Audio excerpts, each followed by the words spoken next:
Okay, we'll go ahead and begin our board meeting on November 19th of 2024. This evening's a combined study and regular session meeting. Ms. Raymond, please let the record show that all board members are present this evening. Our next agenda item is item 2.02, approval of the agenda. This time I'll entertain a motion that the board approve the agenda as presented. Do I have a motion? Make that motion. Motion from Board Member McCoskey. Do I have a second? Second. A second from Board Member Provance, and we will vote. I wanted, it's an item, right? We can speak, You don't typically speak on approval of agenda, but go ahead. but I would like to. And I'm still joining the meeting. I know, it's taking a little bit.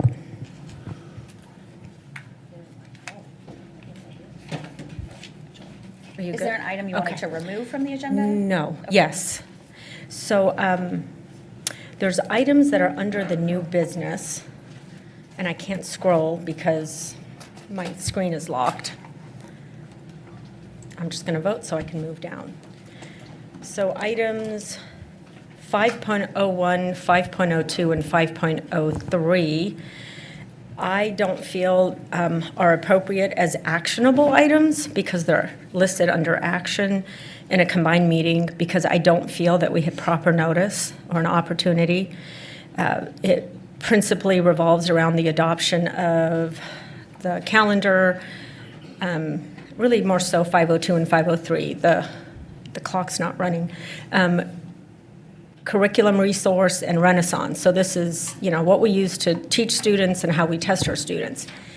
And in the past, we've had that opportunity, and also in the past, we've adopted these items later in the year. So I don't feel like getting notification of these items on a Friday afternoon before a Tuesday combined meeting affords us the opportunity to make them actionable items, and I'd like them to be information items. So in that sense, I'm not in favor of this agenda. I'm requesting a change. Okay, thank you. And at this time, the board will vote. I also had something to say. Don't we have, okay, 4.02. It's really slowly. So I'm going off my memory from seeing it before. Correct me if I'm wrong. In 4.02, under contracts, we have several contracts that are for approval that relate to a presentation that we will not get until after we approve them, under this format, correct? How it's listed, I know what he's saying, so yes, he's correct. I would propose that we move consent agenda or move up the presentation on curriculum and those affected items so that we can actually be informed before making those decisions on those contracts. 502 and 503, let's do approval of the agenda with the change that 502 and 503 would be presented after the approval of the minutes, or you can take 402. So one, you can take 402 off, make the other items consent. But there's like four of them, and you have to go find which ones. After 503. So you could actually just take 402 and make it a make it. Board Member Byrne, our superintendent had suggested that we take item 4.02 and move it to item 5.03 on our agenda so that you'll have the 5.04, thank you, 5.04, so that you'll have the presentation before the vote. That would be helpful. Thank you. Will we have an opportunity, when do you suggest we make the request to move an item out of KCOB? Now, before consent, or before 504? It would be before 504. That's what would make sense. But I don't want to not ask and then have it be too late, since we've never done this before. Just do it right before we go, when we get to the item. Right when we get to the item? Okay. Right, when we get to the item, just ask for certain items to be voted on separately, like we Okay. normally do. Got it. Thank you. Okay, so we're taking item 4.02. So, yeah, taking item 4.0, moving item 4, renumbering item 402 to make it 504. Okay. So will it So voting on it, would it still be part of consent, or is it now moved out? No, it's been moved out of consent. So into consent one now is item. 401, 4.01, 403. 4.03, and 4.04. Got it. Okay, at this time, I will entertain a motion that the board approve the agenda as amended. So moved. Okay, motion from Board Member McCoskey. Do I have a second? Second from Board Member Byrne. And so just to be clear, I had made a motion to I did make, not hear a motion, and approval of agenda doesn't typically have conversation going back and forth. well, if you're going to accept this motion, I'd like to make a motion And what is your motion? to take items for, hold on, let me see them, 502 and 503 and make them information items. There's been a motion from Board Member Mohammed Khani to remove item 5.02 and 5.03 as action items this evening and make them information items only. Say the numbers again? Yep, 5.02 and 5.03 to make them information instead of action items. Okay with the calendar? It is not dealing with the calendar. Well, I'm not okay with it, but I'm not going to ask to. Seeing no second, the motion fails Second. first. Oh, there's been a Sorry. second from Board Member Got distracted in Byrne. discussion. Okay, this time there's been a motion to remove item 5.02 and 5.03 to make them information items only. Is there any discussion on this? Yeah, I have a question. Dr. Lathan, if we were to move this to a later meeting, when would that meeting be, and would the timeline put you at some serious disadvantage? I very much agree with Dr. Mohammed Khani that this is something that I would much have preferred to have information on prior to the day of the vote, and not only having a few days. I get the combined session, but some things just, this happens a lot, and I just really would like to have as much information and time as possible before making a decision on things that are important. So I want to make sure that this doesn't put you in a bind as well. So if we present the two items tonight as information items, then the contracts would actually be presented to the board at the December 17th meeting, because that is a combined meeting. So that would provide you an opportunity to ask any additional questions. Keep in mind, everything is about ordering. So if those two items are moved, that means that just the contracts then would not be approved until December, and then ordering which take place as soon as January. So it could delay us about a month or two just with ordering of the materials, so trying to get them here in advance, because our plan is to try to start some trainings at the latter part of spring. So not a big deal, it just slows things down, and we would need to make adjustments to our timeline.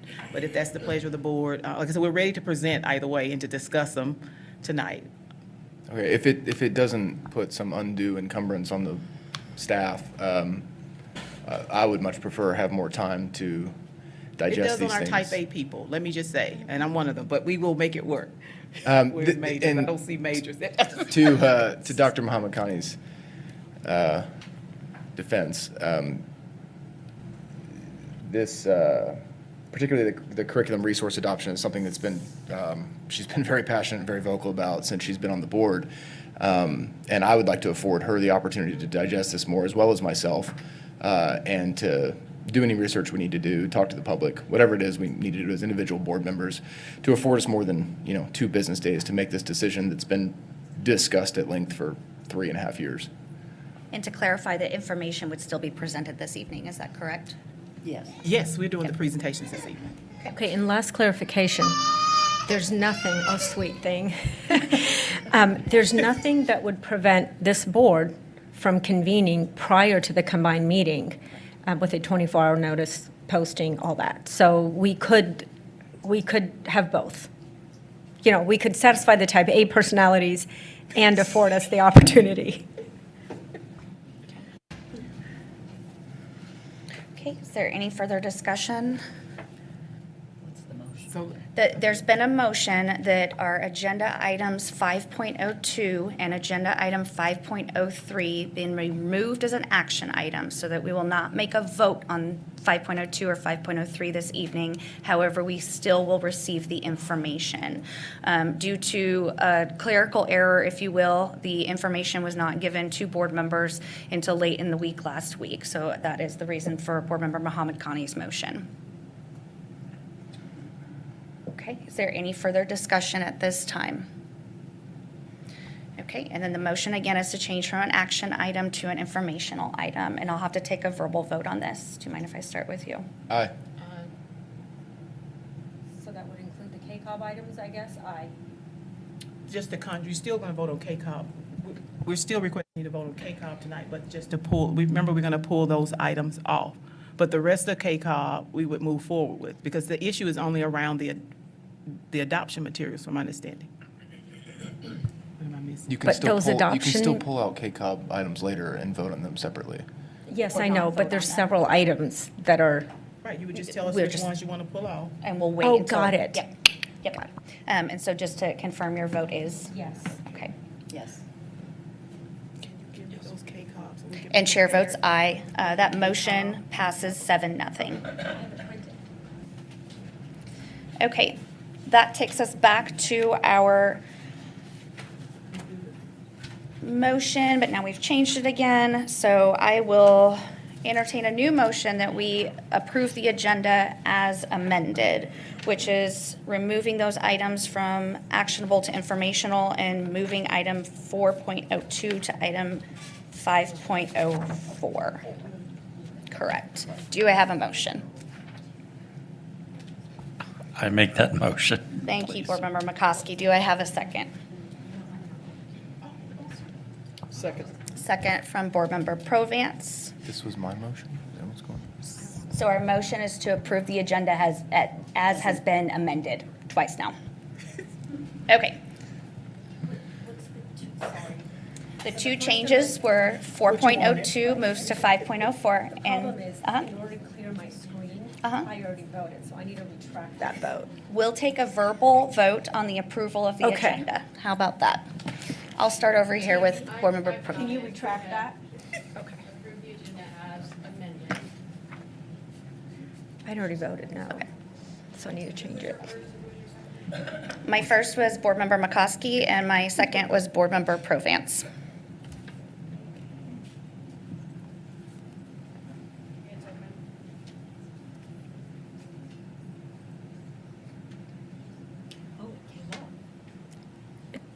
Oh, there it is.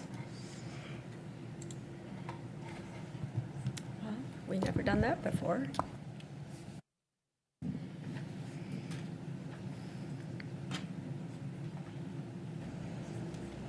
And the motion carries 7-0. That brings us to item 2.03, our Pledge of Allegiance.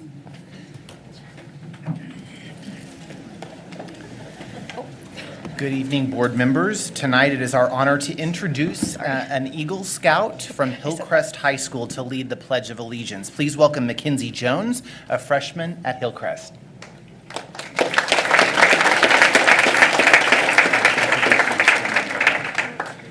Mackenzie is a member of Scout Troop 239G, where she has been active for 6 years. In August, she earned the Eagle Scout Award, which required 22 hours of community service in addition to many other requirements. Her community service project focused on creating and maintaining 6 flower beds at Northwest Community Park. By planting native plants and flowers, she helped create habitat and a food source for pollinating insects and other animals. During her time scouting, she has earned 56 merit badges, numerous awards, and has served as a leader in a variety of roles. Mackenzie is the 3rd member of her family to earn the rank of Eagle Scout, following 2 brothers who achieved the rank in 2012. Members of her family are in the audience tonight. Thank you so much for joining us. If you're here to support Mackenzie, would you please wave so we'll know who you are?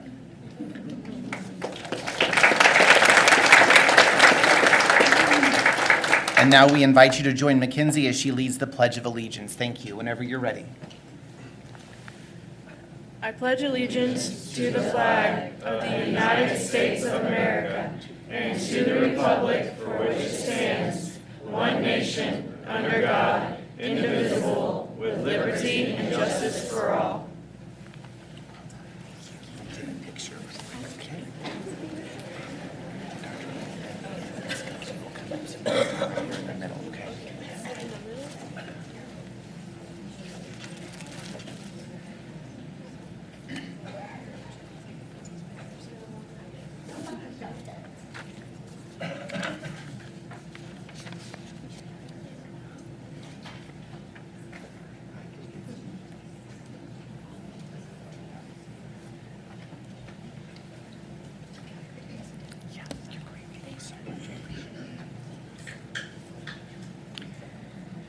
And we're going to pause for just a moment. We have a group that will be joining us from the back. We had an overflow crowd this evening. We want to make sure we give them time to get inside so we can honor them.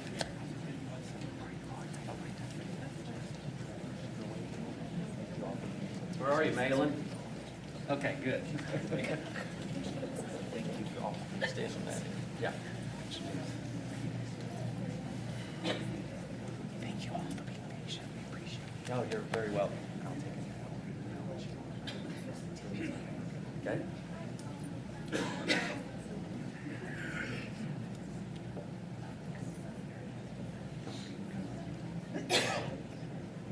Make sure families have an opportunity to get in and take photos. Feel free. There's a seat up here. The seat's here.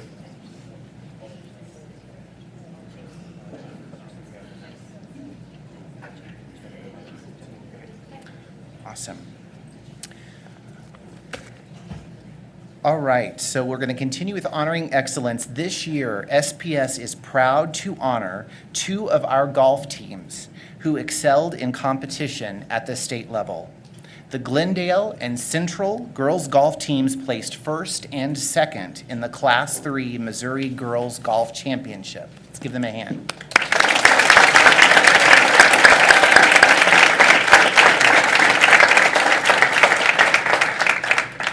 In addition to the Glendale team's success, Paige Bowman won first place as an individual in the Class 3 competition. This is her second consecutive individual state championship win. Her teammate, Audrey Duvall, earned second place. Paige, where are you? Can you wave? Paige? And Audrey's right here. Congratulations. Tonight, we are pleased to recognize all of these outstanding golfers. Please welcome the Glendale High School Class 3 Championship team and their coach, Ron Yoakum, and the Central High School team and their coach, John Collins. Coaches, would you please come forward and introduce your teams? Go ahead, Coach. See what you say. This is my awesome Central girls team. Finley Latham.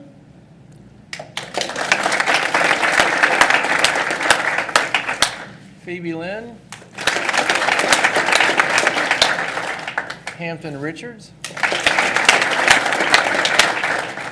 And Camilla Liu.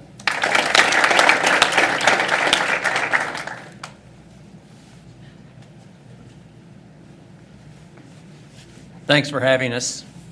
I have 5 young ladies here with us. Freshman Malin Morrissey. Junior Aiden Brown. Junior Aiden Lackey. Junior Paige Bowman. And our senior Audrey Duvall.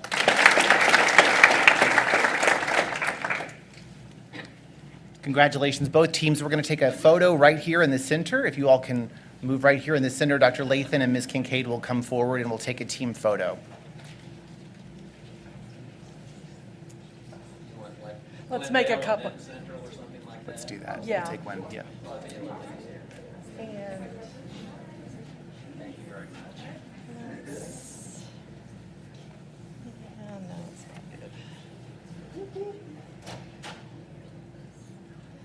And let's make 2 rows. Coaches, if you stand behind and have girls move forward.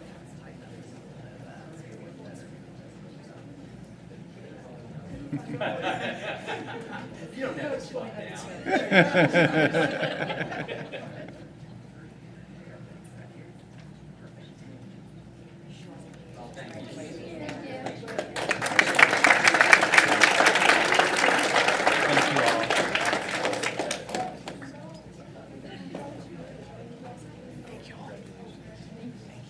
Oh, you're very welcome. Thank you. I know you guys are busy tonight. Appreciate it.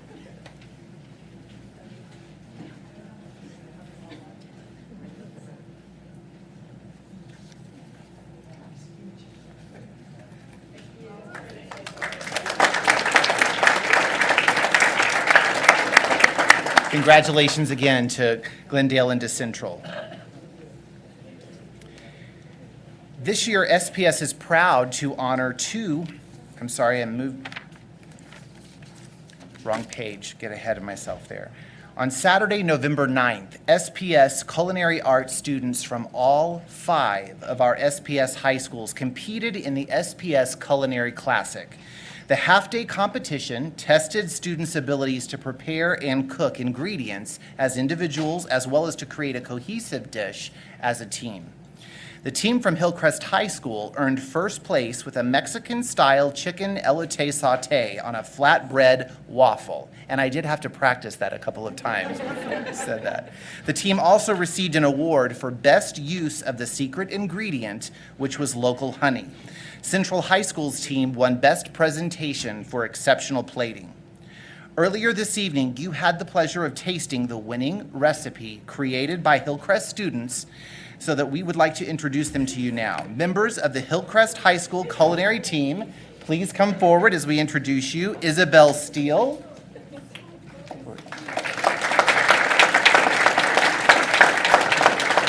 Calvin Richardson. Olivia Galloway. And Jace Fantozzi. And they are accompanied tonight by their principal, Dr. Rob Kroll. Come forward. We congratulate this team, and we'd love to get a photo with Dr. Lathan and Ms. Kincaid as well. If you'd like to come forward, we'll get a group photo with all of you.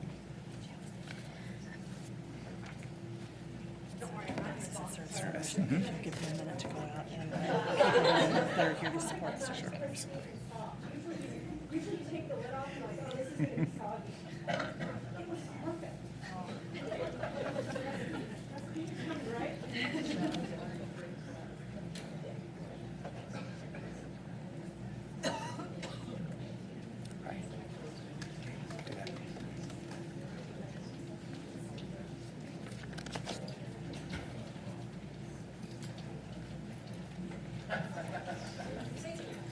Thank you, team. Congratulations.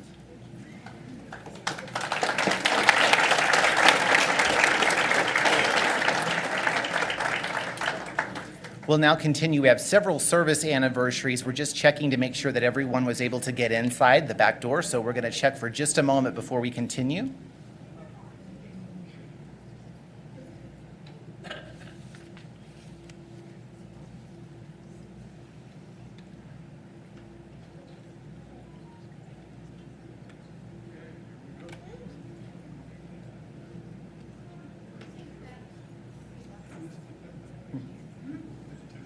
Service anniversaries. We'll start with this.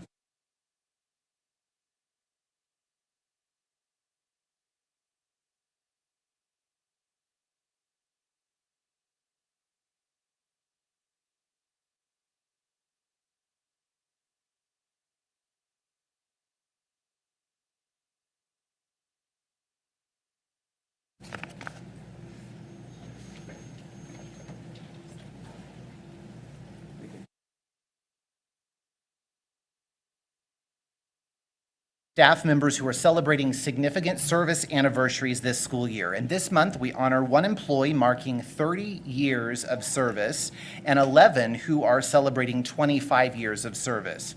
We are happy that they could join us tonight. First, we want to welcome Sunday Wildshoots to come forward. Mrs. Wildshoots, would you come forward?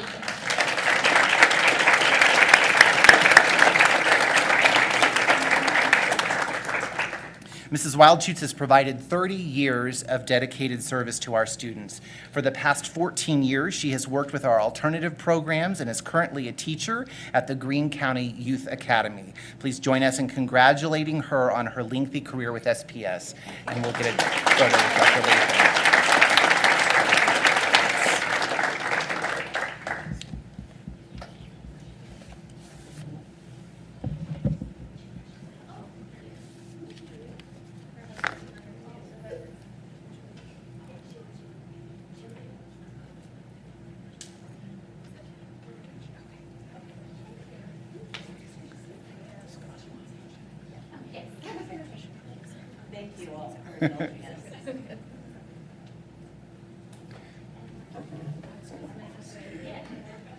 Congratulations, Mrs. Wildshoots. Thank you.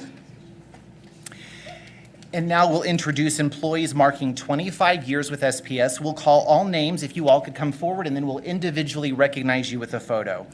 We have Nari Adams, Amy Bouchard, Ginger Castile, Juanita Duncan, Crystal James, David Leeper, Christy Lucas, Angela Mansell, Tamara McAfee, Barbie Mooneyham, and Amy Turner. Great group.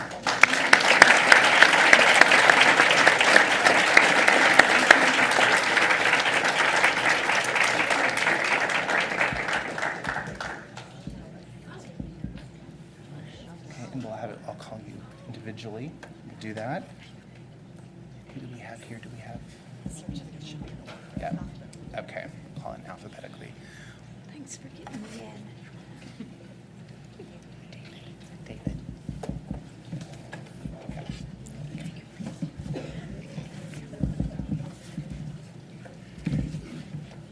Let's start with David. Okay. Thank you.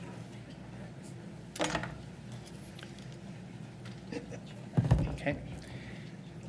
And we'll start with David Leeper. David is a bus driver in our transportation department, celebrating 25 years. Congratulations. Next, we have Nari Adams. Nari Adams is a 4th grade teacher at Disney Elementary School.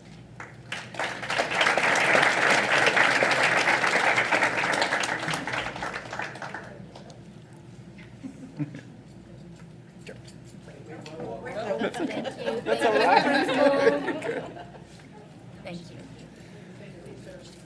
Next, we have Amy Bouchard, a speech language pathologist serving students at Field and Sequiota Elementary Schools.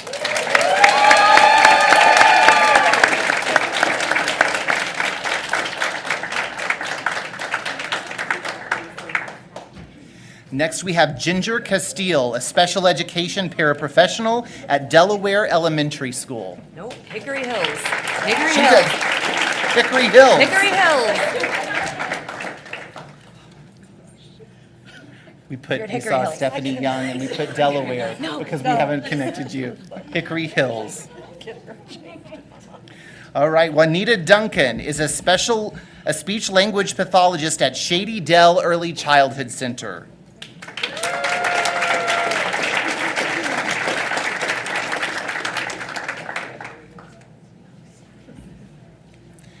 Crystal James is an 8th grade science teacher at Westport Middle School.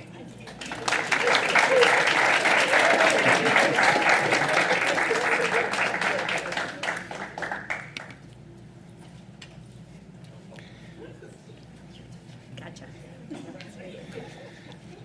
Christy Lucas is a cafeteria supervisor responsible for Truman, Fremont, and Weller elementary schools.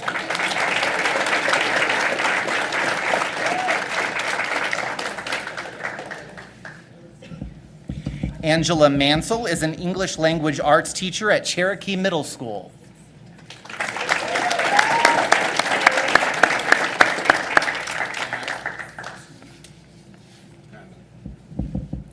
Tamara McAfee is a kindergarten teacher at Sherwood Elementary School.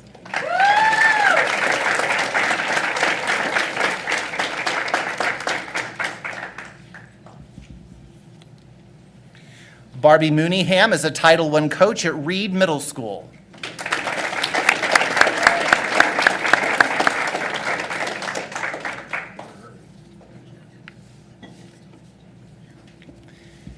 And Amy Turner is a 5th grade teacher at Twain Elementary School.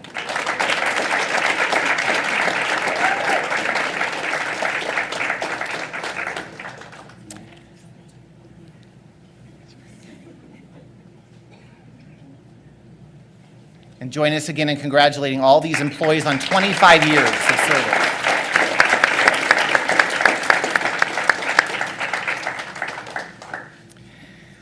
To conclude our recognitions this evening, we are pleased to honor the November Employee of the Month for Springfield Public Schools. The recipient of Employee of the Month is a special education teacher at Roundtree Elementary School, and this is what her nominator wrote. She creates an environment where students feel safe, connected, and accountable for their learning. She has created targeted learning for each student to meet their individual needs and holds each of her students to high expectations. Students thrive in her classroom due to differentiated learning, clear and high expectations, and continuous support. She works hard to make learning a collaborative approach where all stakeholders are involved to help meet the needs of her students and to ensure their success. Let's watch this video to learn more about the Employee of the Month for November, Tiffany Beecher.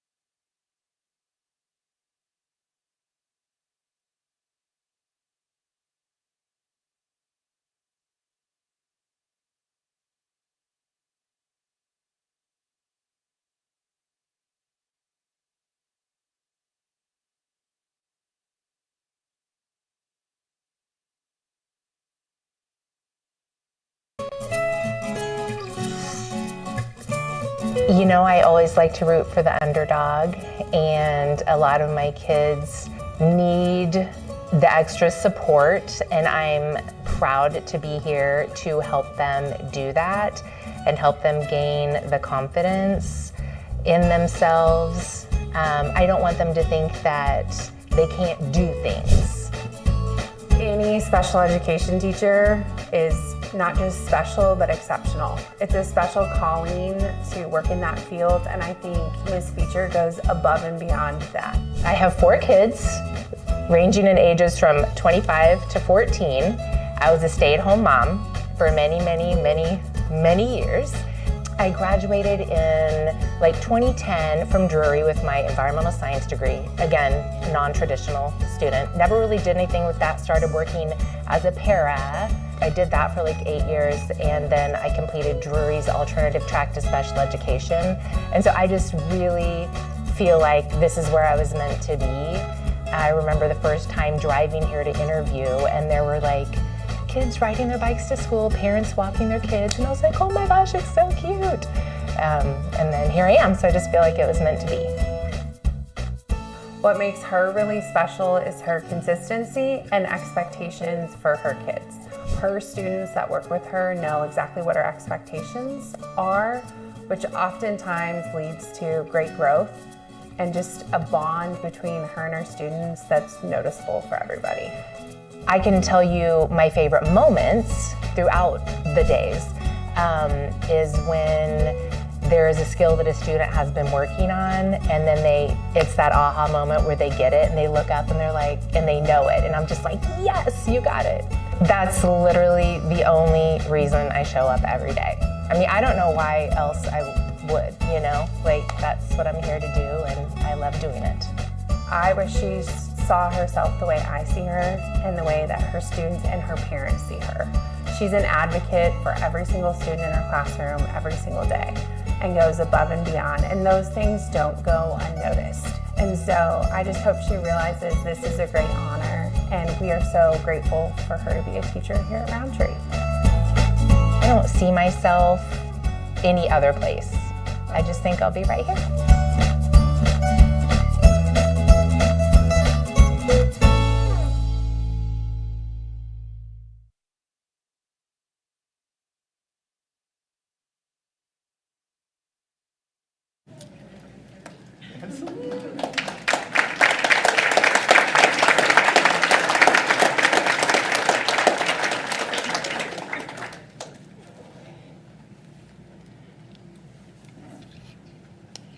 It wouldn't go without noticing her whole family, mom and dad, all right here.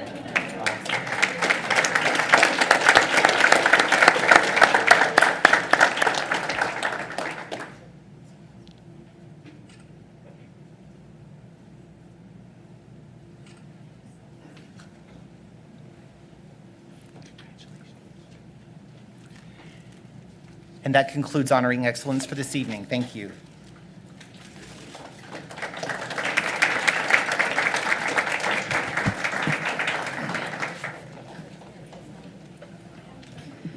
Thank you, Mr. Hall, and we'll give our guests a few minutes to exit out.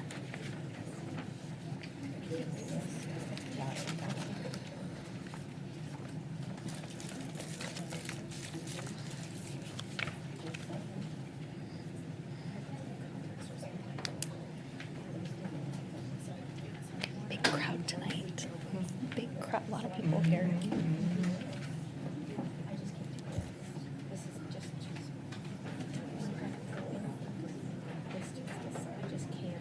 Okay. And thank you all for being here this evening to support your family. That brings us to item 3.01 of our agenda, public comments. The Board of Education welcomes comments about the issues being discussed. The board uses this time in our meeting to listen to the public, but will not comment or engage with the public during this meeting. The board allows for up to 10 speakers per public comment period. The board president will call on the individuals in the order in which they signed up. Substitutions are not permitted. Each speaker will be limited to 3 minutes and will be timed by the board secretary. Comments must be acceptable for a business and family-friendly environment. Inappropriate language, gestures, or personal attacks will not be tolerated. It is inappropriate to address the board about individual students or individual staff members by name in open meetings. If you have concerns about individuals, these concerns should be addressed through the appropriate administrative supervisors, either in the schools or the district office.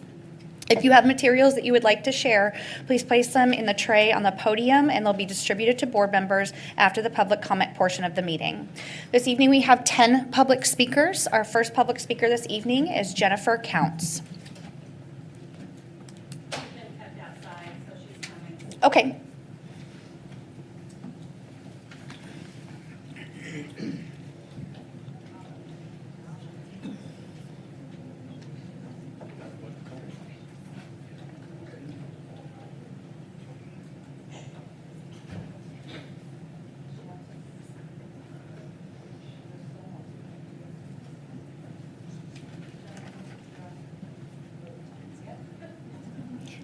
Take your time.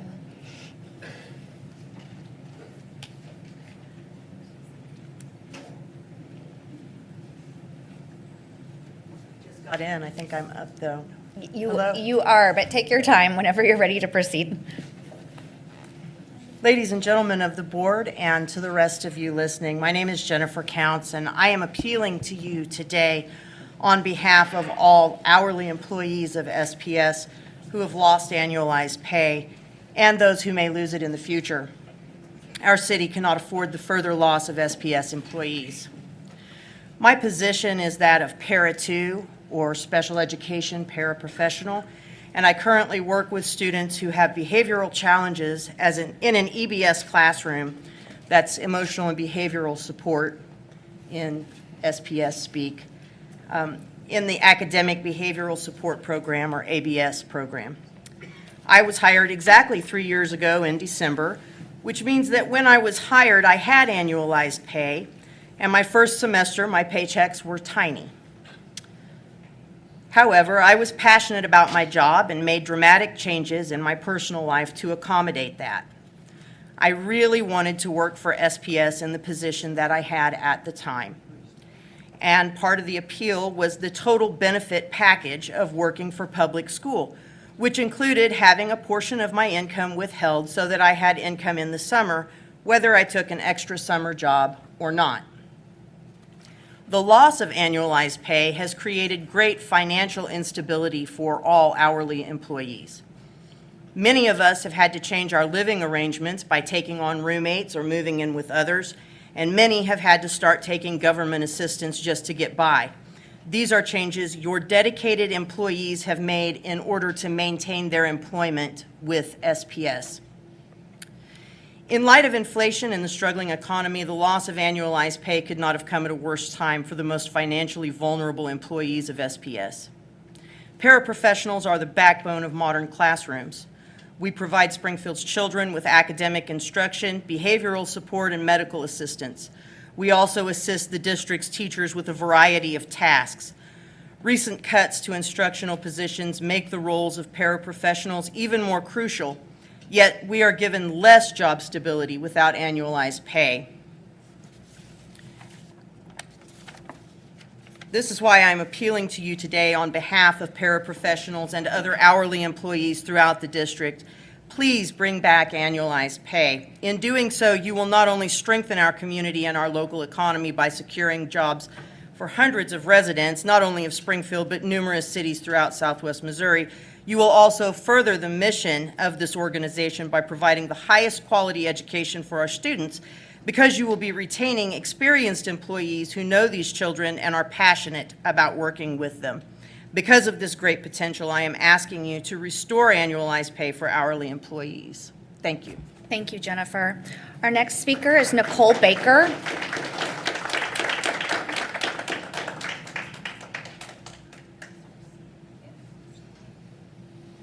We do have a handout for everybody that's right there. My name is Nicole Baker, and I have 4 children in the International Baccalaureate Continuum in SPS.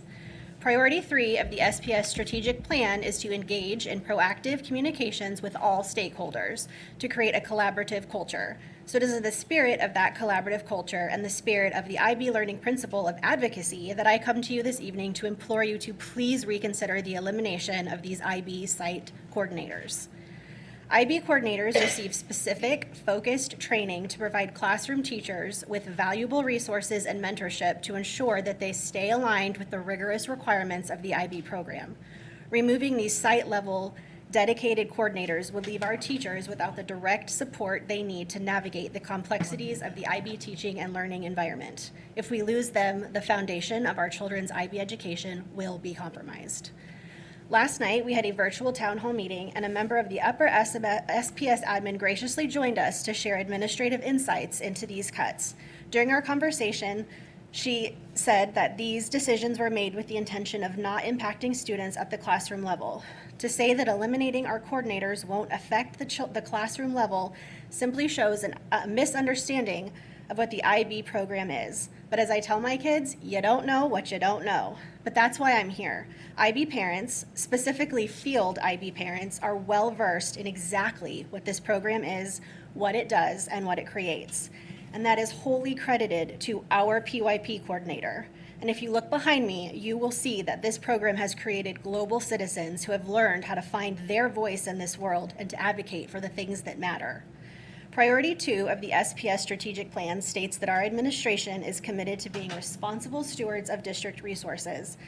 I applaud that statement, but in the spirit of another IB principle, social justice, I urge you to carefully look at that SPS budget and please identify other possible line items. These IB positions were here well before the ESSER grants, and my hope is that they'll be here well long after.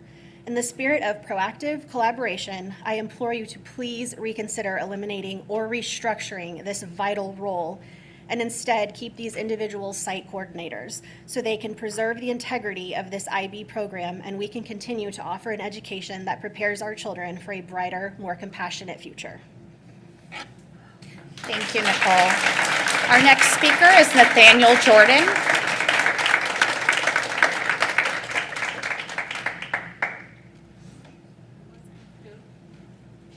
Nathaniel Jordan.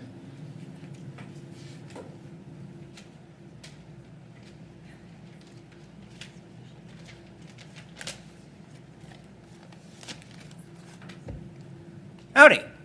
My name is Nathan Jordan. I'm a parent in the Springfield Public School District and a proud alumnus of Field Elementary, Pershing Middle, and Glendale High School. In 2020, when my son was 3 years old, schools all over the country were shutting down due to COVID-19, and it jolted me into thinking about where he would be going to school for the first time in a serious way. I began more closely looking into the schools around where my wife and I had purchased our starter home. I was not impressed. You see, I'd grown up accustomed to the idea that in America, there would be world-class schools for my kids to go to. I got it in my head that having the interest of a large population of students at your back could give you political power. Power to maybe actually deliver for the kids who are counting on you for their future. I've been led to believe that there would be people doing their level-headed best to keep building on the gains that we had made. When I looked around my community in Iowa, I didn't find what I knew my kid needed. So I did something that I'd always promised my great-grandmother that I would do someday. I came back home.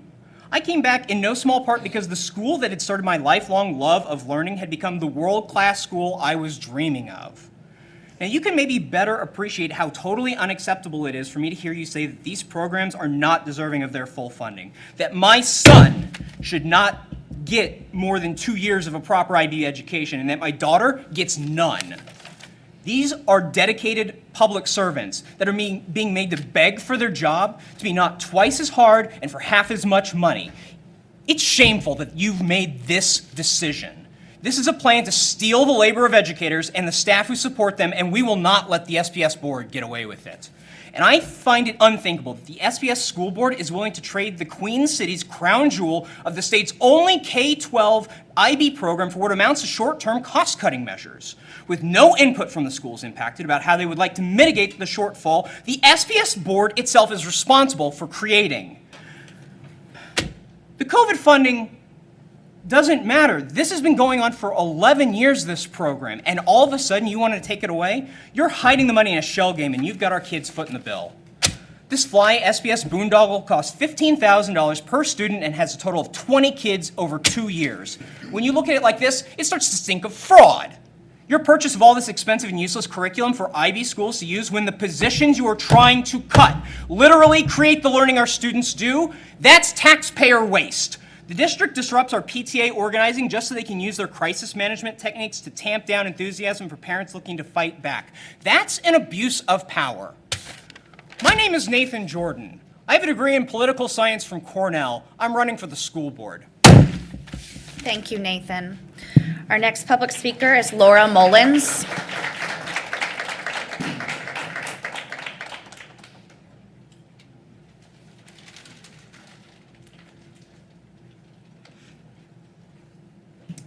Good evening. I'm here tonight to share concerns regarding the announcement of recent cuts made in an effort to right the SPS budget from financial decisions made over the past 3 years that have led to an overextension of its resources. As you know, there are many places within a budget to make adjustments like contracted services, supplies, operations, and staffing costs. Last week, SPS administration chose to eliminate 127 positions. Despite what has been shared, these jobs are not primarily ESSER positions. In fact, very few, if any, are. These employees were not hired under some temporary condition. Some of these positions have been part of this district for dozens of years. It's also been said that these positions are, quote, supplemental. I would argue that most of these are essential to providing a quality learning environment for SPS students. Almost 20% of the list includes educators. All of them provide direct instruction to SPS students, including English language learner educators who are essential to meeting the needs of the growing diversity of the community. Another 20% of the list includes instructional coaches for educators. These employees were tasked with ensuring educators had the support they needed to provide top quality instruction in the classroom, another element that is essential to a quality learning environment. Over 20% of the list includes bus driver and bus aide positions. Eliminating the possibility of these positions will make it impossible to return to the two-tier system that parents and staff have asked for to ease the family burdens created by the three-tier system. Other cuts included the complete elimination of the SPS Library Services Department of 42 years. I'm not sure how anyone who supports literacy can sign off on that and feel good about that decision. Perhaps the most essential positions to be eliminated are 2 school resource officers. This equates to 7% of the force that is tasked with the responsibility of keeping our students and staff safe. If you look at the number of calls made requesting school police presence and the number of assaults on students and staff, I believe you would find these numbers have steadily increased. I would hope this board has done its due diligence in looking at this information before deciding whether or not gambling with safety is worth the risk. Finally, we get to administrative costs. Based on the list, a whopping 3% consisted of administrative cuts with another 3% of middle management positions. As SNEA has shared before, in the last 4 years, the administration costs have increased by 40%. This equates to a total increase of over $8 million per year. Outside of the ESSER cuts that occurred last year, now SPS has found another $10.5 million in cuts primarily on the backs of the people who do the most important work in this district. When looking for the remaining $5 million, I would suggest it's time for the administrators making these decisions to look inside their own KAC house. I have shared a lot of information tonight that I would hope is not new to you. Recently, I was on a call to DESE, and part of the recording you initially get states the reminder that the school board is the governing body of your school district. I hope this is the guiding factor you tell yourselves before making any decisions. Thank you, Laura. Our next speaker is Samuel Stanger.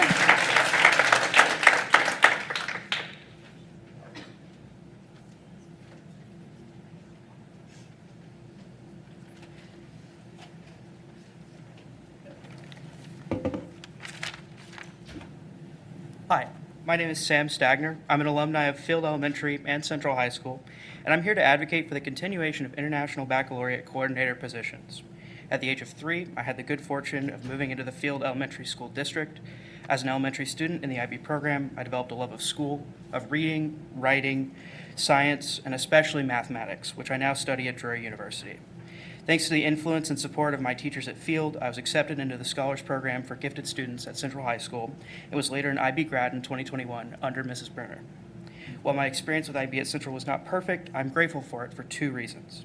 First, IB continually reinforced the values of curiosity and intellectual integrity, 2 traits that have carried me through my college experience. Second, thanks to my involvement in the IB program, I've received $299,000 in scholarship aid, which has enabled me to pursue my intellectual curiosity without the burden of college debt. The benefits that I've experienced from IB are not unique to me either. One of my friends is an international student who would not have been able to study in the United States if not for scholarships that he received as an IB graduate. Other friends who grew up in turbulent family situations have been able to attend MSU with little to no debt because of their IB diplomas. My friends and I have had doors opened for us thanks to IB. Without it, those doors would have been closed.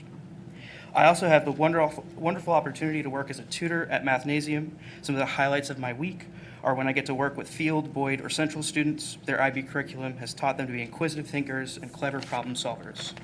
These are the students that we want representing Springfield Public Schools, both now and as alumni.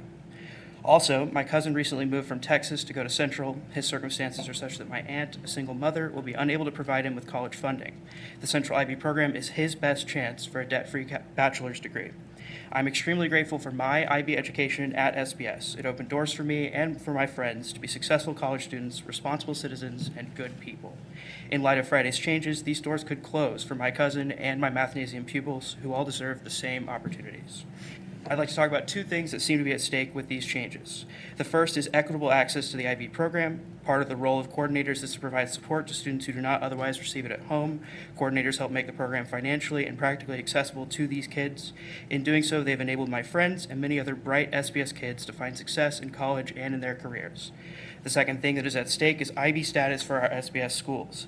Since the IB coordinator position is a required title for IB schools, Boyd, Field, Pipkin, and Roundtree risk losing their IB status without their coordinator.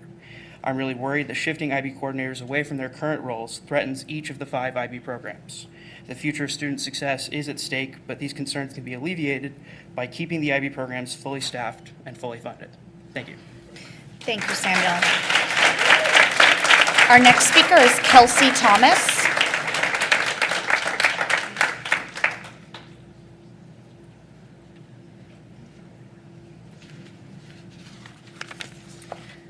Good evening. My name is Kelsey Thomas. I have been teaching for 8 years and I've taught in title, non-title, and currently in the IB program. Aside from being a highly qualified classroom teacher, I am an SPS graduate and an SPS parent. I graduated from Hillcrest High School in 2010. I was what you would consider an at-risk student. I was repeatedly late to school in elementary on reduced lunch prices, and my family struggled to pay the fees and expenses to keep me in school sports. Against all those odds, I made it. I made it because the educators working in the buildings had a relationship with me. Principals, nurses, counselors, teachers, coaches, and staff members. They made all the difference for me. These adults that smiled and greeted me by name. These are the people that public education should be funding. Unfortunately, they are the people being affected by budget cuts the most. As a teacher, I continue to believe that the SPS employees inside the school buildings are essential. A couple years ago, Dr. Latham visited my kindergarten classroom on the first day of school. She may have been impressed to see that I had a class of kindergartners sitting crisscrossed at the carpet. I am here to tell you that my classroom appeared the way it did because of 2 main people that were in the school with me every day of the week during my first year's teaching, my learning coach and my ELD specialist. These 2 areas are being cut back drastically due to the most recent budget cut. Teachers need support from other professionals that are in the thick of it with us, people that know our kids, know our hearts, and work alongside us to do what's best for students. As a parent of 3 students in the IB, I am extremely concerned that the integrity of IB will not be withheld in SPS. Our IB coordinator is a person that has kept the foundation of the primary years program in place while working in the building with us. I have seen firsthand how IB shapes a child into a lifelong learner, as well as a caring community member. A key component of IB is teaching students the importance of taking action. I hope that you are encouraged tonight to take action. Take action for our teachers in Springfield by keeping support for them in the buildings daily with positions such as learning coaches and ELD specialists. Take action for SPS by keeping the integrity of IB in all 5 of the schools that are lucky enough to have that title. The IB coordinators are essential to this. Lastly, as a lifelong Springfield resident, as a wife of a police officer that sees the darkest parts of our society, as an alumni, a teacher, and a mom, I beg you to take action for the students. Keep as many people inside the school buildings 5 days a week to support the future of our community. Every student deserves that. Thank you. Thank you, Kelsey. Our next speaker is Patricia Crunk. Who? Patricia Crunk.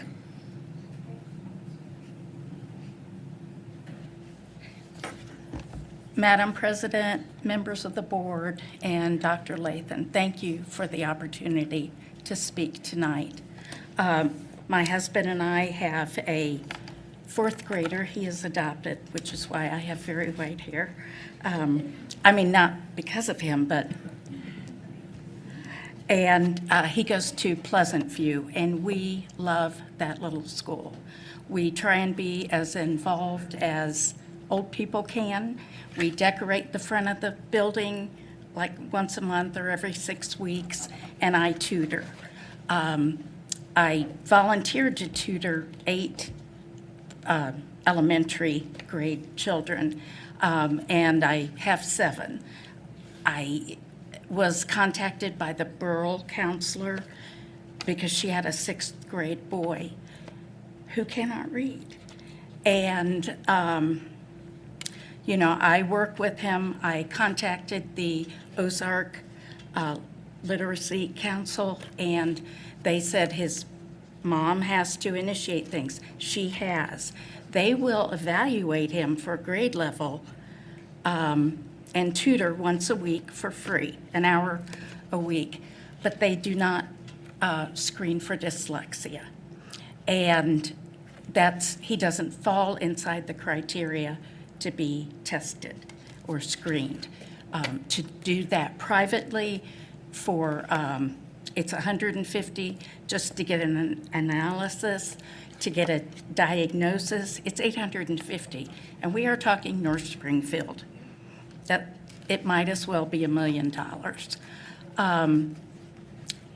I guess you all care about children, and I realize if the money isn't there, you can't spend money that's not there. But if you could put your heads together to find a way that kids who don't fit the criteria, I mean, how did he get to 6th grade? How did he come from another elementary into middle school? And I'm not trying to complain. I'm just trying to get help for this young man. And I know he cannot be the only one. And reading is the focus this year, right? I got to put my glasses on because I'm old. I went to write some notes today, and I pulled out Springfield Public Schools Office for Student Access and Opportunity. And I guess that's just what I'm asking for y'all to be a think tank to come up with a way for these kids who are in upper grades and cannot read. So thank you very much. Thank you, Patricia. Our next speaker is Chloe Bolyard.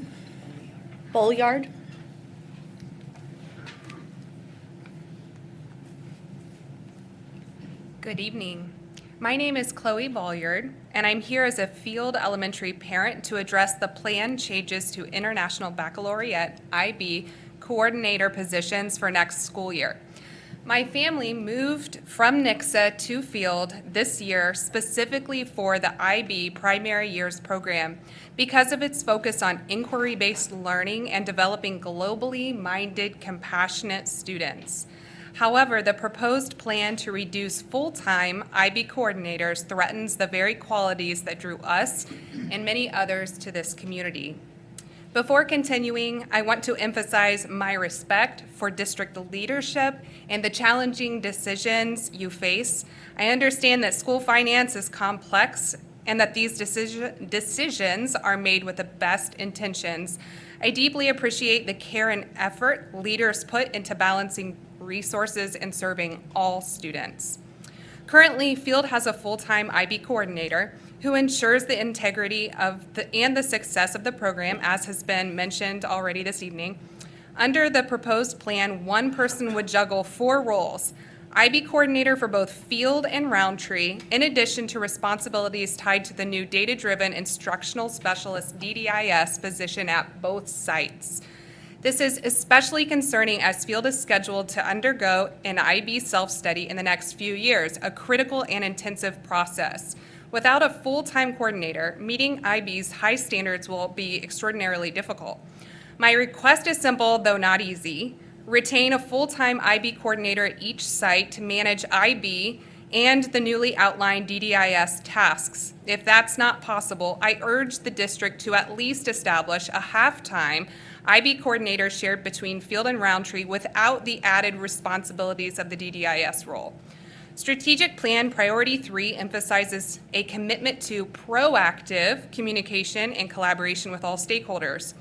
However, Field stakeholders only learned of this decision after it had been made. I respectfully ask what steps were taken to engage our community in the decision-making process, given its significant impact on our school.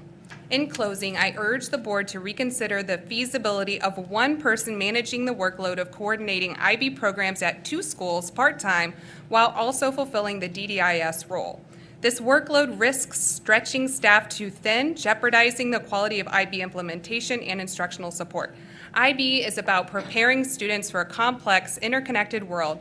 By maintaining dedicated IB coordinators, we can ensure that this program continues to thrive and serve our students as it was intended. Thank you for your time and thoughtful consideration. Thank you, Chloe.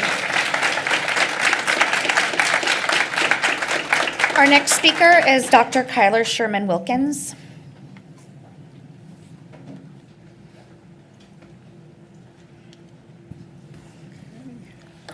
Good evening. My name is Kyler Sherman-Wilkins, and I'm here today as an educator and an advocate for our public schools. I want to start by acknowledging the tremendous work of our educators. With it being American Education Week, it's important as a community to celebrate not only the incredible work of our educators, but also the transformative power of education itself. I was invited to attend a rock and roll concert last Thursday at an elementary school, Fremont Elementary, by Julie Burke, a music teacher there, and also a finalist for SPS Teacher of the Year last year. And there truly is great work being done here in this district, and I just wanted to acknowledge that. I want to thank the board for their continued service and dedication. It's a volunteer, thankless job, so thank you for your work, as well as to Dr. Lathan and her team, but also our union leadership, SNEA, MSTA, and the Teamsters who represent our bus drivers, and of course, the students and their families and our teachers who are in the trenches. I want to thank you all for your work in supporting our schools. However, as we celebrate the remarkable achievement of our educators, we also face the significant challenge of budget cuts totaling $10.5 million for the next fiscal year. Now, these cuts are not just numbers on a page. They represent real consequences for our schools, our programs, and most importantly, our students. We know that the lack of adequate state level and federal investments in public education leaves us in a difficult position. You are given a very difficult hand of cards that you've been dealt, and given the scarcity and lack of investment in our public schools, this is why we find ourselves in this position. It is a harsh reality that we must confront, one that threatens the resources we need to provide every child with the quality education they deserve. I want to say on the record that I have full faith and confidence in our superintendent in consultation with the board and union leadership as well as community stakeholders to navigate these cuts in a way that minimizes the harm to our students. And we've heard several comments about how some of these cuts might be, they might endanger our students in terms of their quality education. I believe in their ability to approach this challenge with the foresight and determination necessary to make cuts in the most sensitive and effective manner possible. I am buoyed by the resilience and creativity of our educators. It is not fair, nor is it right, that you are asked time and time again to do more with less. That is why I encourage members of this community to direct their their justifiable outrage and upset to call your state representatives and your state senators and implore them to increase their funding to our public schools here in Missouri. Missouri ranks last in teachers' pay according to a 2023 report from NEA, and 49th in state school resources according to a 2021 state Thank auditor you, Kyler. report. Your time has elapsed. Thank you. Our final speaker this evening is Emily Edgar.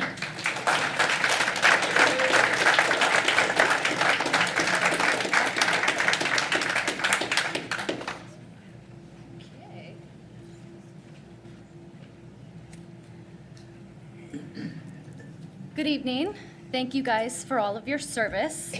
Again, as previously mentioned, it is a challenging job that you all have.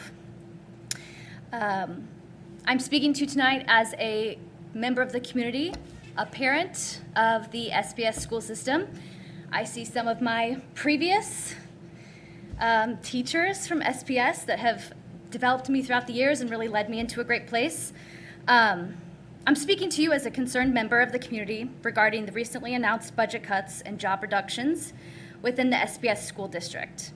These decisions resulting in the elimination of 142 positions and $8.5 million in cuts raise several critical concerns that I believe deserve further transparency and scrutiny.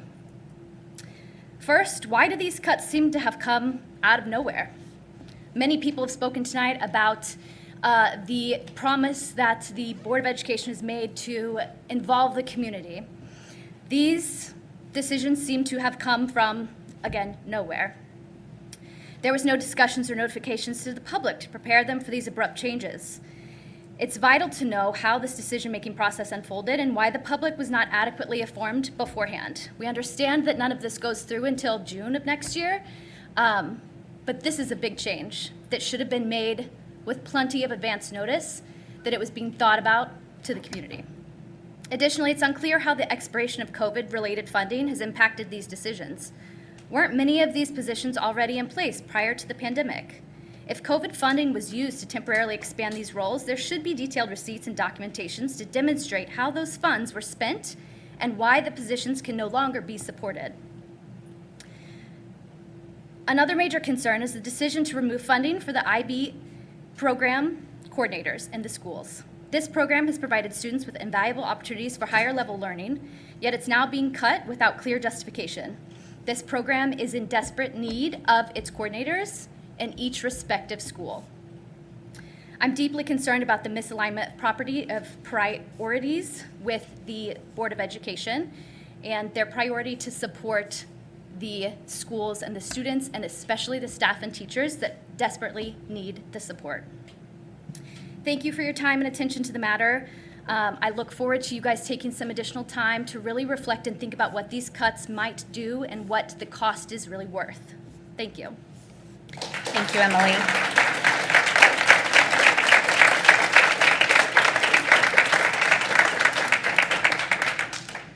Thank you for all of the public commenters this evening. I know that some board members have texted me and asked me to just encourage you to stay until the end of the meeting to give Dr. Lathan some time to respond.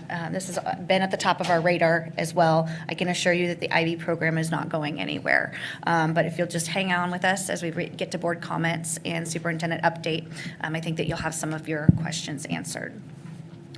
That brings us to item 4, which is our consent agenda. Board members, if you'll remember, we removed item 4.02 from our consent agenda and added it as a new item 5.04. So our consent agenda consists of item 4.01, 4.03, and 4.04 this evening. This time I'll entertain a motion that the board approve those consent agenda items. So moved. Motion from Board Member Thomas Tate. Do I have a second? Second from Board Member Byrne. And just to note, Board Member McCoskey stepped out briefly, but we will take a vote on consent agenda.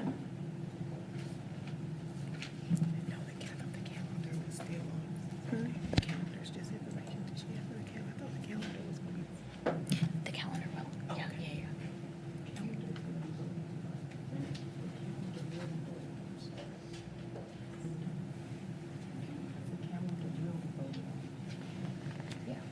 It's just the other two items.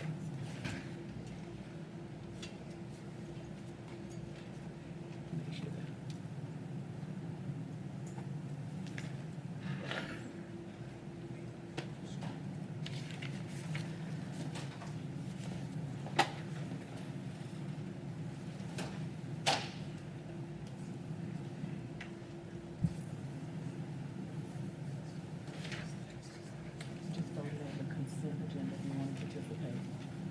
Okay. Steve is a yes for the consent agenda. And Board Member McCoskey has returned and given a verbal vote of aye. The motion that the consent agenda items 4.01, 4.03, and 4.04 passes 7-0.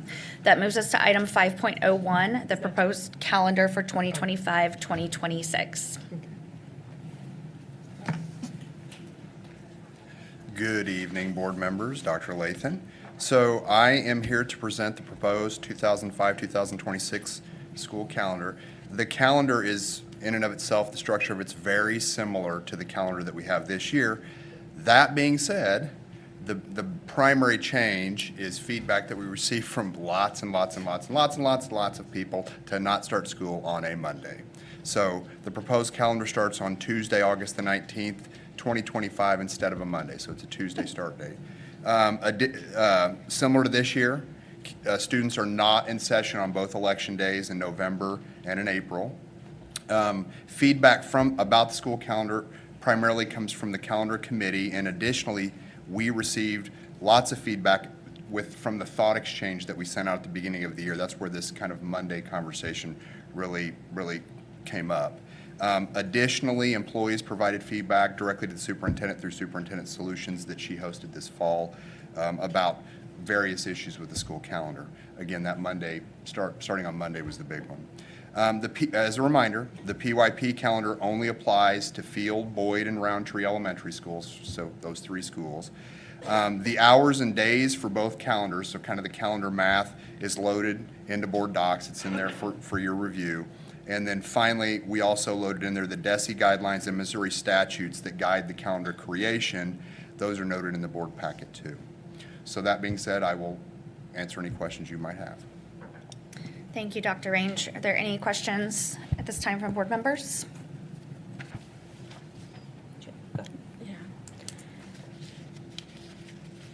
As part of the thought exchange, you mentioned that primarily the feedback you received was about the first day of school.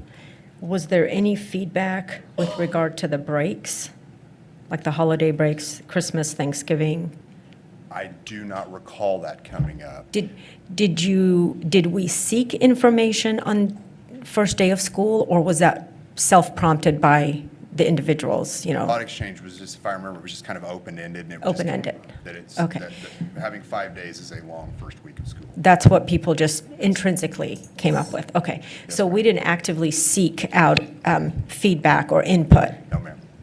And the ones that happened during the superintendent solutions were not about the breaks, with regards to the breaks. It was mostly about the first, having that first day of school. First day of school, they did 5-day mention work week. the breaks, far as they like the breaks. I mean, based on the feedback, it was just, so yes, all of it came up as we talked about different topics. But the one that stayed on top was the starting on a Monday. Okay. Any further questions from board members?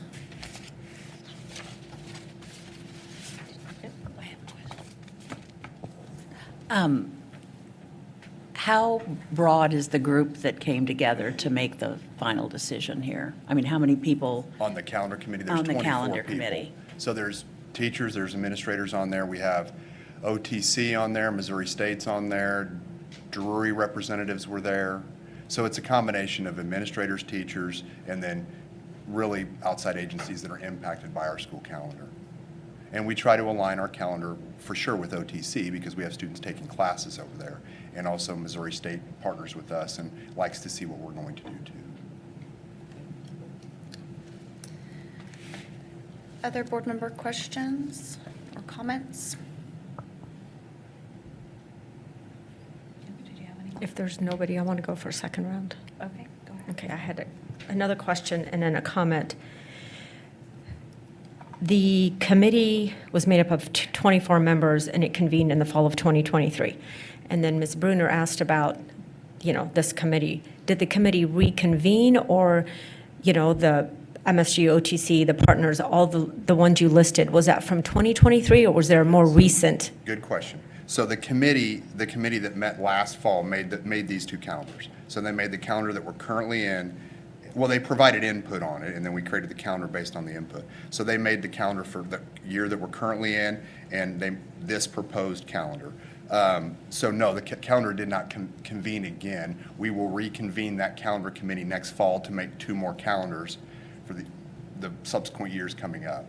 So Okay. it was trying to put that calendar committee on a rotation where they don't meet every year. They make calendars for 2 years in a row, which is the way we had a calendar committee probably 10 or 20 years ago that did that. Okay. So the comment I wanted to make was, I recall when the committee met, and I remember there being some concerns specifically with respect to the number of days between the first and second semester, and also revolving around Thanksgiving. I remember the questionnaire going out to parents immediately after the Thanksgiving break, which is probably not the best time to ask people. And I did express my concerns at that time, but I did support it because I thought, well, we'll ride this out this year, next year, and this is something we can revisit. And it doesn't sound like we did. And so, in part, I'm not going to be able to support it. And I know it's going to go through, but it may be seen as symbolic. But I really want to say this. I do have concerns about the semesters being so disparate in terms of the number of days, but also because I put myself as a parent. Do I want an entire week off for Thanksgiving? Absolutely. But what is best for the children? And I always think about what is best for our students. I don't think, based on some of the research I've done, the conversations I've had, and I've had a year and a half now to process this. I don't think it's helpful for students to take an entire week off. And I know that's what families want, and maybe it's what staff want, but I don't think it's the best thing for them. So for what it's worth, I just wanted to put it out there. And thank you for hearing me out. You're very welcome. Thank you. I'll say something. And I don't have the data to support it other than years of experience.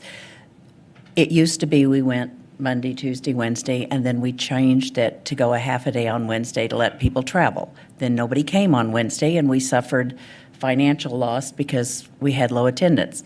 Then we had it to where, okay, well, maybe Monday, Tuesday, it's what has happened as I was sitting in that building leader seat was families go ahead with their plans, and I respect that. But on the other hand, then what is a teacher supposed to do? I mean, do you go on with the lesson? Some families will say, we'll send the lesson with them.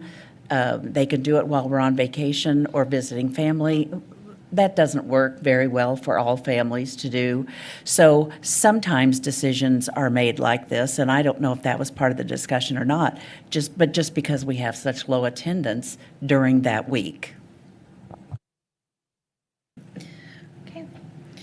This time, I will entertain a motion that the board approve the calendar as presented. Motion from Board Member Mohammed Khani. Do I have a second? I'll second. Second from Vice President Bruner. And at this time, we will vote.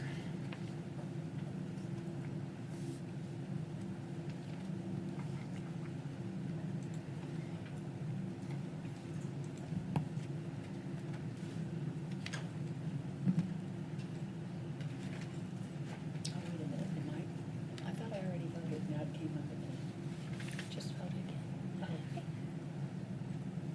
The motion that the board approve the calendar as presented passes 6-1. That moves us to item 5.02.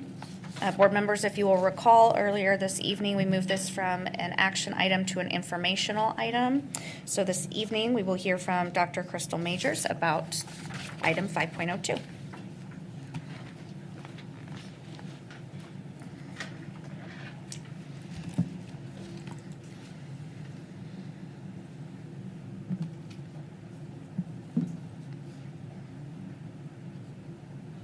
Hey, good evening, board. You are stuck with me for 2 presentations. So tonight I will be sharing the curriculum resource adoption to be implemented in the 25-26 school year. Here you see information that will be shared this evening as we provide an update on the processes and recommendations. You've all had an opportunity to review the presentation, so I'll move quickly through a review of the initial adoption process. Here you see the 5-step curriculum evaluation process and dates as they apply to content areas you will hear about this evening. Programs have been evaluated, and this evening we are bringing the recommendation forward for board approval. I will be sharing the recommendations for purchase for 6-5 math, K-12 music and world language, and 6-12 ELA and science. The same process was used for each area being evaluated, so I'll begin by providing a brief summary of the revised process. On the left side of the screen, you see the meeting processes. Goals were established and the current curriculum was evaluated using the 7 key features. Evidence was analyzed and an RFQU was submitted. Then the top 3 proposals were evaluated and voted on by teachers. On the right side of the screen, you'll see representatives that served on the program evaluation committee. The updated curriculum review process relies on multiple sources of evidence. Here you see the evidence utilized at the K-5 and 6-12 level. When adopting a resource, it's important to note that we teach the Missouri Learning Standards. We utilize a curriculum resource to support the teaching of the standards. For each content area, a rubric was scored based on the 5 categories listed here as a result of the evaluation process. Here you see an overview of the resource selection process, which starts with a request for qualifications, followed by a review of all vendor proposals. The remainder of the process is spent reviewing resources, listening to vendor demonstrations, and reviewing vendor reference checks. When the process is complete, a request for best and final offer is made prior to the contract being offered. Okay, next we'll dive into the findings and recommendations for each area. We will begin with K-5 math. Our current resource, Illustrative Mathematics, provides a K-12 continuum and is based on the 8 effective math practices. The committee found that there was strong professional learning in the beginning of implementation. However, in the last 4 years, 300 new K-5 classroom teachers were hired and received limited professional learning. Implementation was also found to be a concern, as well as teacher buy-in. At the time of the evaluation, math data was trending up slightly, but remains a concern as only 35% of students are proficient or advanced. The committee also considered the fatigue that comes with learning a new resource, and ultimately the committee decided to submit a request to review available resources for purchase. After reviewing resources, the recommendation is to adopt McGraw-Hill Reveal Math. Reveal was rated first by SPS teachers and written by the National Council of Teachers of Mathematics. Reveal includes 2 pathways for instruction. 2 pathways refer to the flexibility within each lesson that allows teachers to choose between an activity-based exploration approach, where students discover concepts through hands-on activities, as well as a more guided instruction approach depending on the needs of their students and the specific concept being taught within the lesson. Essentially providing a path for deeper exploration and a more structured path for focused learning within the same lesson. Teachers can decide which pathway aligns best with their students' needs and the learning objectives for each individual lesson. Both pathways prioritize student engagement and sense-making, encouraging them to actively participate in the learning process. On this slide, you see a summary of how certain components of illustrative math compare to Reveal Math. You will notice that Reveal includes additional practice books as well as resources for small group instruction. A concern noted by teachers was the amount of time that I am required to teach. Reveal lessons can be taught in just under 60 minutes, which leaves time for differentiation through small group learning.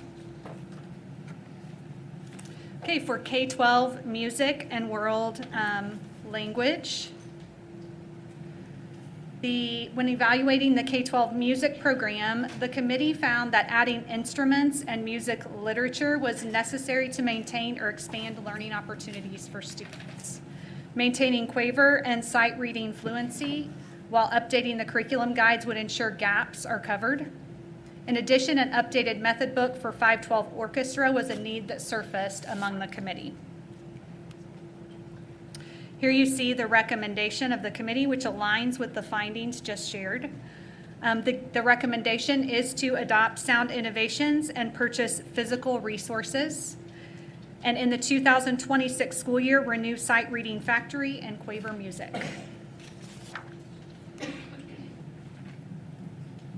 The evaluation committee for K-12 world language determined that our current curriculum lacks a viable scope and sequence, scaffolding, differentiation, and needs updates to ensure practices are not outdated. The committee recommended revision of curriculum guides and consideration of new resources. The committee's recommendation is to rewrite unit guides and utilize Spanish text and audio that is provided in other SPS resources, such as Renaissance and McGraw-Hill. This recommendation was made after reviewing vendors that submitted a proposal. Okay, moving on to 612 ELA and science. The 612 committee found that the current curricular resource lacked alignment with state standards for each grade level and was not vertically aligned with the SPS scope and sequence. Additionally, the curricular resource did not provide scaffolds or supports to address gaps in student knowledge and lacked high-quality materials that are standards-based to ensure high student achievement. The current resource is Savvis, which was digital only. The recommendation is to purchase Newsella, which is rated highly by teachers and aligned to Missouri learning standards. Newsella contains a vast library of fiction, nonfiction, and current event articles, which are released weekly. Newsella is digital for teachers, but not for students. In addition to the purchase of Newsella, $40,000 to $80,000 is budgeted each year to purchase novel sets that are a part of the curriculum guides.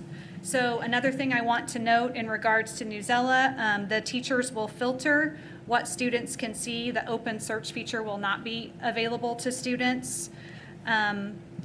Also, the articles are selected by the teachers and assigned to the students.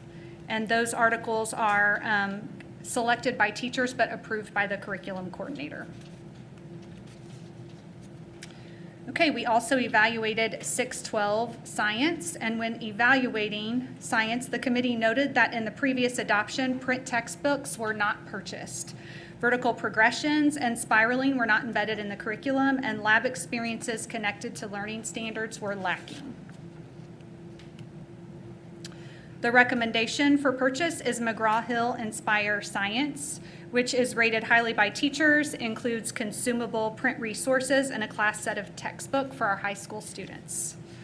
The resources are aligned to Missouri three-dimensional science standards and include standards-aligned lab activities. The purchase also provides vertically aligned resources from 6th grade up through chemistry.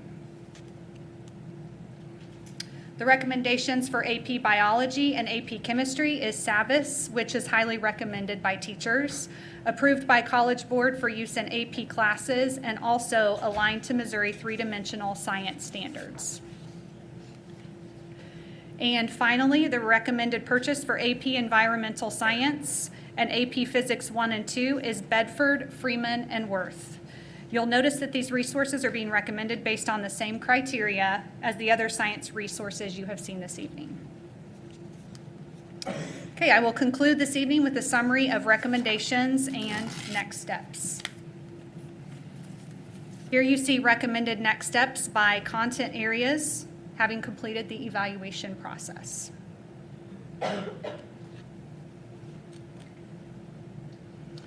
I want to conclude this presentation by referring back to the 5-step curriculum evaluation process. You see that we hope to purchase the resource in January. We will spend the spring and summer writing curriculum guides for fall 2025 implementation.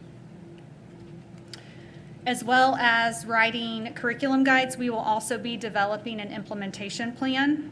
That includes high-quality curriculum-based professional learning, as well as job-embedded learning and support for teachers.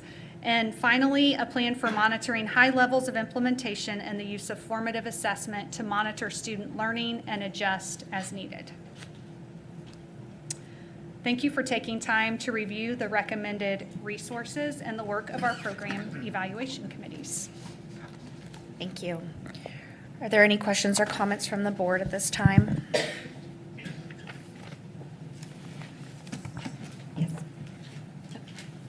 Thank you for your presentation. I always enjoy these because I learn a lot about what's going on in the classroom. I have a couple of questions and comments. The first question, when you say that it's one of these programs are highly rated by teachers, are they our teachers who highly rated them or these national teachers who highly rated them? Yes, SBS teachers.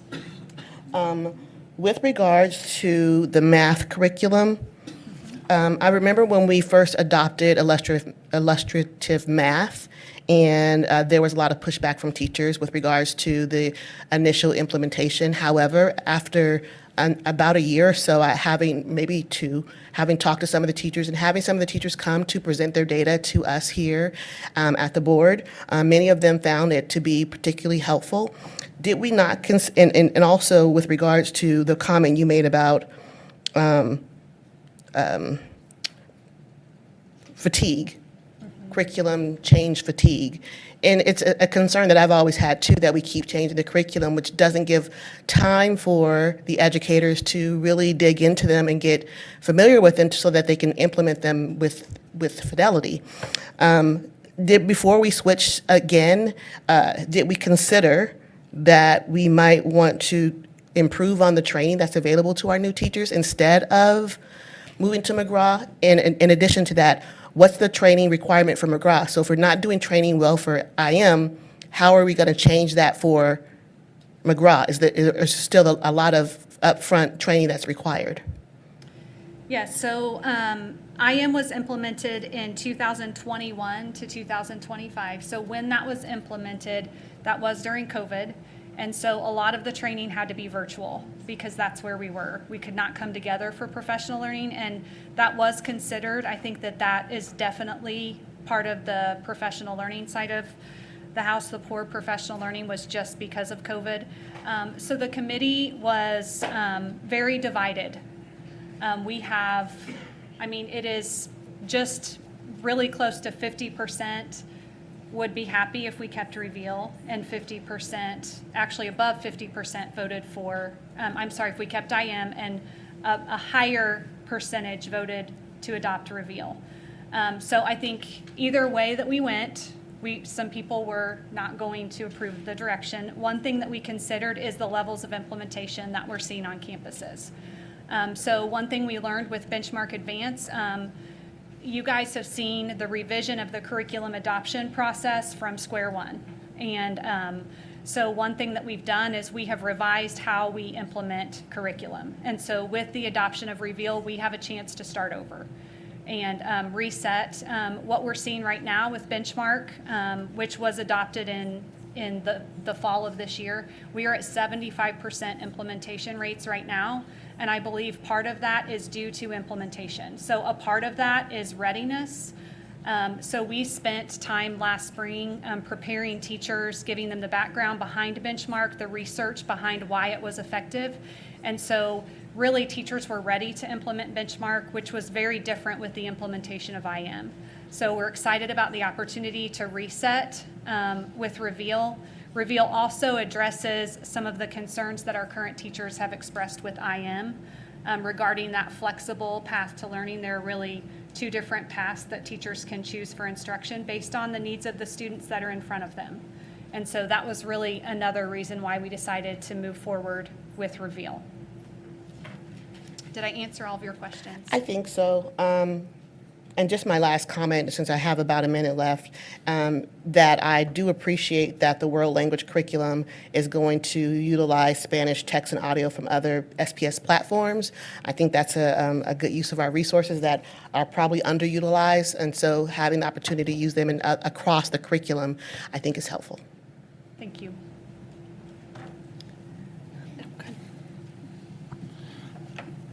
Thank you for the presentation. I appreciate that very much.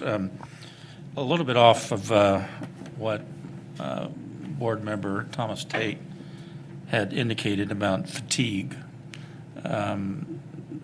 My stay on the board at this point, what I've seen in the few years that I've been on the board, is we continuously change curriculum to the point where we have people like the MSIP, DESE, changing the criteria on how you evaluate our students. And then you have our annual assessments that it seems to me like we just keep changing for our children. Where can we rely on this next change in curriculum that's actually going to identify where our students are in their growth of education? Because if we keep changing the criteria for them and we keep changing different curriculum, are we really achieving what we set out to achieve for student success according to our strategic plan? So that's a concern for me when we keep changing this. And now I may be completely off base, but it seems to me like we're always changing. Our children have to make the adjustments, and I don't know that that's really a benefit to us. I really think it could be, for much of our children, a detriment. So just my comment on that. Yeah, so one thing I'll remind you of is that we teach the Missouri Learning Standards, and DESE does change those. They update them from year to year. But regardless of the resource that we utilize, we continue to teach the Missouri Learning Standards. So there's not a resource that we can purchase that is 100% aligned to our Missouri Learning Standards. So our curriculum team with teams of teachers works to utilize the resource as a resource to teach the standards. So the curriculum is changing for the teachers, the resource is changing, but the students are still receiving grade level Missouri Learning Standard based instruction.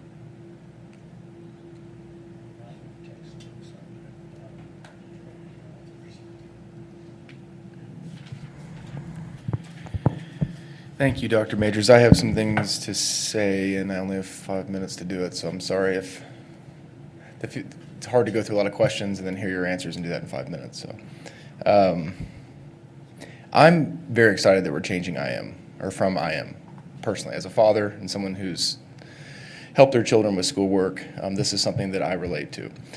So I'd like to speak to it for a minute from the point of view of parents. One thing I noticed on page number 7, when you talked about the members involved in the committee, I don't see parents on here. I assume some of those people are parents, in addition to a role that they might also play in that list. I'm not an expert. I don't know what the best curriculum is. And I do acknowledge that the state learning standards change. What I saw as a problem with IM is it wasn't very traditional in its methods. And what my concern is the most important person in a child's success in their education is their parents or guardians at home, and having buy-in from them and communication with them. So I look at it from that point of view as a father. And what I think is important that we sometimes lose track of is we need books. Because when work goes home, or a student is struggling with work and they need to do work at home, the parent needs to know how to help them, or the tutor, or whoever's working with them. And that's the guide that allows the parent to know what's being taught and how to help with it. When it's just a printed off worksheet and no guide associated with it, we're left to Google something that is quite foreign to us. I'm just reminded of the very famous comedian Nate Bargatze refers to this as new math and says he believes that the intent of new math is to fill up an entire sheet of work for every problem. And I think that's sometimes how we feel as parents. And I know as professionals we can get, not me, but our professionals can get kind of boxed into what the latest research is saying, and we can forget about, we've got to include the parents. So from my point of view, they need a textbook, they need printed materials that they can work with, and they need a more traditional approach that they can understand. If we completely rearrange how we're doing math, how can a parent help a child with 4th grade math when they look at the question and don't even know what the question is asking for what should be a simple problem that has to do with basic arithmetic? So I look at it from that point of view, and I really hope that what you're moving to, and I don't see it addressed in this presentation, and it's something I look forward to maybe discussing with you or Dr. Lathan more now that we have moved the vote on this. But I want to learn how maybe this is a more traditional approach and how we're including and getting buy-in from the parents, or how this would help us do that, because I do think public education at large, not necessarily just Springfield, has kind of lost their way with that as it's become more, this is the latest, greatest method, and we're the professionals and we know what we're doing. And I think the parents have often been sidelined in that journey, and I think we need to develop buy-in with the parents. Did we look at any other successful districts in the state at what they were using and apply that to our decisions? So when we submit an RFQU, we can only look at the vendors that submit proposals, which was in the board questions that were asked. There was a complete list of vendors that submitted proposals. So those are the vendors that we look at. So I'm sorry to cut you off, but so did we ever look, did we look at other successful districts and say, what are they using, and back into it that way? So similar to what you're talking about, we did reference checks with the 12 or 13, I don't remember the exact number, that submitted proposals. When you see reference checks, that is calling other districts, looking at student achievement scores that have implemented the programs that we're selecting from. In the interim, before we vote, can we get some information on what districts are using these curriculum resources that tend to perform very highly on assessment scores? Sure. And one more question, slide 23.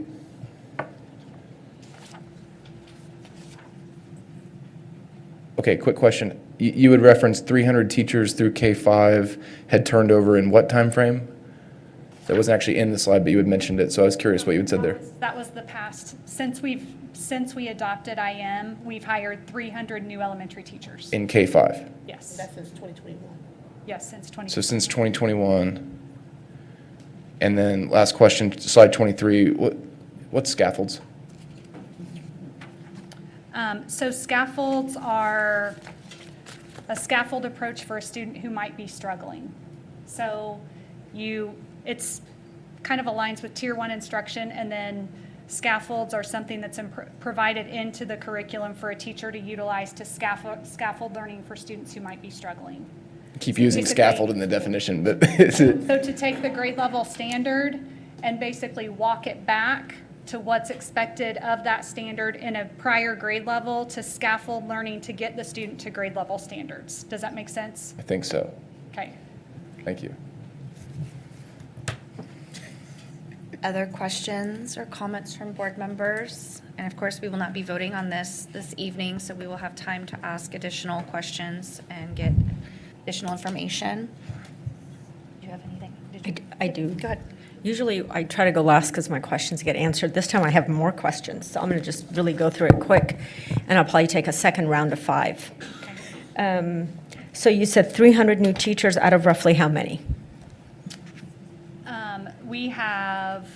It doesn't have to be exact. I'm trying to get, is that half the teachers? Is it a third of the teachers? We have 700 teachers, I believe, currently.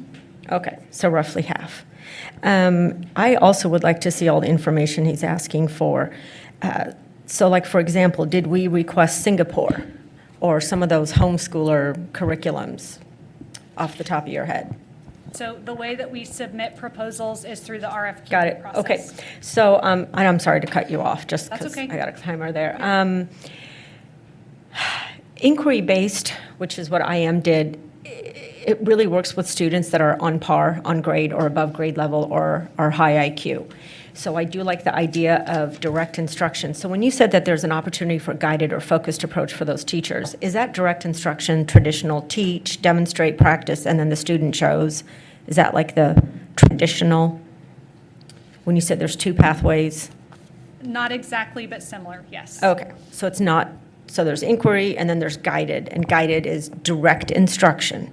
Yes, and we have, you guys are welcome to view all of the curriculum resources. They're available. Since we're voting in December, Thank you. you'll have an opportunity. Yes, and I have a comment to make about that too. Okay. Thank you for bringing workbooks for science 6 through 8. Thank you, thank you, thank you. I'm going to keep going. On Spanish, so we're going to be using Renaissance and McGraw-Hill, which is really good because as I was looking at the slides, it sounded like there wasn't really going to be a formal Spanish curriculum because it said that it was going to be in the next adoption. Yeah, so we'll So have. is it a patchwork? We'll have curriculum, not a resource. We have resources in-house. So that there won't provide- be like a book that goes home with the kids, like Conectate, which is like a Spanish book that Correct. a lot We'll of people utilize use. resources within McGraw-Hill and Renaissance, if that's. Which means that the teachers are going to be printing, sending it home, and then printing and printing when there could be a book, right? So there will be print material, but just not in a book. Correct. So it's going to be a burden to the teachers to print. It's a use of paper. Papers can get lost, all that. So they did, in the RFQ, they did look for, there was not an appropriate vendor that submitted a resource for a book. They did seek one. There was not a proposal submitted that met the criteria. Thank you. Physics first, I asked about this and was told that it was replaced by integrated science, but then I didn't see integrated science in the slide decks. So is that also a McGraw-Hill, or what is integrated science? I'm going to ask Wendy, do you want to come forward? I'm going to let Wendy Robinson, our 612 curriculum Hi, director. Wendy, you have like 10 seconds. Integrated science is replacing physics first. Physics first was an adopted program. It wasn't a typical physics class. And so what we want to do is integrate and have all strands of standards, both life, physical, and earth for our freshmen, so that they have all the standard science skills that they need to be able to choose their correct pathway through Okay, science. so if a student wants to take physics, because right now we have chemistry, biology, and then we have AP chemistry and AP biology. So we've kind of been weakened in physics. Physics still occurs in integrated science. It's physics plus. They will also receive earth But we don't science have standards. just a physics course like we do chemistry and biology. If you want to do just physics, you need to finish that introductory course in 9th grade and then take physics AP. You can Got choose it. the physics pathway. Pathway, okay, which is the only AP right now. It's the only course you can take after you take the integrated science. Everyone goes to biology after integrated science? No, but I mean, if you wanted to take physics, your only option is to take AP physics. Right. Okay. There's AP Physics 1 and 2. Oh, so that's 2 years' worth? Oh, okay, thank you. So when students and families have a request, I notice that everything is a classroom set of books. So where are they going to get books? So they can check out from the classroom set. Okay, is Brain Pop going away entirely As a paid resource, yes. as a paid resource? What do you mean as a paid resource? Not going to be writing it into our curriculum guides. Okay. It's a digital resource, and so we want our students to be interacting in our science classes and interacting with our teachers and with our textbooks and our workbooks, especially at the middle school level, because they do have workbooks now. So all of what was in Brain Pop is now included in Inspire Science. Okay, thank you.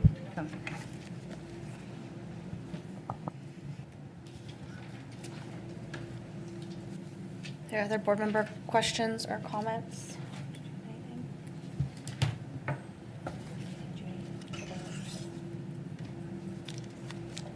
Really, just a thank you for everything. I mean, it's very detailed, it's very specific.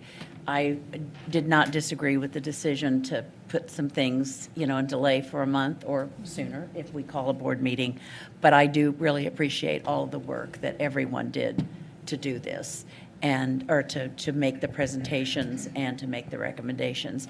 It takes an incredible amount of brain power and grit and perseverance to come up with, to follow the process and to come up with a product like what you put before us. So thank you very much. Thank you. I'll thank our coordinators and the teams of teachers. They worked really hard to find the best resources for students.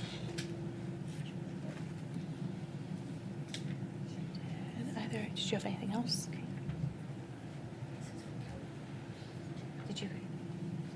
Did you guys have anything? Board member Miriam, did you want to go? I did. I'll let everybody go first. I think everybody has gone. Everybody's gone and That wants to go. Oh, thank you. Well, I want to thank everybody that worked so diligently on this, and I think everybody knows just how happy I am that we're finally getting rid of illustrative math. Whew. But I also have some comments to make because I'm appreciating the input that Dr. Thomas Tate has given. I also would like to see the committee makeup. I asked about it, and I was told to go to slide 7. I can read slide 7. I would like to see what the committee makeup is. I want to see how these things were scored. And the reason that I say all this is that all these appropriate processes were done at a previous time under a different governing body.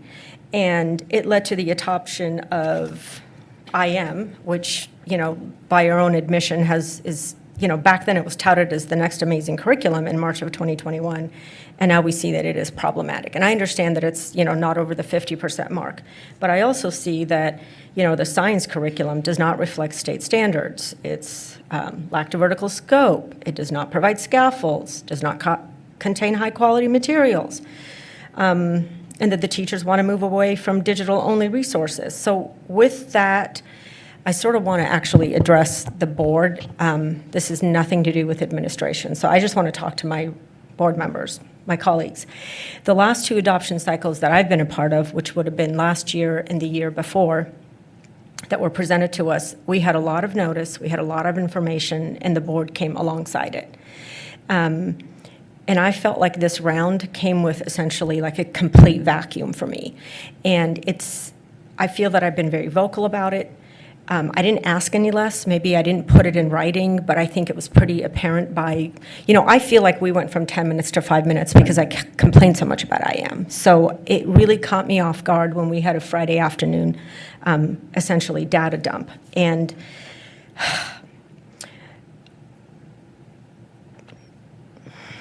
so let me look at my notes because I did make some notes while everybody was speaking.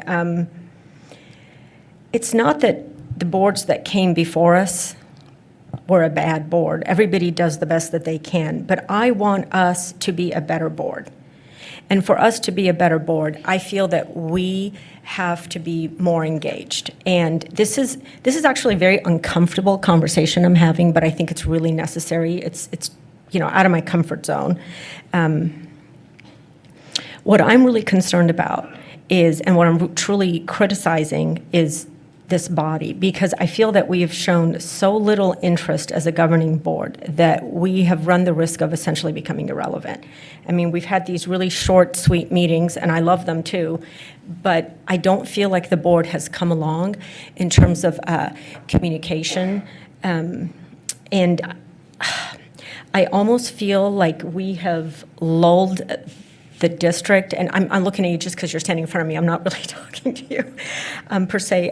We've lulled the district into thinking that we don't care, and we've allowed them to sort of pick and choose when they seek our opinion and our perspectives and when they don't. So we were brought in twice to talk about the boundaries, about the construction management project, but not about this. And I can only surmise that it's because they needed the votes or because they had a problem with messaging to the public and they wanted our assistance. And I get that. But I also understand, and I want you guys to know, because I've said it many, many times, and I'm going to say it again.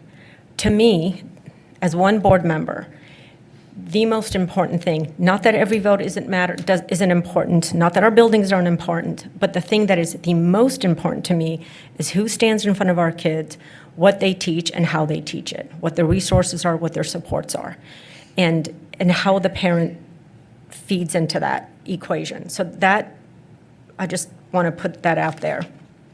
And you know, it was tough listening to, we had a lot of public speakers, and, you know, the public feels cut out. You know, in some part, I get that, because I think it starts with us. It's our leadership. And I feel that we've kind of cut ourselves out. And the thing I don't understand is, why is all of these, like this information that she gave us, all the presentations are under executive content. So thank you for agreeing to push this off to another date for us to vote, because now the public has access to this, and I'm there and I'm available, and I would like to receive input from the public, which is the parents and the teachers, because now they can go and look at this presentation. And so so I'm really happy that we're doing that, and I'm out of time. Thank you. Any other comments from the board or questions? Thank you for, oh, go ahead.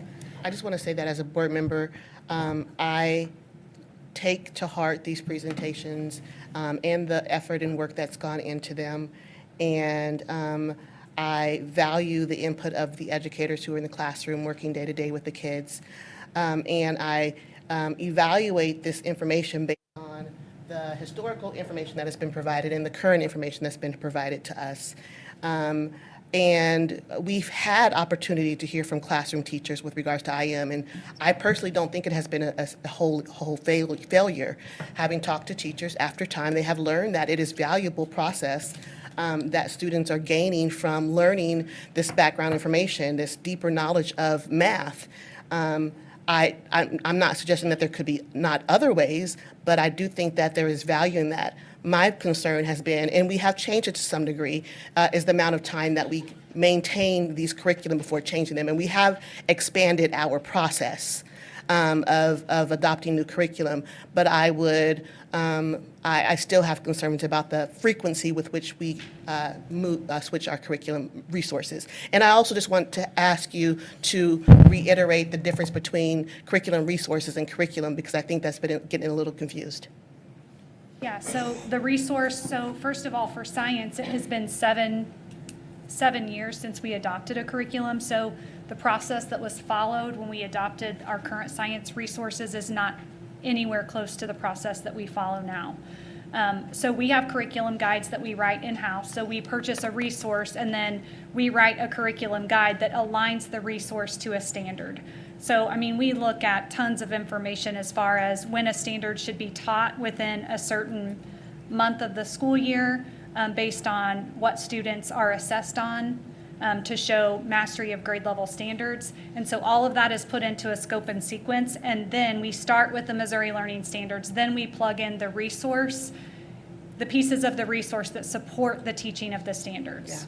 And I just, you know, as an educator myself, I know that, you know, when I switch resources, a different textbook, it takes a while to get the rhythm of that book, those materials. Even though I'm teaching the same content that I've been teaching forever, the book provides a different level of guidelines. And so, again, my concern has always been, particularly with our curriculum process, is making sure that the teachers have enough time and training to become efficient at teaching those materials.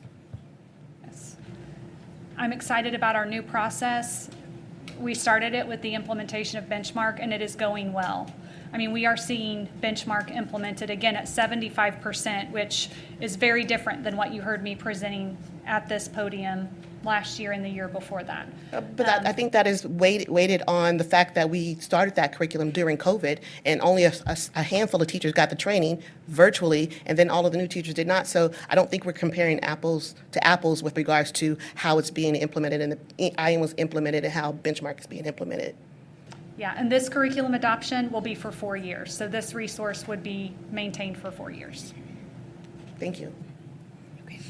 There's been a request from the board to have a short restroom break, so we will adjourn until 7:45, and then we will get started again.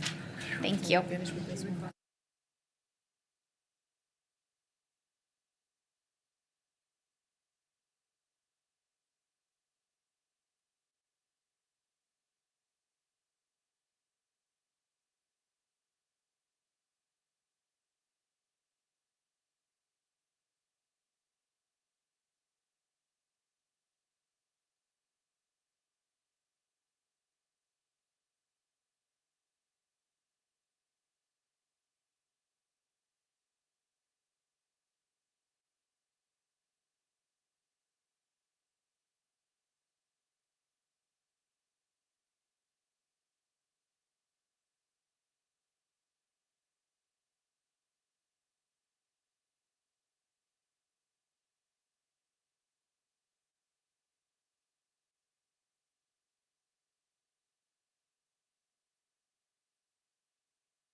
All right, it is 7:45, so we will reconvene.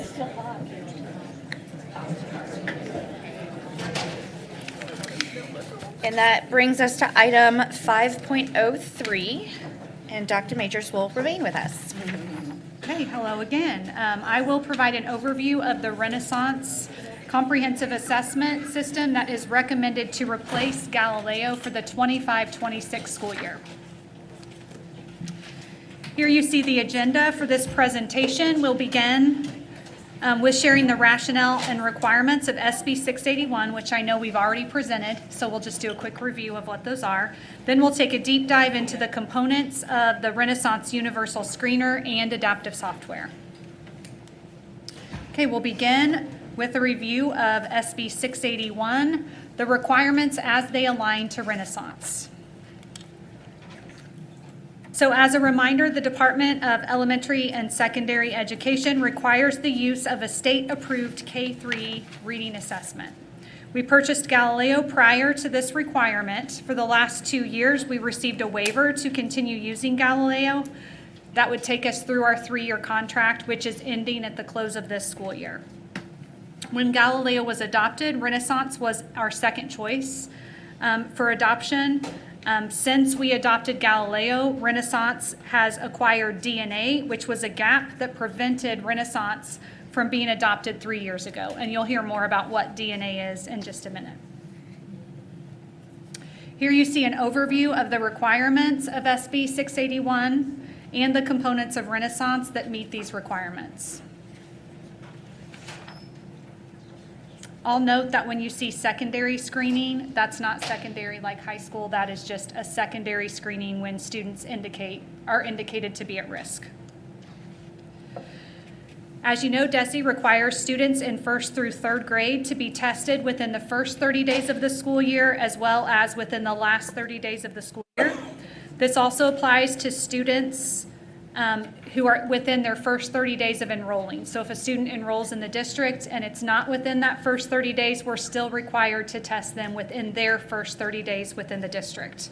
For students in grades 4 through 5, students who are on a reading success plan must also be tested within the first and last 30 days of the school year.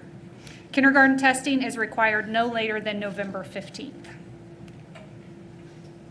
Okay, STAR curriculum-based measure, CBM, is the assessment required by DESE for students who take the universal screener and score at risk. So this is that secondary assessment that I referenced. Here you see by grade level the skills the CBM assesses to determine the specific deficit area. These scores are required to be reported to DESE, which became a requirement in the 2023-24 school year. Currently, Galileo assesses these skills, and teachers are required to enter the scores into the reading success plan, which is then reported to DESE. Okay, here you see the level of data that is provided to the teacher regarding students and the specific skills that are a deficit. This will assist the teacher in creating a reading success plan and implementing targeted interventions specific to the student's area of deficit. Currently, teachers utilize the intervention alert within Galileo. That probably sounds familiar to you. And they look at specific questions to determine deficit areas. With the CBM assessment, it automatically generates the deficit area, which saves time for teachers. Another advantage to Renaissance is the embedded dyslexia screening that is also required by DESE. On the right of the slide, you see the DESE requirements specific to dyslexia screening. On the left, you see the specific areas assessed within STAR assessments. Next, I'll share details around the universal screener portion as provided by Renaissance. Okay, here you see an overview of how Galileo compares to Renaissance. Galileo is a K-12 assessment platform, and 1st through 5th grade students take the Galileo benchmark beginning, middle, and end of the school year. And kindergarten students take the assessment at the middle of the school year and then again at the end. Students also take formative assessments within Galileo.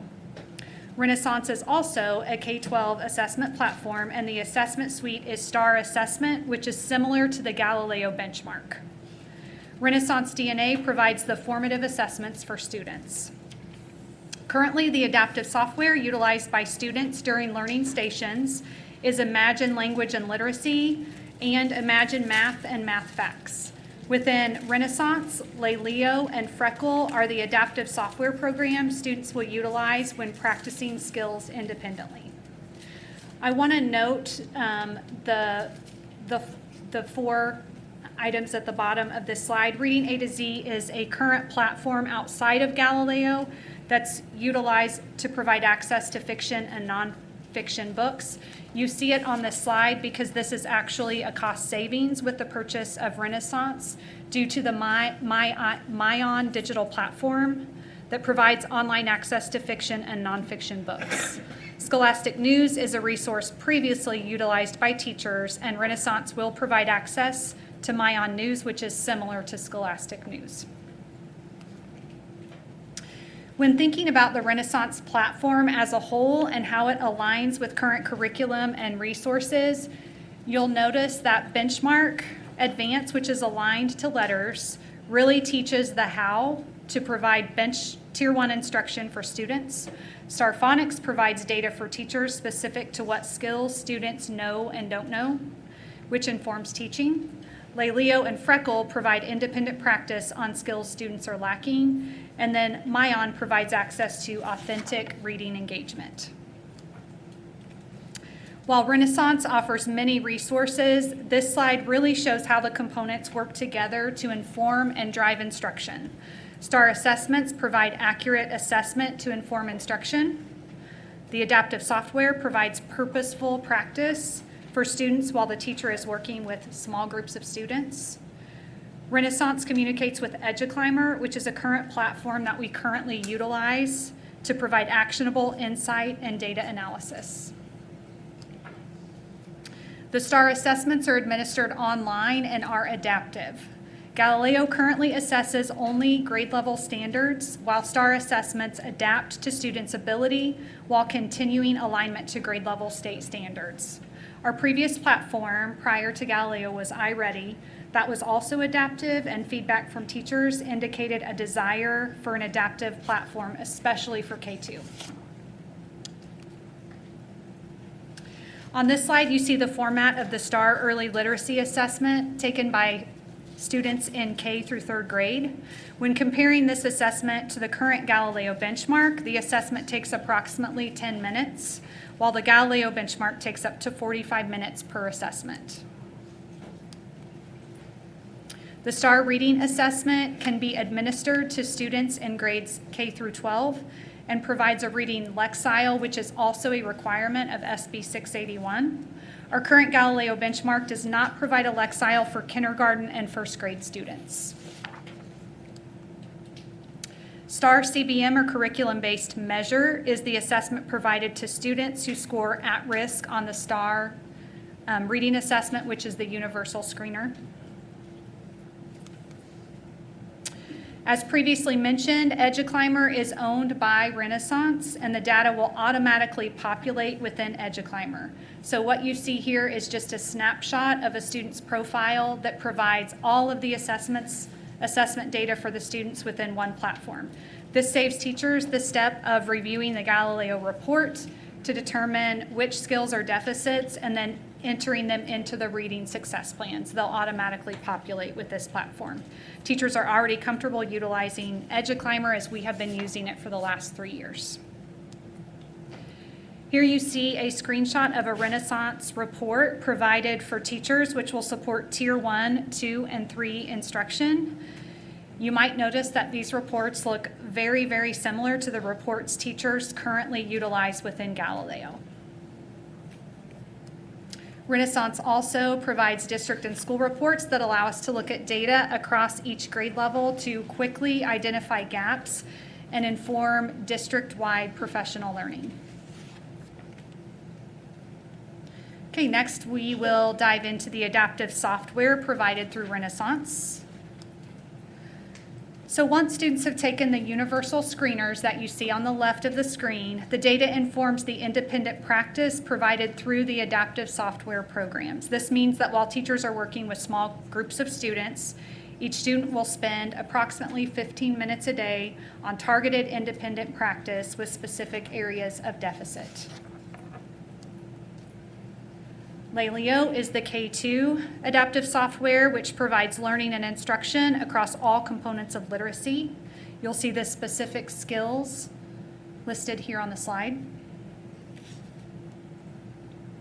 Freckle provides individualized skills practice for students reading to learn. That is, students who can read independently. On the right, you see specific skills by content area.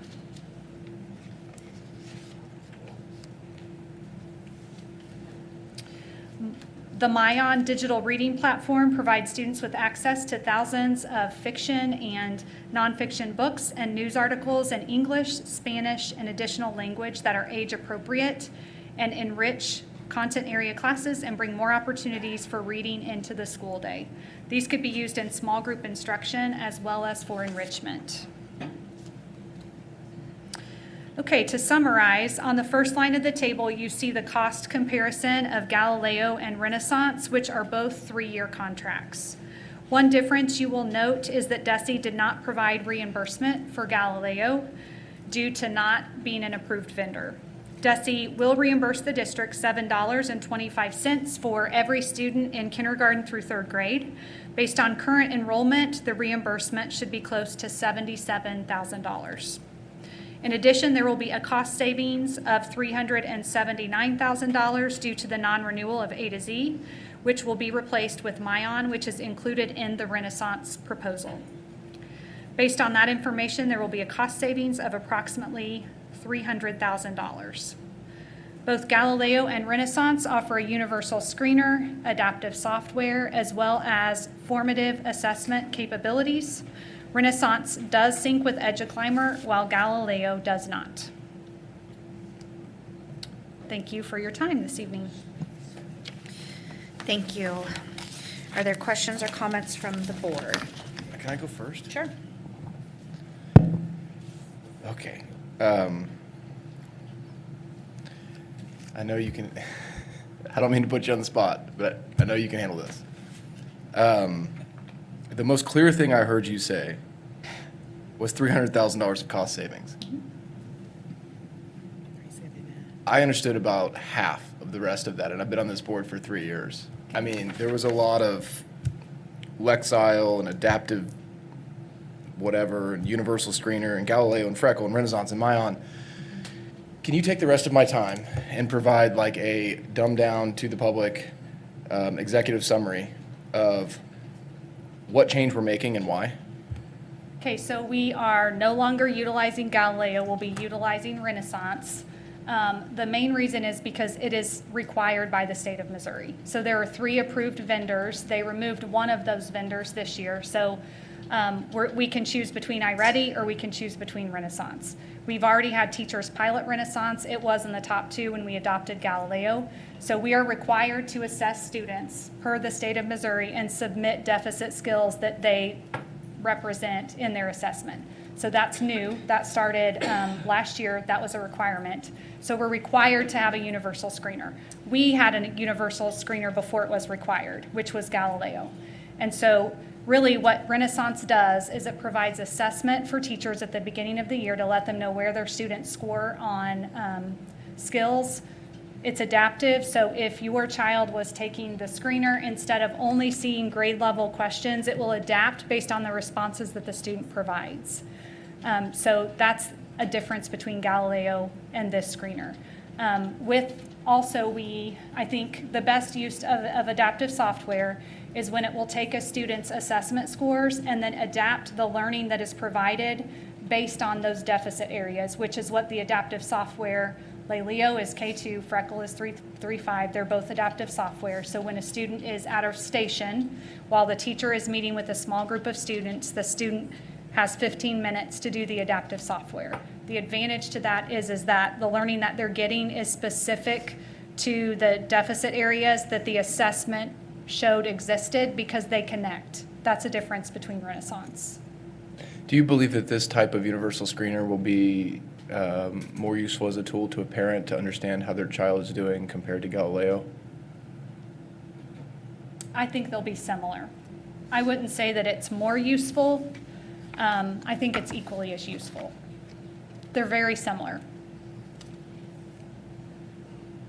I think a difference in Renaissance is it will provide, which is feedback we got from teachers, is what Renaissance does is it will go back and show you the skills that a student was lacking in prior grade levels.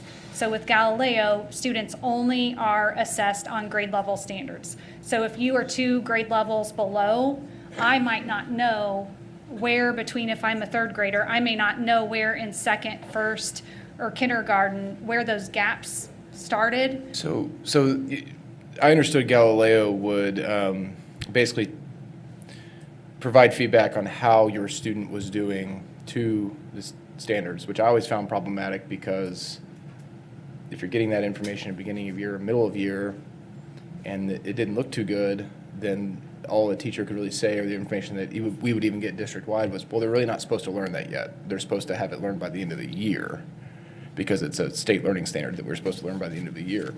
And it didn't seem to give an accurate picture of the capabilities of your student, whether they were below grade, on grade, or above. Does this allow that? If that's your belief, then you will love Renaissance.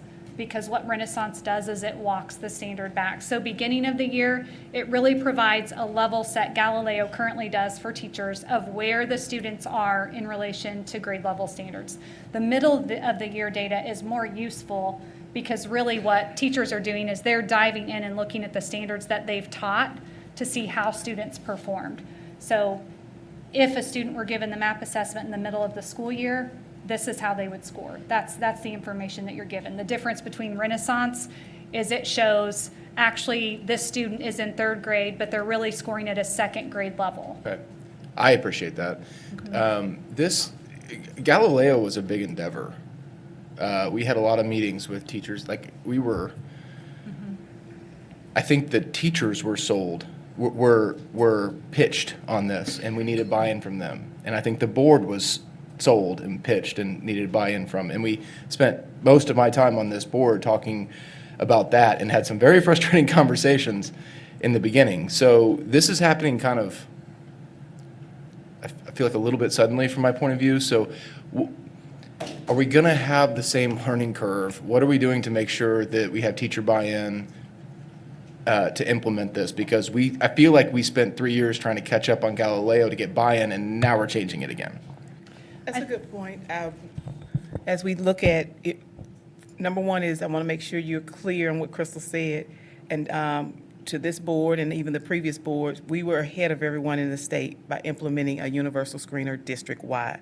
Most districts had maybe just at the elementary level, they didn't have middle and high school implementation. So you're right, we got the buy-in. But now district-wide, we've held conversations around the data. Our teachers know how to dig into data. They know how to use that informed instruction.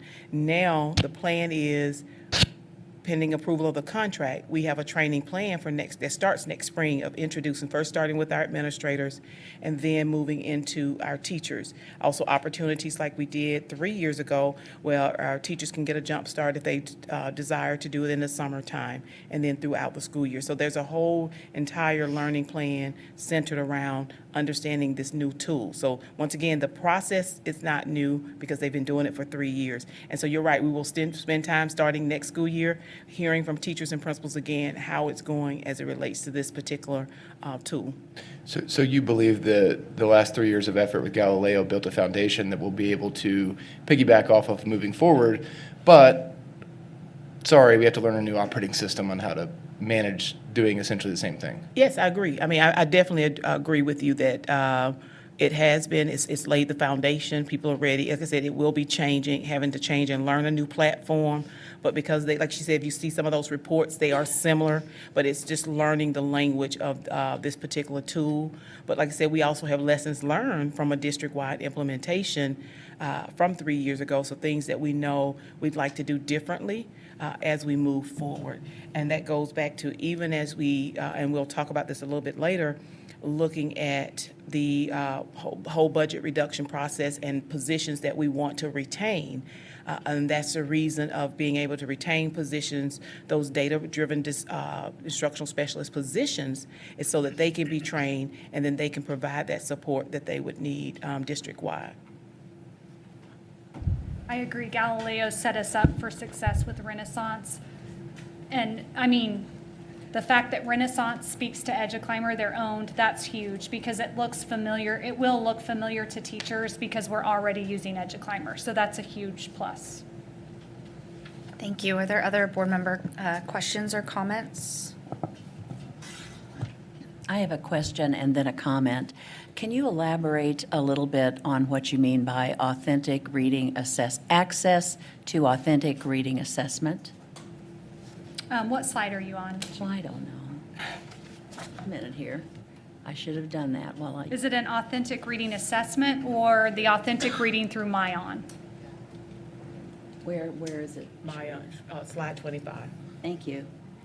I'm sorry I didn't do that. Well, that's what I was on. See, right? Yeah, so the advantage to Myon is that if I were a teacher and I was planning a small group lesson and I had a group of students who did not like to read, but what I knew is that they loved basketball, I could go on to Myon and find an article On that topic. that would engage their interest and they would in turn fall in love with reading. Yeah, and that is important. I mean, it really is. Give a 16-year-old non-reader that wants a driver's license, a driver's ed book, and they'll start figuring it out.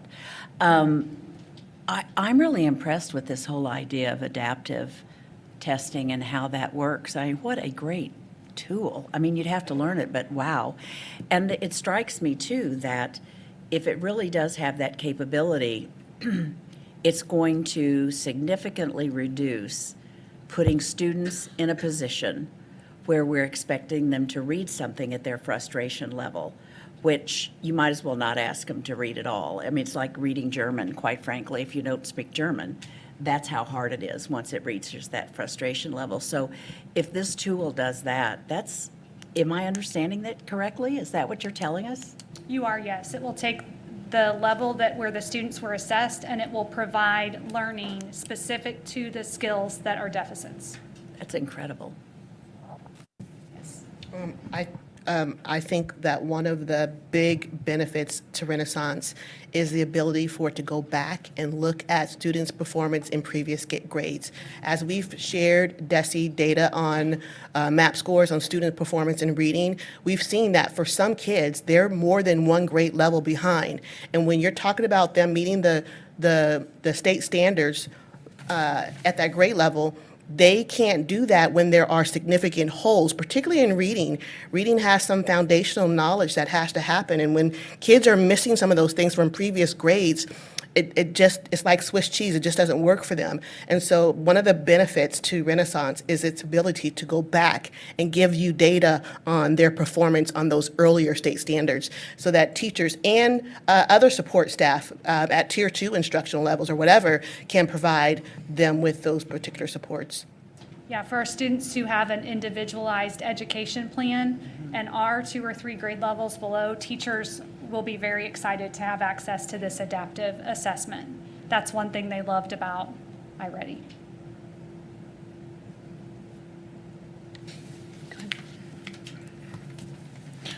I like Swiss cheese.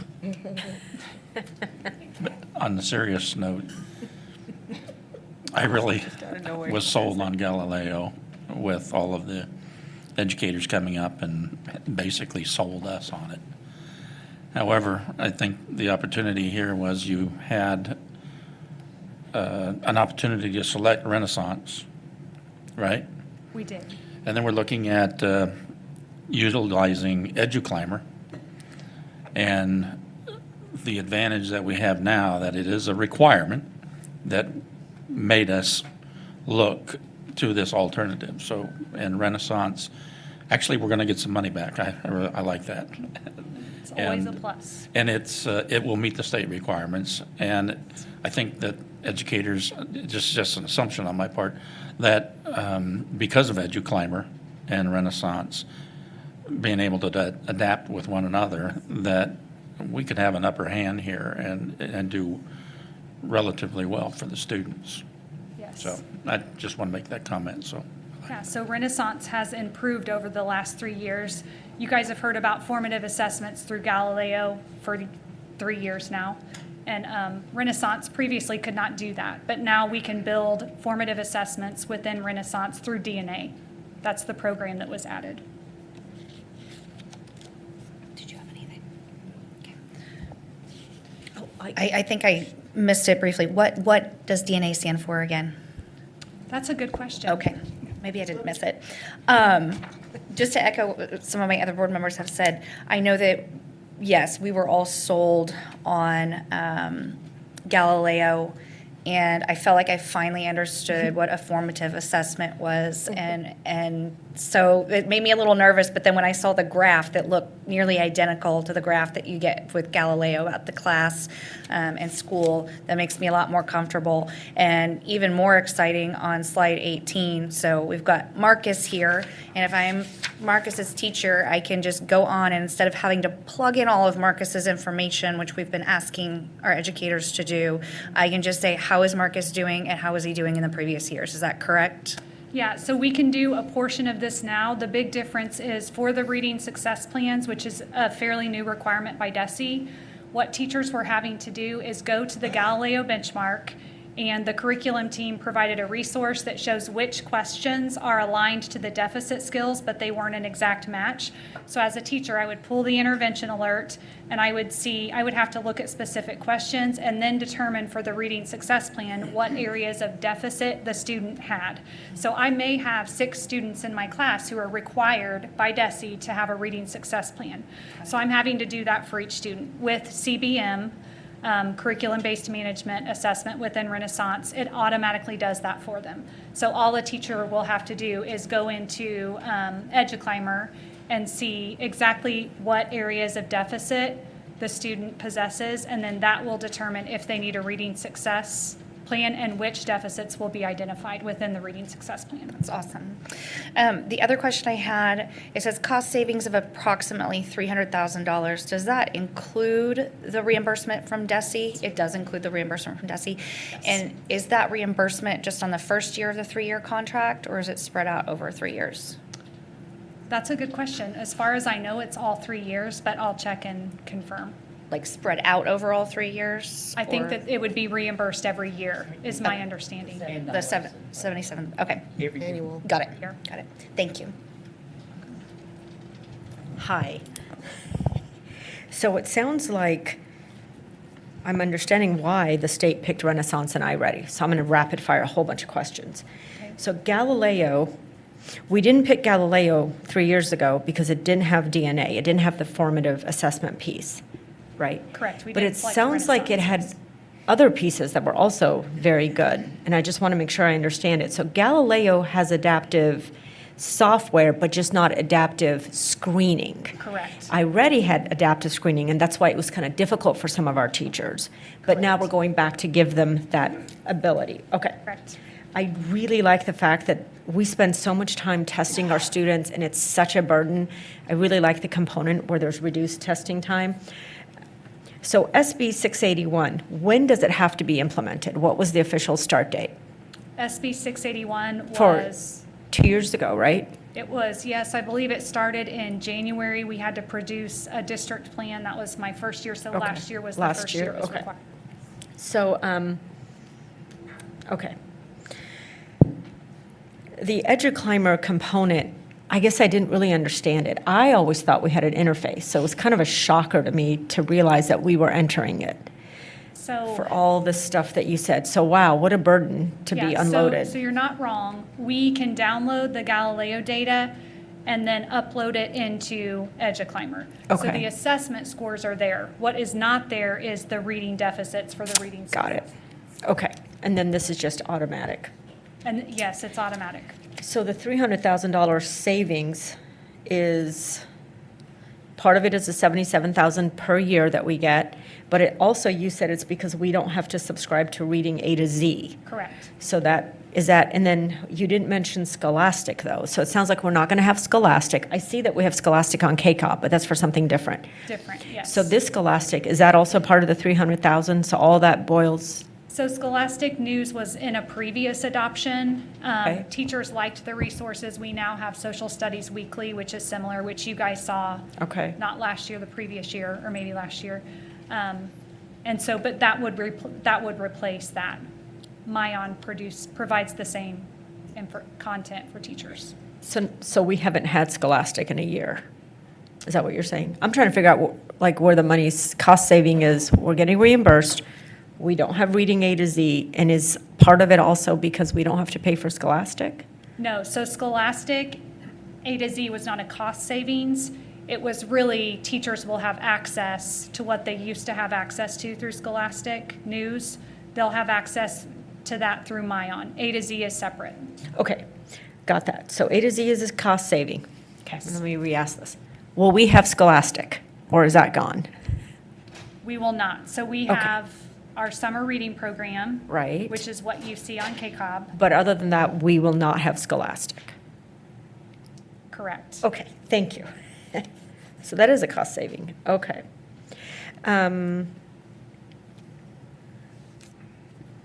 Hold on, as people were asking, I was making a lot of notes.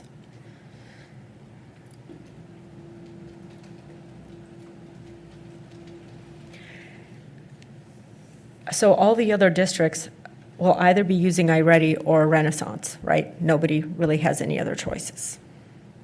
Yep. So, Okay. Yes, you're correct. So I think, so I have a couple comments to make. And if I run out, I'll stop and then I'll redo it.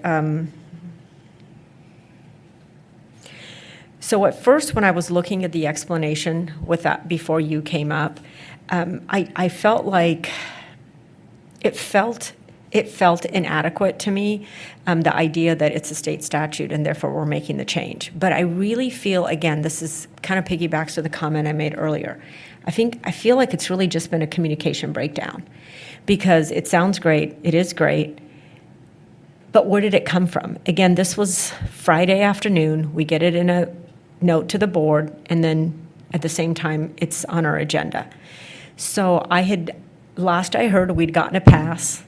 I missed the memo where the pass was going to expire. I didn't even know we were looking. I didn't know that, to be honest with you, frankly, I forgot that we had looked at Renaissance. And I have to say, Kelly, I understood every single thing she said.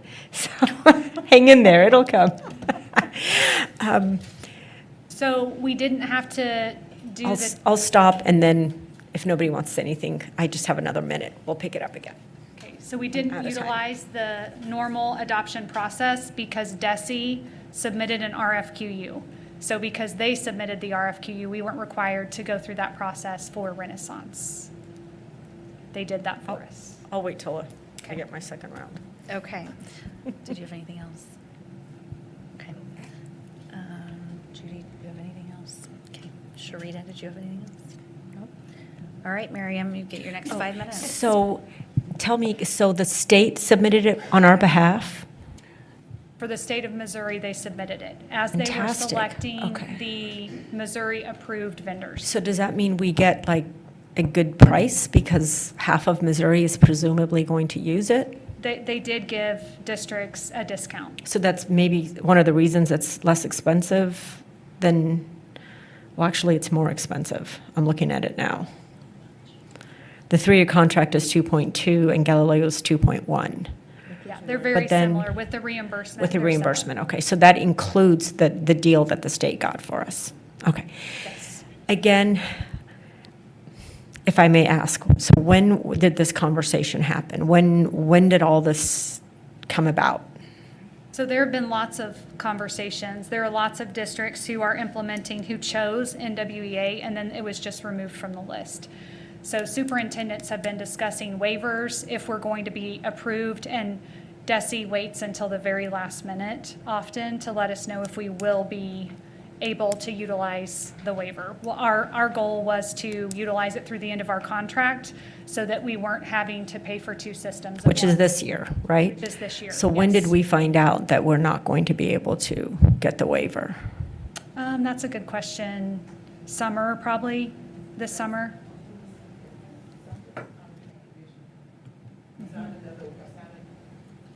I signed another agreement in May asking for an extension for 24, 25. And then they. We got, right, because we're in it now. Received it, and, but we knew, like I said, because we were, only reason the extension was granted because we were already in a 3-year contract, basically. And then October, this is November, October, when our commissioner attended our administrators meeting, we found out again that another vendor had been removed from the list, and other districts, just like us, were impacted. They were planning to use that other company, and now they have to also change, so. Okay, so we found out pretty recently. Okay. Like I said, it just felt really abrupt because, I feel like there was a courtship when it came to Galileo, the board was courted, but I felt kind of lonely. Nobody came to us, it just dropped. I understand it. Having said that, I have 2 comments. One is, I hope that, on one hand, I guess I'm kind of glad that we're being forced to change because it sounds like it's going to be for better. But on the other hand, I feel that, again, this is addressed to my board colleagues, that maybe it'll motivate us to get more involved in the legislative process because the next policy round of policy changes we might not like, and they might force us to discontinue something that we really, really like.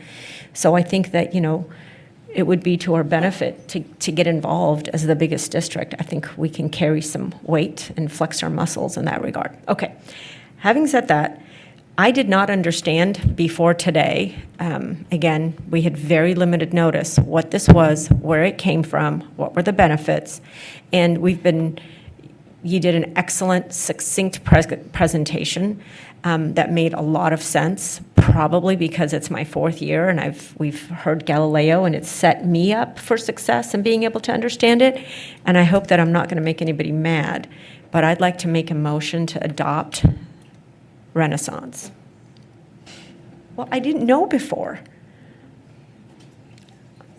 You don't have to second it or vote on it. There's been a motion from Board Member Mohammed Khani to proceed with the adoption of Renaissance. Do I have a second? We have a second from Board Member Provance. Thank you, Board Member Provance. Are there any further discussion items on item 5.03? Do you have a discussion item? I almost think this is out of order. We've determined that we weren't going to ballot on this, and we were going to move this to the next meeting. But now there's been a motion to undo it. And a second. Would So that the- be, It's not to adopt, the motion, as I understand it, is to bring it forward for a vote this evening. Is that Yes. correct? Yes. So a vote in favor then we would vote on whether or not we're going to adopt. Well, since it's, First of all, I'd prefer not to vote for that motion. I'd prefer that it still be allowed time to digest and understand and ask questions. Again, provided that that's not some sort of undue burden on the district, which I thought we confirmed earlier that it's not. But it would be beneficial for us to move forward if we can. So if I may, if it's voted on tonight, we'll have access to it so the coordinators can begin building assessments so that we can have them ready for teachers for the 25-26 implementation. Thank you. So there's, go ahead. And just a comment on this, I think it's worth maybe a question and a comment. Do we not have, like in our contract with Galileo, do we not have a provision to be out if it's no longer approved by the state? It seems like something that should be included in the contract. This is the end of this is the end of the contract. But we got 2 waivers. The waivers were with the state. That's what I'm saying. So do we not have provisions in the contract that say if this no longer meets the state mandated requirement, then we can opt out. No, because it was not a state requirement at the time when we entered into the contract. If you, like I said, if you recall, we were one of many districts utilizing a universal screener. In fact, they talked about us in Jefferson City at DESE that Springfield had moved to this particular universal screener. So I would ask that in future similar contracts like this, including this one, that we push for a provision in the contract that allows us to get out of the contract if it puts us in a situation where we are out of compliance with a state requirement. That seems, as things are changing a lot with the state, that seems very reasonable across many of our contracts. And I guess just I'd take this moment to point out,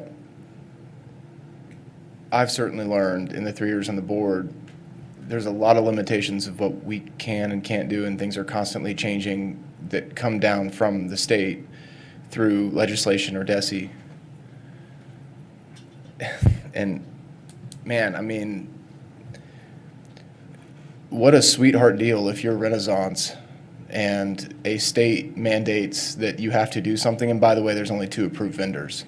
That is not local control, and I am not a fan of that. And I do agree with Miriam's comment about this is evidence that maybe we should be more involved at the state level to lobby for what's best for students and to lobby for local control. I would be very much in favor of our experts deciding what's best for our students in Springfield and not the state saying, you have to do this. And by the way, there's only these 2 vendors. And these 2 vendors are just going to clean up across the state with $2 million contracts here and there because they're the only approved ones for it. Just my soapbox for a moment. Thank you. Okay, there's been a motion made that we change item 4.02 back from an informational item to an action item so that then we can vote on it. I'm sorry, 5.03. 5.03, move it back from an information item to an action item. So a vote in favor, if it passes, we would then move to voting on the Renaissance Learning Adoption Contract. So since it's now we have an opportunity to speak, I just want to make sure I'm understanding correctly. We don't have a choice other than iReady or Renaissance. I just want to be crystal clear on that. You mentioned 3 though, and then we've only mentioned those 2 Yeah, so specifically. NWEA was on the list. DESE recently removed it from the list. So since we've experienced iReady, it actually puts us in a good position, because if we hadn't, we'd be like, well, maybe we want iReady. So what I'm hearing is, since we're going with Renaissance, we like Renaissance better. It feeds into EduClimber. We've kind of gotten used to it because of Galileo and all these reasons.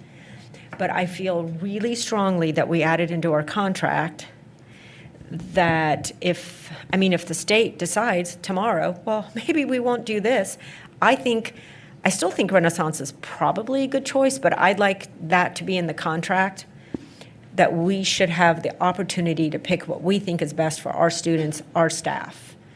So if there's any way we could, please don't shoot me, amend my... You don't need to amend it. I don't need to amend it? We heard you. We will make a note to contract. To alter that. That's really important to me. And I also want to speak to the fact that I have some choice words reserved for my legislators. This is not acceptable. You guys know how I feel about getting involved with Jefferson City, because this is not okay. I think we're lucky in that Renaissance is not that different than Galileo. We're used to it. We actually see all the great things about it and what's better, and it just so happened to work for us this time, but there's no guarantee that the next time that the gavel comes down on us, it's going to be good for our students. So please reflect on that. Okay. So we are going to move forward. The first vote, again, is to move item 5.03 from information to action. If that passes, then we will vote on the actual contract. So first vote is to move from information to an action item. And I will start with you, Mr. Byrne. Maybe this would be the 1 in 10. Do you want to start the other side? I'll start with you, Board Member Provance. Aye. No. Aye. Yes. What did Ms. Provence say? Aye. No. Okay, and chair votes aye, so on a motion of, or a vote of 5-2, we will now bring the Renaissance Learning Adoption Contract for a vote. So a vote in favor would adopt the Renaissance Learning Adoption Contract. I'll start again with you, Board Member Provance. So this is not going to be online? Pardon? No, it won't be online. Aye. Aye. Aye. And chair votes aye. That passes 7-0. Thank you. That brings us to our new item 5.04. If you'll recall, we moved item 4.0, that's why I was on 4. We moved from item 4.02 to new item 5.04, which is our KCOB. And Board Member Muhammad Khani, I think you said that you knew which items needed to be removed from this. Well, yes, give me 1 second. I think from a governance standpoint, it's irresponsible to vote on anything that's curriculum since we haven't actually voted on adopting the curriculum. However, I personally would like to see New Zella, which is 1, 2, 3, the fourth one down. On which one? On the 15 to 499,000 KCOB. Fourth down. 1, 2, yeah, fourth down, and it's New Zella, and like news with the ELA.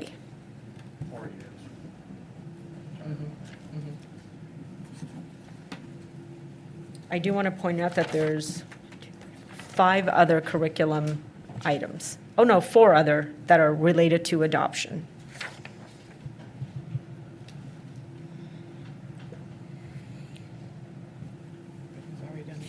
Can you read off all of them? Oh, you want me to read them? Okay. Yes, sorry. I thought I Oh, heard you I'm say sorry. earlier that you had done that, so I didn't do it during break. No, I hadn't asked, do you want to move those off? Oh, All I'll of do the it. curriculum items should be moved Okay. off. Well, one of them is coming out of the curriculum department, but it's scholastic education, but that's why I kept asking her. So it's not a curriculum item, even though it's paid out. So the ones that relate to the curriculum vote are New Zella, Savas, And where is that one located? same sheet.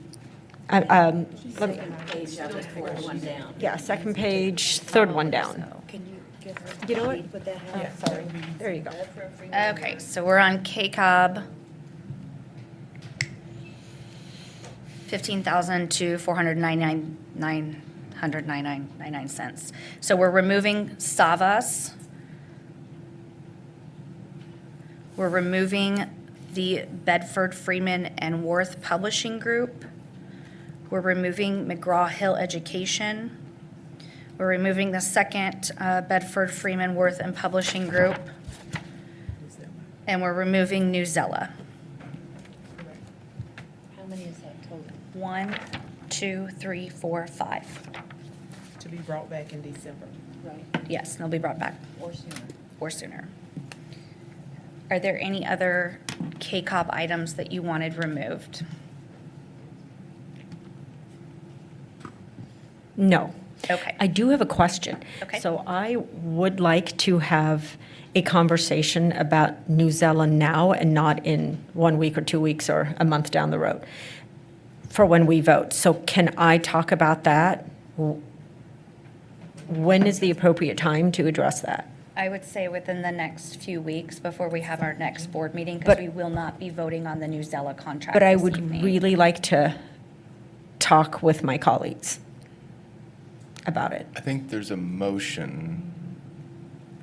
So if you make the motion, there's a second, then you can ask your questions during that, correct? I think just by consent, the board's going to remove these contracts just based on its prior voting. Yeah. Yes. So they're not on the agenda to discuss tonight. So could you perhaps use your board comment time to discuss that? Because it's technically not on the agenda.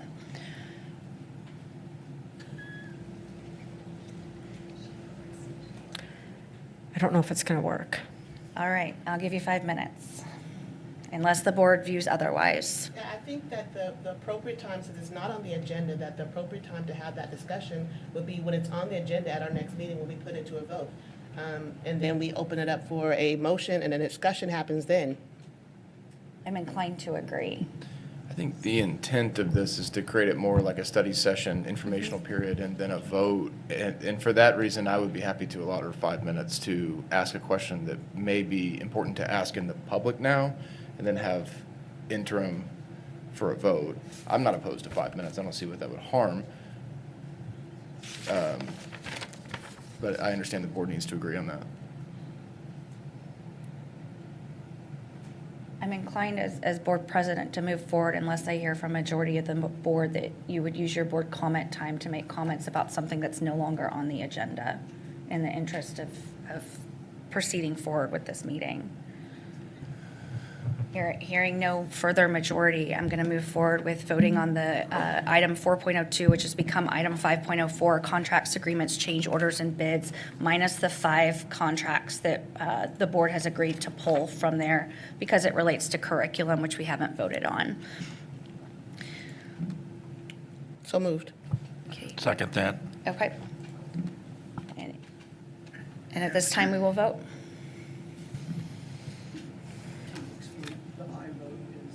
The yes vote would adopt the contracts, agreements, change orders, and bids as presented, minus the 5 contracts. Oh, yep, we sure can. And I'll start with you again, Board Member Provance. Aye. Yes. Aye. Aye. And chair votes aye. It passes 7-0. That moves us to item 6. The 2023 bond project updates and actions. Item 6.01, change orders and agreements. Good evening, Mr. Dilday. Good evening, Board. So before you in the board packet this evening is change order and agreements. Standard process of items, so seeking approval to move forward with these items. Okay. Thank you. So the board has in front of it the requested change orders and agreements. This time I'll entertain a motion that the board approve the expenditures as presented. I make that motion. Thank you, Board Member McCoskey. Do I have a second? Second. Second from Board Member Thomas Tate. Are there any questions from the board at this time? Yes. Yep. I'm sorry I didn't ask this question prior, but the $104,000 for Reed Academy, City of Springfield required code changes to auditorium. Why was that unforeseen? So it went through initial review, preliminary review with the city. And because of the use of the area, it has now become an actual stage versus a platform. With those changes, it required us to change smoke detection. It's requiring us to change HVAC and preliminary work to accommodate it actually being a performance stage. It originally was listed as a platform instead of as acting stage. So is that a true added cost? Yes. So why is that not something that our architectural team didn't identify at an earlier stage? Why are we picking up the cost now? That seems like something that they should have done through their research with code compliance. It actually went through the initial code review with the city and was initially approved. And the city came back and said because of the use of the space, that it is considered an actual stage, performance stage. So that's why it's come back the way it has.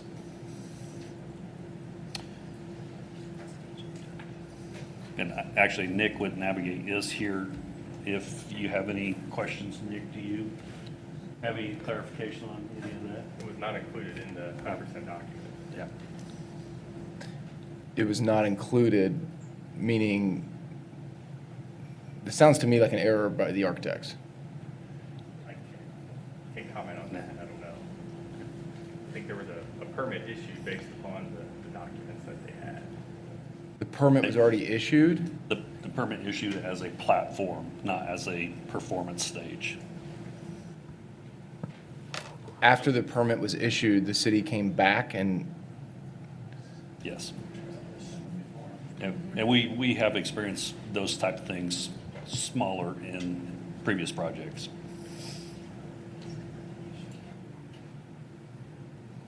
Okay, I mean, thank you for answering that, but I always just get a little bit uncomfortable when I get that mistakes happen, but I don't like it when the owner, in this case, the school district or the taxpayers, are the ones that end up having to pay for the mistake, whether the mistake was on behalf of the city or on behalf of hired architects. We're the ones that pay for it. So, I mean, I don't know what else to say about it other than it's important. I don't have anything else to say about it. Thank you. I have a question. The Reed Academy is a performing arts academy. I always thought it was a performing arts stage. I mean, that was the understanding. Initial design, my understanding, did not have it as a performing arts center. Okay, so I guess I need to be educated. There's a code change, but what does that mean? So is it going to be built differently now, and that's why there's $104,000? Like, what's different? So what required to change is they listed it as an initial platform.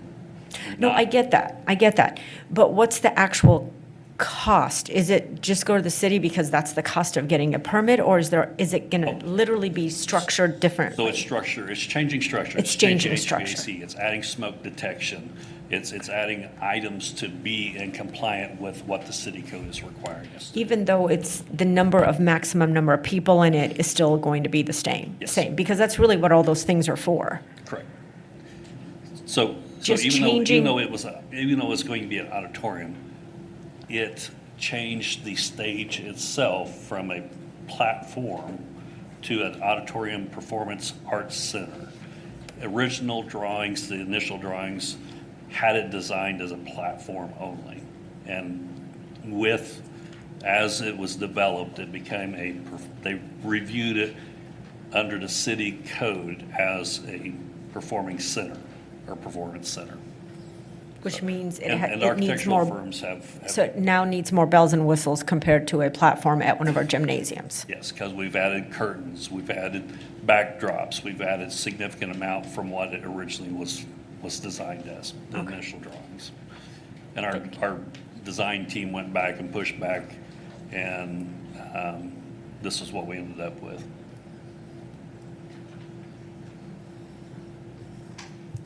I have a question, thank you.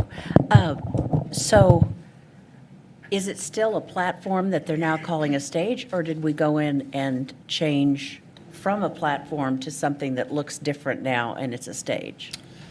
It basically is still it's a stage.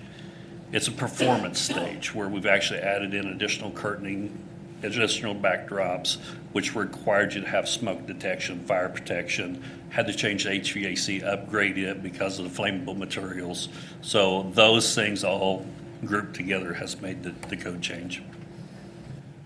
So we made no change. This was just labeled incorrectly to begin with, under the language that the code, like how it was labeled affected the way it needed to be built from a code and permit perspective. How initial drawings submitted to the city review team was reviewed, and then the city code review on final drawings changed it to where we're having to put in these additional items for the performing arts center. So like our new auditoriums, they all have stages in them. Those new gyms that we're building, they have stages in, but it's not a performance arts center. Correct.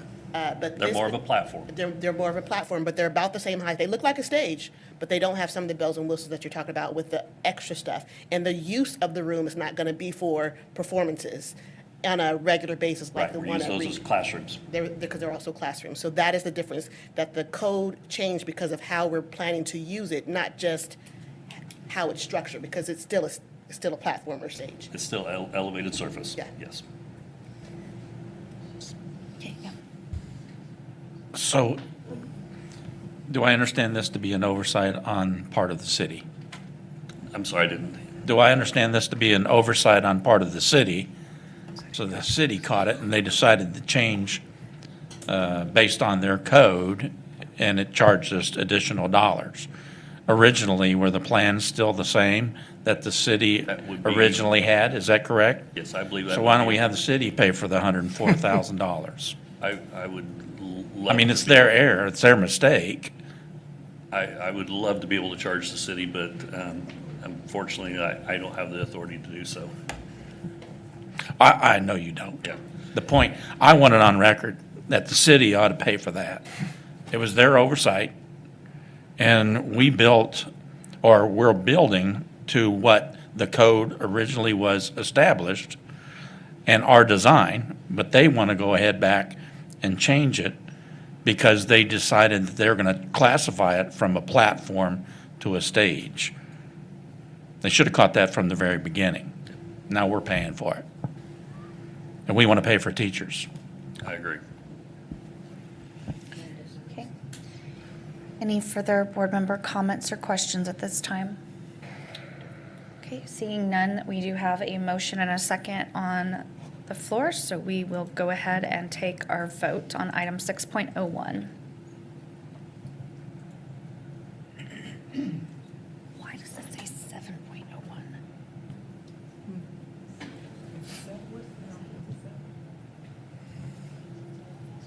It got them all messed up, okay. Just say, yeah. Okay. Just say change order. Okay. Sorry. Because we moved some of the agenda items, so. I know. So is it okay to vote on this with? Yes, it is, okay, yep. So the motion on the table is that the board approve the change orders and agreements as presented as original item 6.01 and new item 7.01.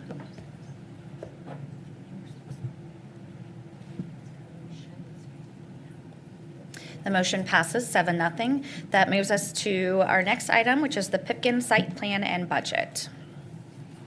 So exciting time with the Pipkin project. We're moving forward. This evening, we have our design team, Paragon, is in the house and is going to share a brief update with you, along with Nick from Navigate. I will tell you that we have had conversations on stage and platforms in this particular building, because we don't want to have this issue again. So I'm going to turn it over to Lindsay and let her take the presentation. Well, hello. Thank you for having me back. It's been, about a year now since we were last here to talk about Pipkin. I'm happy to say not a lot has changed. You won't see major changes with the building. So because you've seen most of this presentation before, I'm going to go through it quickly for a matter of time to save you some time. But of course, if you have any questions, I'm happy to go back through anything in more detail. So we are in the construction document phase. We are going to look tonight at the 70% construction documents, or Nick is going to talk about the costs for that. And what are construction documents? That's really creating those documents that we're going to put out for bidding later. So this is the blueprint, literally, for what the contractor will be bidding. So again, we're here to talk about Pipkin Middle School. Capacity has not changed. We're still talking about 550 students, 6th, 7th, and 8th grade. And the size of the building really hasn't changed very much either. It's still at about 115,000 square feet. Program, again, same. We have not changed the program. So SPS gives us a program with 10 different core pieces that we look at. And then we meet with the Pipkin staff and administration and take those programs and kind of tweak to specialize that for the school that we're looking at. Just more program. What you will notice is different from last time is the site.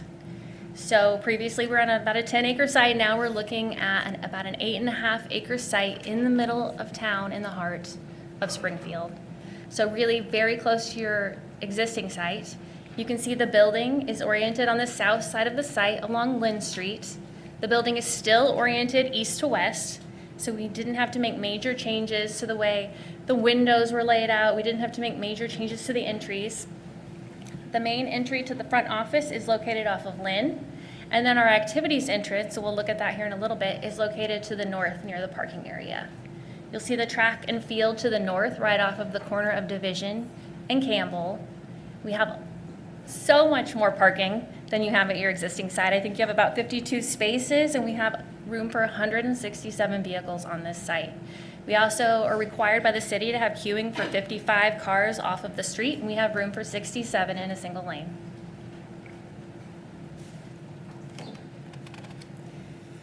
This is just an overview of the first floor plan. So most of the public-facing elements and all of the core specialties are located on the first floor. Just kind of walking you through very high level. The entry and all the circulation is in gray. So on the very south side,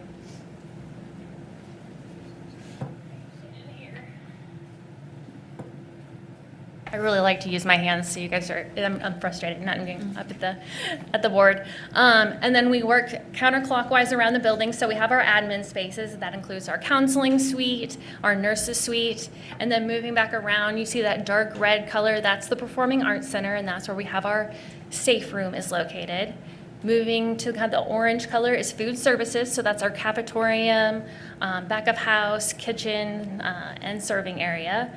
And then moving to the left, you have red and some brown. The brown is building services. So those are all of your support spaces, your mechanical spaces, your electrical spaces, your janitorial spaces. The large red area is a multi-purpose space. And then you'll see that that up and down gray area, that's our main circulation. So that's when your visitors are coming. At the end of a day, they're coming to activities. That's where most of your folks are going to come, and that's also where most of your parking is. The gym is just to the left, followed by some locker rooms and a weight room. On the bottom left-hand corner are our career and tech. So we have spaces like Project Lead the Way and Family and Consumer Sciences. The pink area are your art and media spaces. And then rounding out with our special education spaces with access directly to the first floor. You can see we have stairways on the east side, the west side, and centrally located on the north side. So students can access all parts of the building equally across the floor plan. Can you show where the north, can you show what's north-south? So north there. Yeah, north is up. What did you say the stairways are? So yeah, Gym. this little gray guy, and then the exact same thing on the other side. And then in the center, you'll see 2 sets of double doors just below that.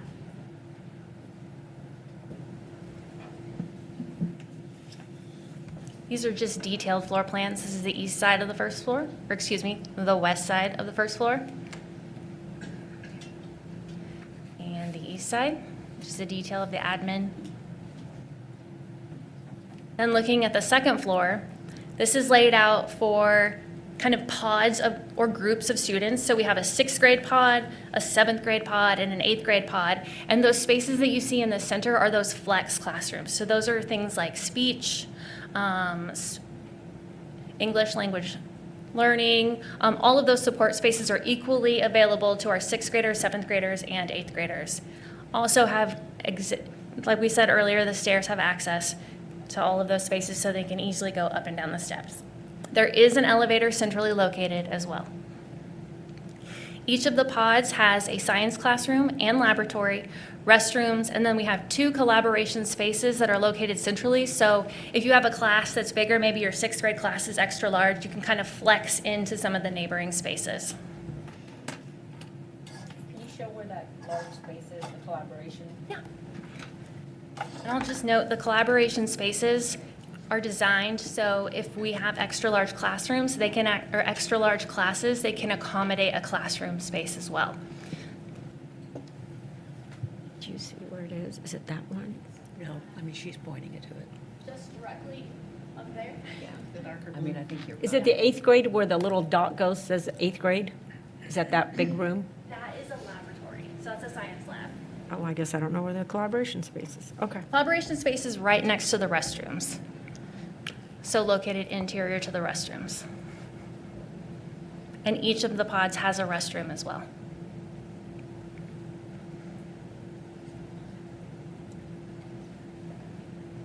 And again, this is just a detail. You can see a little bit more detail here.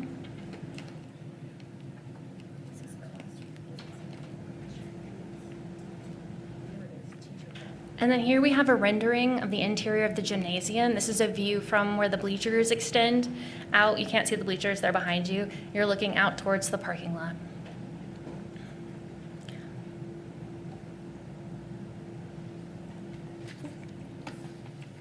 Here is a view of our media space,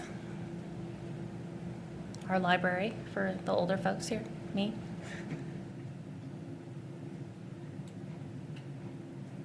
And then lastly, this is the view of the main entry. So you're looking at the admin area. So this is right off of Lynn. So you can see we have parking, so you can directly access the front entry as needed. And I'll go ahead and pass this over to Nick. You can hear the exciting stuff.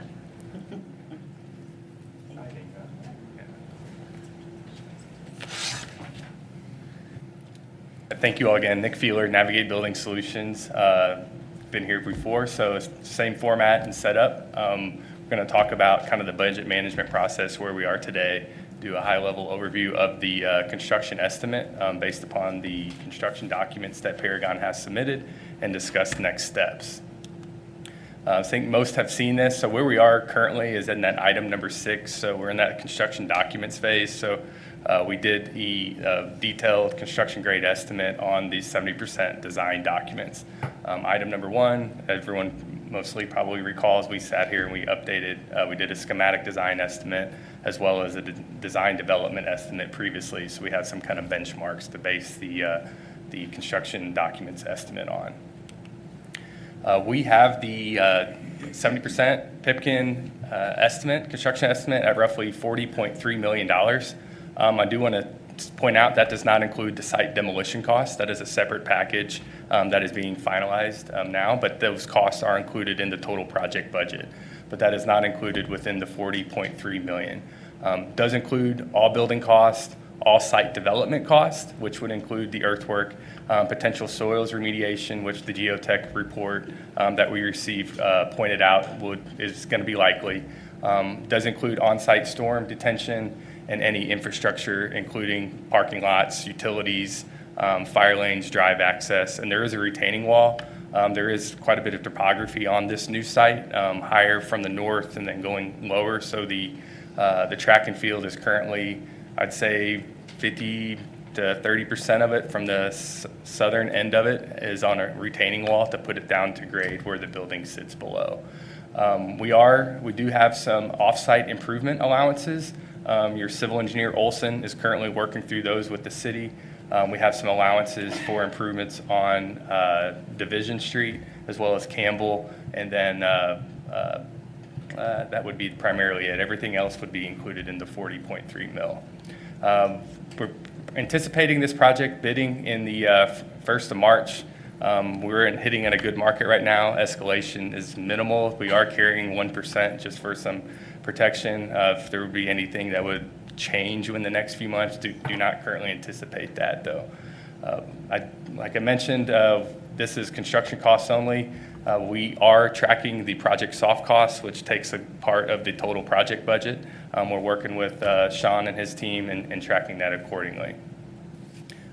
Overall report, we're in good shape. I think at the DD level, we had the Pipkin estimate at roughly $42 million, so we are under what the DD estimate is. Primary point of that is the site development cost. If everyone recalls, over a year ago, there was a bunch of unknowns and risk, we'll call it, associated with potential cost on the previous site.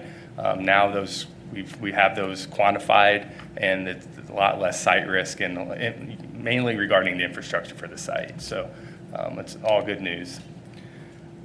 Next step, high level, we're going to continue to update the total project budget. There's some things we need to finalize. The site demo package, Olson is in the process of finalizing that. They plan on having that package finalized by the end of this month. The plan is for that package to go out to bid in December, and the plan is to bring a recommended demo contractor, I believe, to the January board meeting is what they're targeting. So that would define those costs.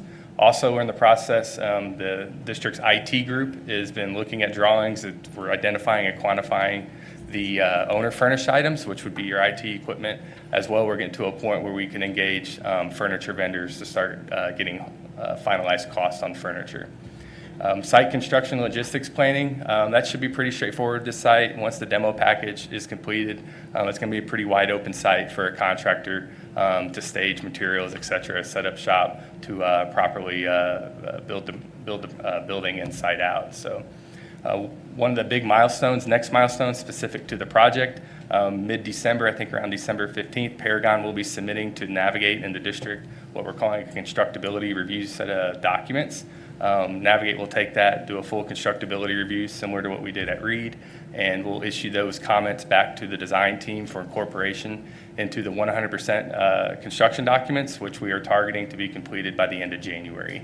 And then that next step would be going out to market in the February timeframe and receiving bids 1st of March.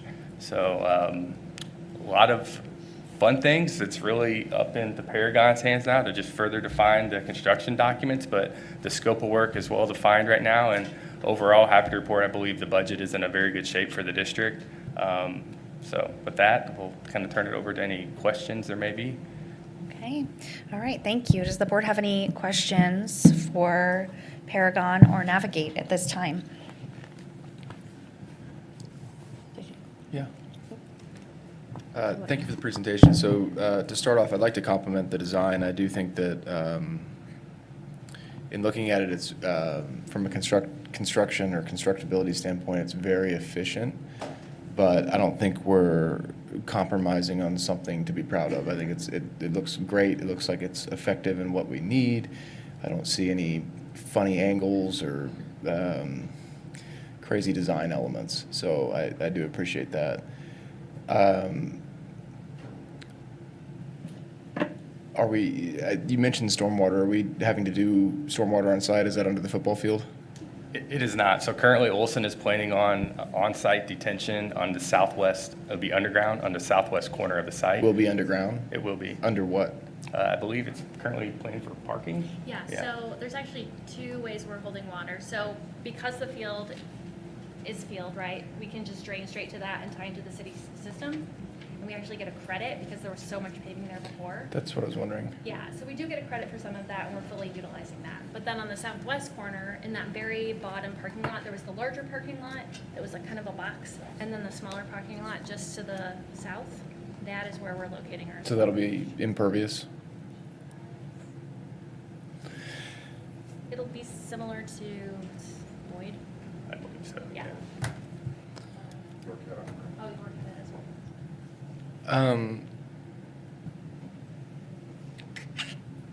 Can you speak to and this might not be a question for you, this might be a question for Travis, but can you speak to the budget, how it relates to what we initially planned for when we asked the public to approve the bond? How are we lining up? And I know there were still some holes to fill in on, you were talking about hard cost, but in terms of total cost, how are we looking? Yeah, I think the last numbers you gave us at that workshop meeting, Nick, were about 52 million for total cost. Yeah, that's correct. And the budget, I think that was approved by the community, we showed them 53.08 maybe. Yeah, it was just over 53. Yeah. So it's within it's that. within what we had initially anticipated. I'm happy to hear that because it was no easy task to go find a site in this location in a response to what the Pipkin community wanted, or what the city wanted, what our voters and constituents wanted, and I'm happy we're able to do that. But I'm even more impressed that we're able to do that and still be under, at least as of now, that total original budget, whereas costs to build have done nothing but gone up in the meantime. So, thank you. Go ahead. Thank you for building them a beautiful building. The kids deserve it. Make it last 100 years like the first building. And I was kind of tickled to see that you've got more than 60 yards in their football field. That's what they're practicing on right now. So thank you for everything you've given them. They deserve it. Other board member comments or questions? I had a couple questions. If you can, so I have some questions about the space, going back to the collaboration space. So I found the collaboration space, but I guess what my question was where it says teacher collaboration.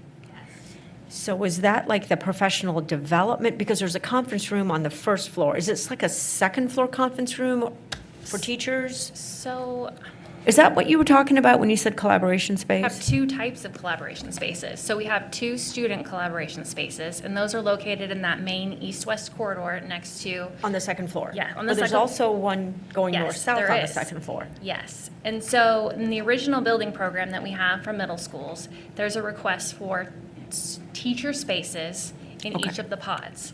So instead of dividing those out into different pods, we actually lumped those together, located that centrally, so it's a resource for all the teachers. So in it the is a different- teacher collaboration It's a room. teacher Okay. collaboration, yes. Then there's two behavior rooms. Yes. What does that mean? There's a behavior program, and I. Okay, so that's what okay. And then there is a food pantry on the first floor. Yes. If you can go to that slide number 9 real quick. So my concern about that, Can I do that? it's right next to the clothing bank. Yes. So I have a couple concerns about that area.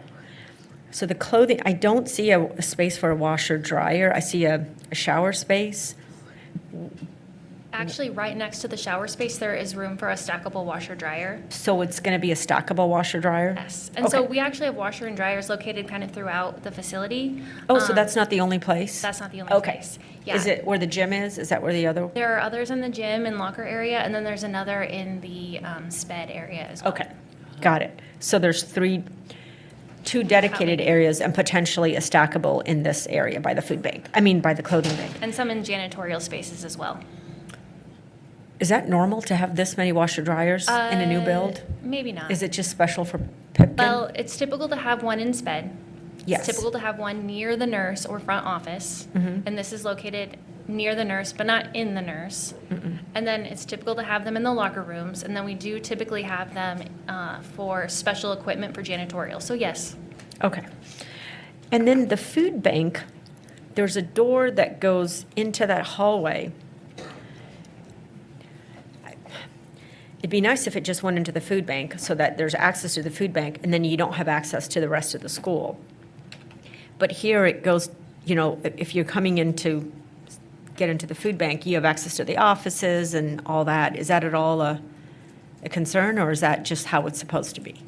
The thought is that someone would be approved before accessing that area. Okay, so that's Yes. the thought, okay. And, all right, I'm a straight shooter, I gotta tell you. So that image that you put up there, is that what it's gonna actually look like? Okay, so I agree, Susan, it's nice and new, but it really breaks my heart because it has lost its rich character, its historical, architectural brick. Brick is very expensive. I know, but it's not just, it looks new and modern, and I'm afraid that it's not going to fit into that location because it's right down from Boonville, and we've got the historical architecture, and it's just. Well, you probably can't tell from the image because of the view, but the entire first floor is brick and masonry construction. Oh, it is. So it will have and it's not so much the material, it's the way it looks, so that, unfortunately, the new Pipkin will stand, and so you'll be able to look at it, and it just has that beautiful, this just large rectangle. You look at it, it's like a normal Rockwell idea of what a school should be. And that community is very proud of that school, very invested in that school. Anyway, just had to say that because I know that there will be some people whose hearts will be broken. Any further board member comments or questions? Okay. Thank you for your time this evening. That moves us to item 6.03, construction manager at risk contract. So over the last few weeks, we've been going through the process of selecting a CMR for the Pershing project. before you is information. The committee reviewed and scored 2 different firms, Crosland Construction and Navaholtz. We had 2 board members sitting in on that and appreciate their assistance in that selection. Tonight, we're making the recommendation to move forward with Crosland Construction as the CMR for the Pershing project. Any questions? I will entertain a motion that the board approve the Crossland construction proposal as presented for CMR Pershing Middle School. So moved. Second. Okay, motion from Board Member Byrne, second from Board Member Thomas Tate. Is there any discussion at this time? Yes. So I was one of the board members who was able to sit in through this process, as well as Mrs. Bruner. And I just wanted to speak to the process and my appreciation for the board being welcomed into that process. I've focused many times on the bond projects just to make sure that we are really nailing the process so that we can give ourselves the best chance for the best results. And I do believe that we are very much on the right track here. It was great to take part in the well, I guess we looked at the RFQs, were able to discuss, and then we were able to meet or actually sit in on the actual interviews. I don't know if there is a lot of precedent for that in this district, so I was very grateful for Dr. Lathan to being open to that, and happy to report back that I believe we've made a great choice. I believe both of those contractors were well qualified, but I do believe it was clear that Crossland was the choice for us, and I think we'll be in good hands with what they'll do for us. Thank you. Any other board member comments or questions? I will just ditto Board Member Byrne. Thank you, and thank you both for your time serving on that. Okay, we have a motion and a second. There's no further discussion. We will vote.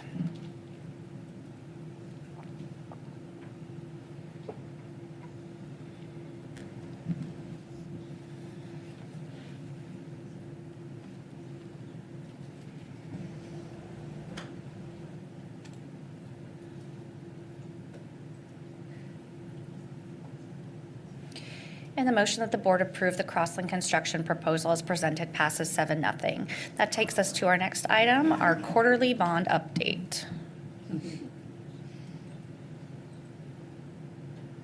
So it's hard to believe that we're already 3 months from the last presentation. It's flying by, a lot of great projects going on. This evening, I'm going to share a brief update with you on where we're at currently. As you know, and this is a slide that I share each time, we have projects going across the city with the bond projects, and I think it's important that we're sharing that information throughout. Our project sequencing plan, as you can tell, Mann, Wilder, Pittman, and Watkins, those storm shelter gymnasiums are complete now. We are currently working on Cowden and Holland with an estimated completion time of May of 2025. So that will finish up all 6 of the storm shelter gymnasiums. Reed Academy is currently in construction. We're anticipating a early spring of 2026 for that project to be completed. And if you've not been by the Reed building, you need to drive by. It's amazing the progress that's taken place there.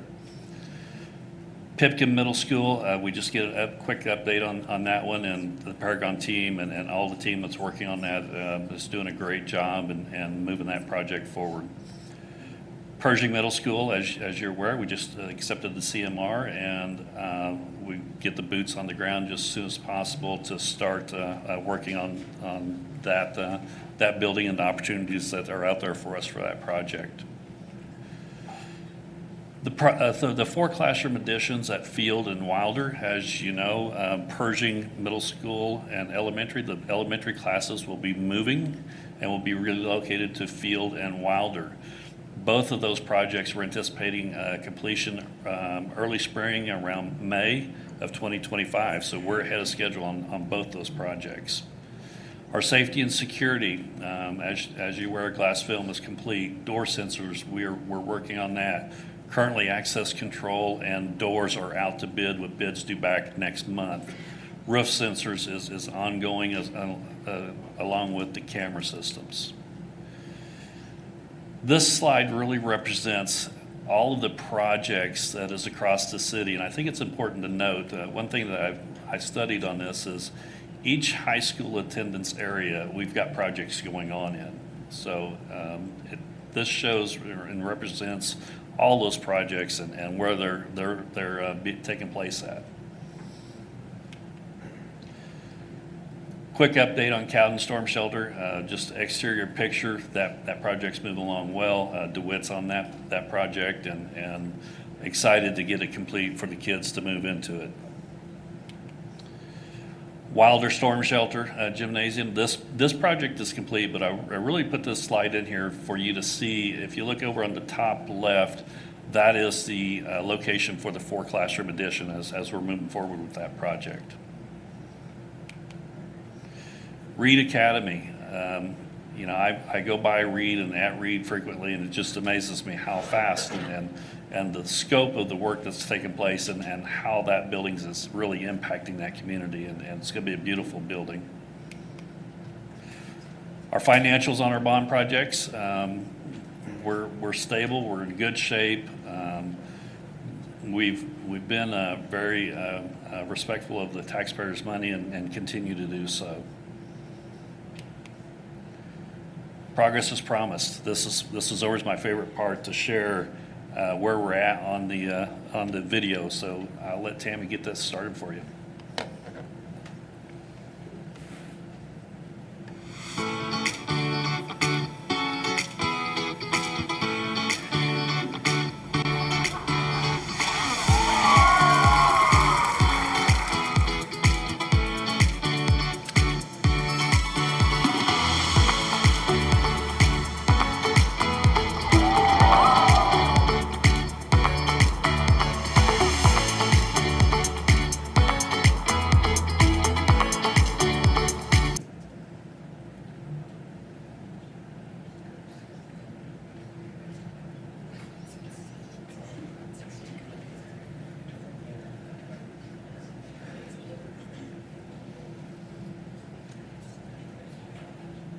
And we're not even to the best part.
So as you can tell, we've had a lot of progress going on across the district, and exciting time within the facilities department and the bond department. So any questions or comments that I can answer this evening?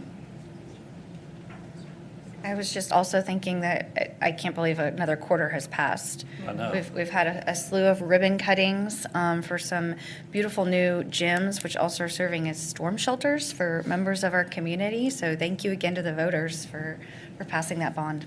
Yep, thank you. Any other comments from board members? Okay, thank you. That moves us to our superintendent's update. I'll turn it over to you, Dr. Lathan. Thank you. Good evening, board members. Few updates for you, and then based on board member requests, just to provide an overview of the discussions around our proposed budget reductions as it relates to our FY26 budget. Anytime you're making budget reductions that impact either positions or people, it is extremely difficult. And so I know it's hard when people who are not as close to the work as we have been over the past several years hear something that sounds like, oh my gosh, where did this come from, or that it came out of the blue.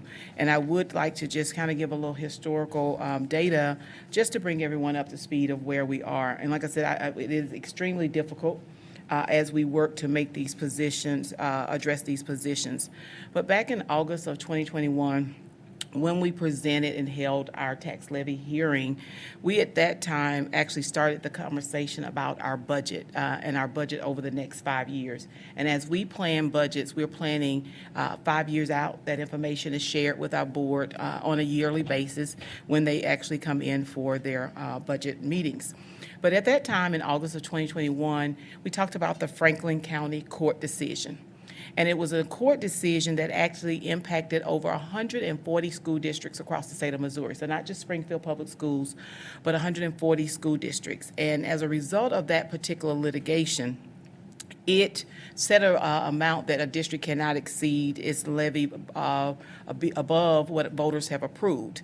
Therefore, the impact to SPS was reducing our levy by 0.1761, which equated to over $7 million, so $7,065,739. So once again, that's an impact that causes a reduction to the budget.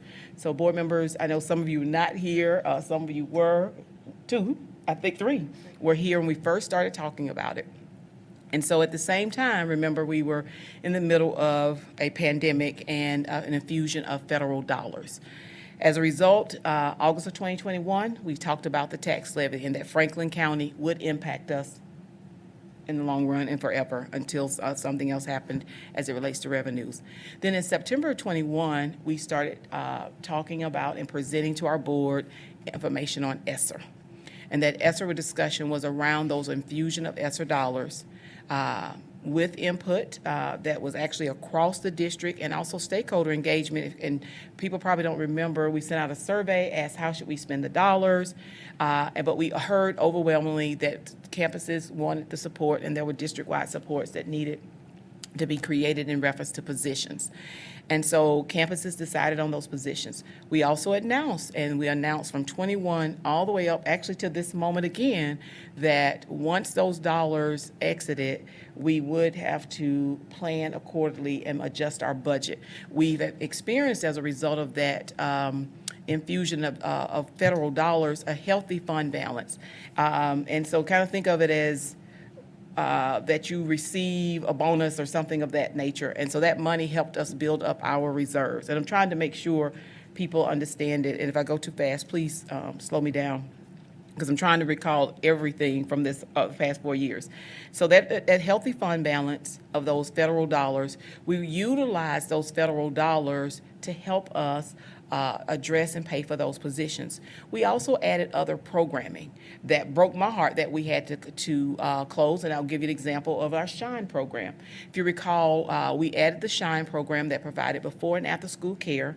We targeted providing that access at no charge to our staff members and then also families that qualified for the services.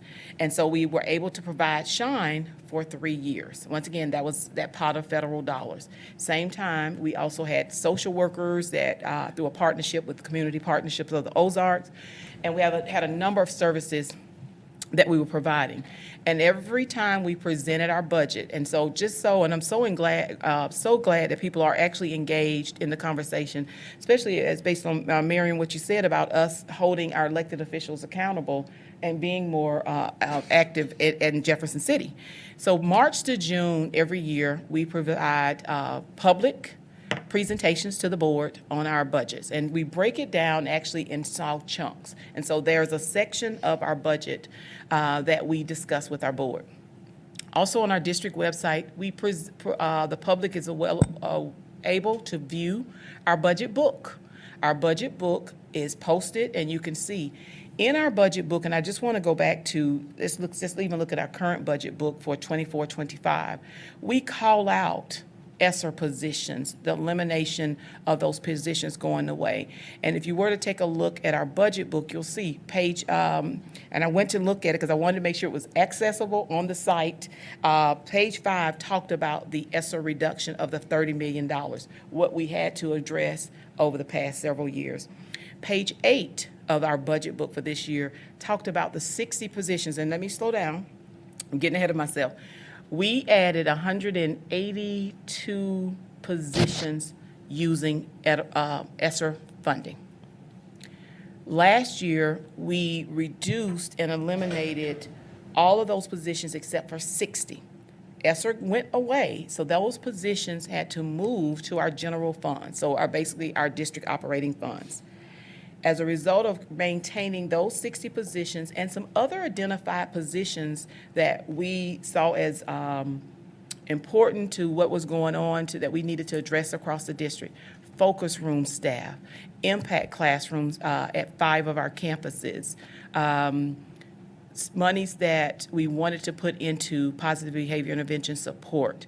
And so some additional resources that we heard were needed, additional training and support around special education, staffing to support that, to be able to address the needs of our students.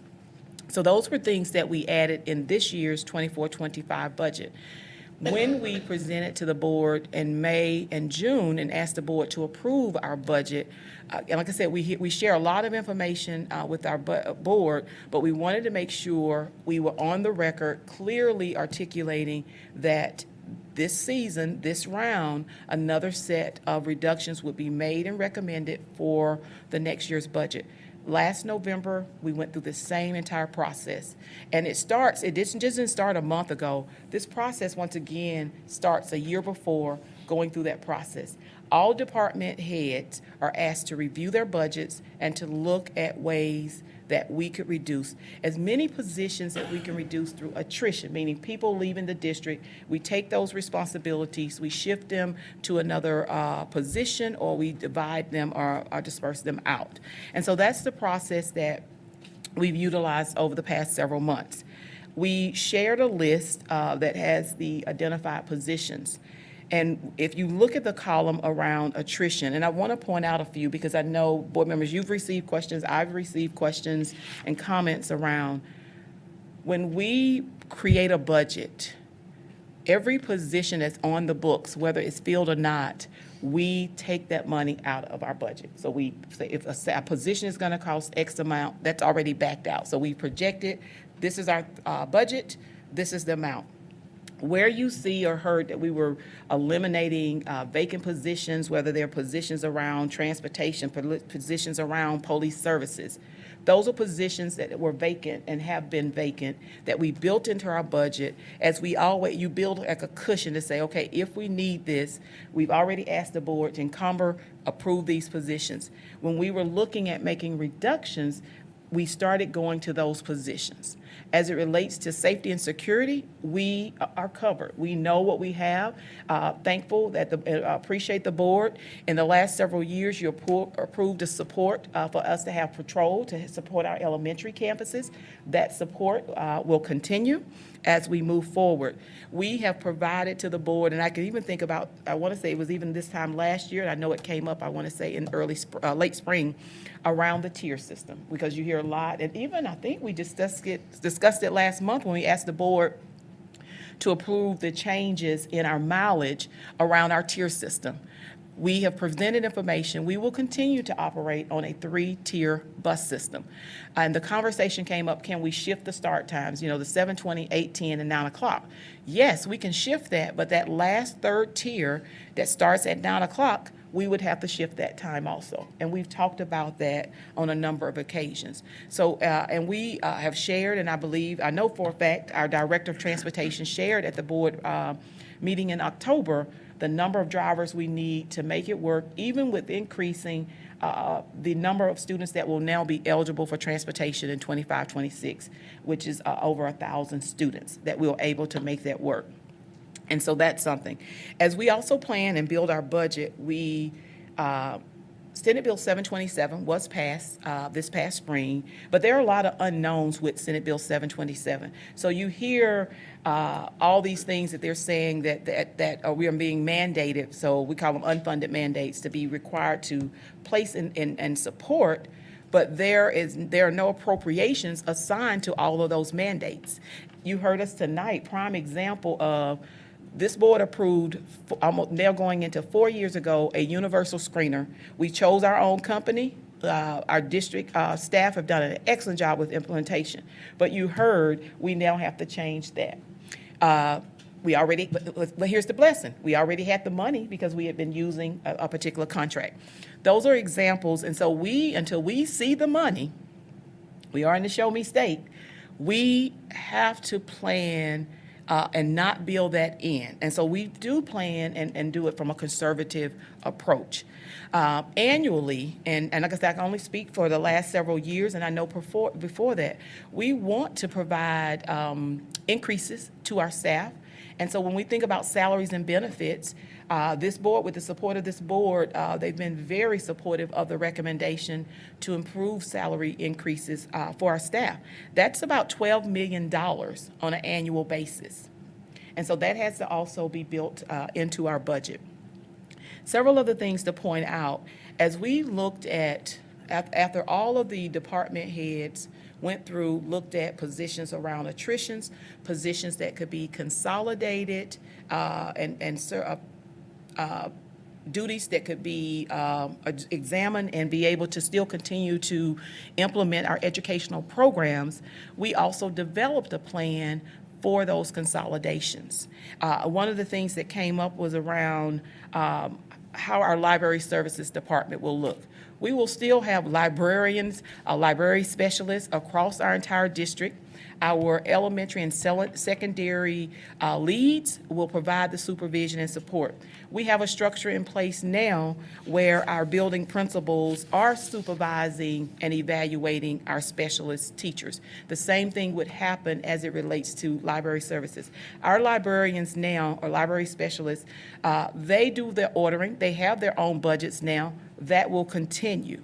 As we reduce, we will still have someone providing the support, like I said, reporting to one of our key staff members. We will still be providing professional development support. So the support, and as it relates to library services, will continue. We will still have that as a focus. As it relates to, let's see here, one of the other things, I want to go back to our budget book. If you go to page 9 also, when you get a chance, it talked about the reduction of elementary positions. On our list of possible elimination positions for specialty teachers under attrition, those positions align with the positions that were reduced through attrition last year at the elementary level. We did wait another year, and what you will find as we transition and consolidate or eliminate positions. Sometimes it is a two-step process or a two-year process so that we can get things in place to make sure as though we wean certain positions or reduce certain positions, we are fully functional and able to do that. So I just want you to know there's a big picture as it relates to that. And then I want to make sure as we talk about the IB program, in doing homework to make sure we're clear. We are not cutting, eliminating the IB program. I just want to be clear on that. We have actually provided additional support, but what we did do is do a little research to make sure, and in previous years prior to 22-23, there were shared or split positions as it relates to our 3 elementary campuses. Like I said, outside, not addressing our middle and high school campuses. And so that was a structure that was in place. One campus, it was a 0.5 coordinator that was supporting, and then the other 0.5 was through library services, or 2 campuses shared. One campus was a 0.6, one campus was a 0.4. So the structure did exist. As we had those dollars, we wanted to provide those services to the campuses. The commitment by the district was to have a district-wide person that could support through evaluation, and that district-wide person will support as schools go through the evaluation process. It is also, as we look down the road, if we want to expand. I know that there are a couple of elementary campuses that want to expand and add an international baccalaureate program. So we're setting ourselves up for also expansion, but not to cut. One of the questions I was asked yesterday, are we cutting any programs? Based on this recommendation, our choice programs and those specialty programs, there's not a recommendation to cut those because we want to be able to continue. Now, I want to make sure, though, because I don't want to mislead you, when we shared with the board and shared publicly last spring, we said $15 million over the next 2 years, 7.5 this year, 7.5 next year.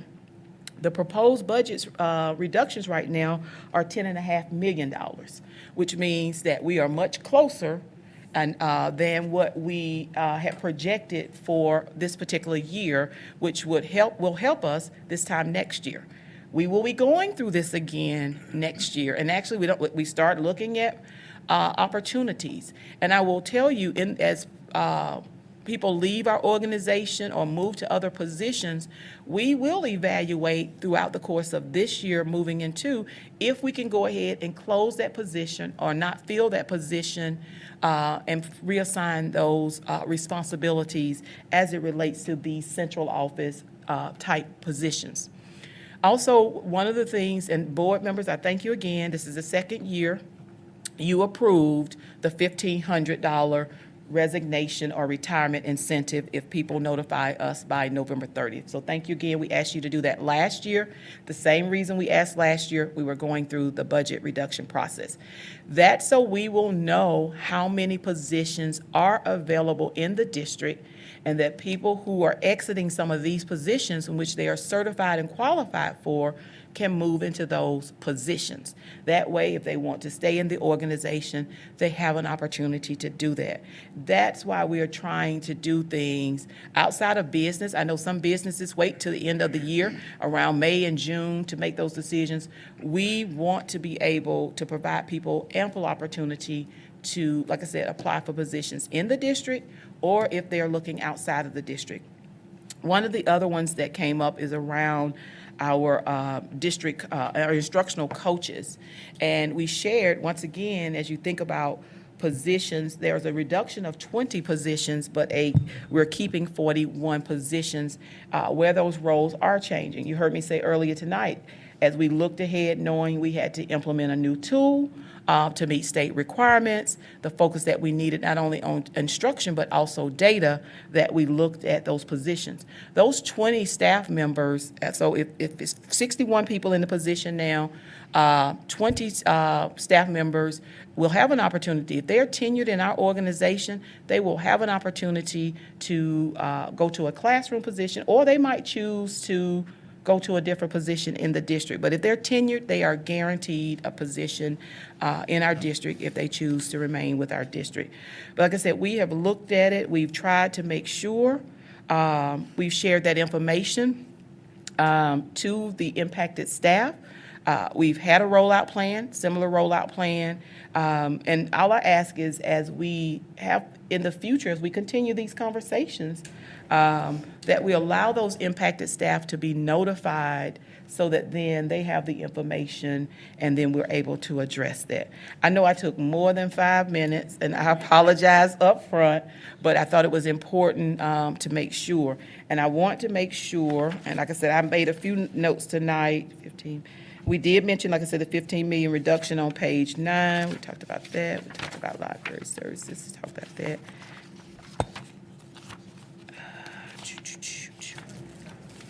I think I hit all of that as relates to budget. Now, I still have my regular update, so don't, no. I have one, you have a one more question. I have one Okay. question. One of the areas that this board, I know, has applauded you for is your willingness to be out in the community and to have an open door policy, if you will.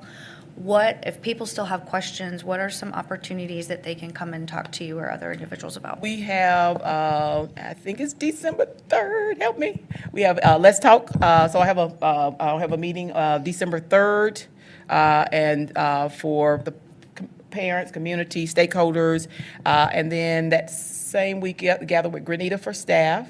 And so we will push those dates out. And like I said, we push them out in the weekly update. So Wednesdays for staff, Thursdays for parents. And so that will be the next opportunity, which is really the week right after Thanksgiving. And yeah, so that hits staff and also parents as it relates to that information. Okay. Can I do my Thank other? you. Okay. Yes. Oh, Third was 8:30, 9:30, that's for. Let's talk live. I do different times. Yes, and so like I had one, like I said, in September was a evening one, and so based on feedback we received, we kind of do an afternoon and an evening. For the parents or the staff? Parents. Let's Talk Live is for parents and staff.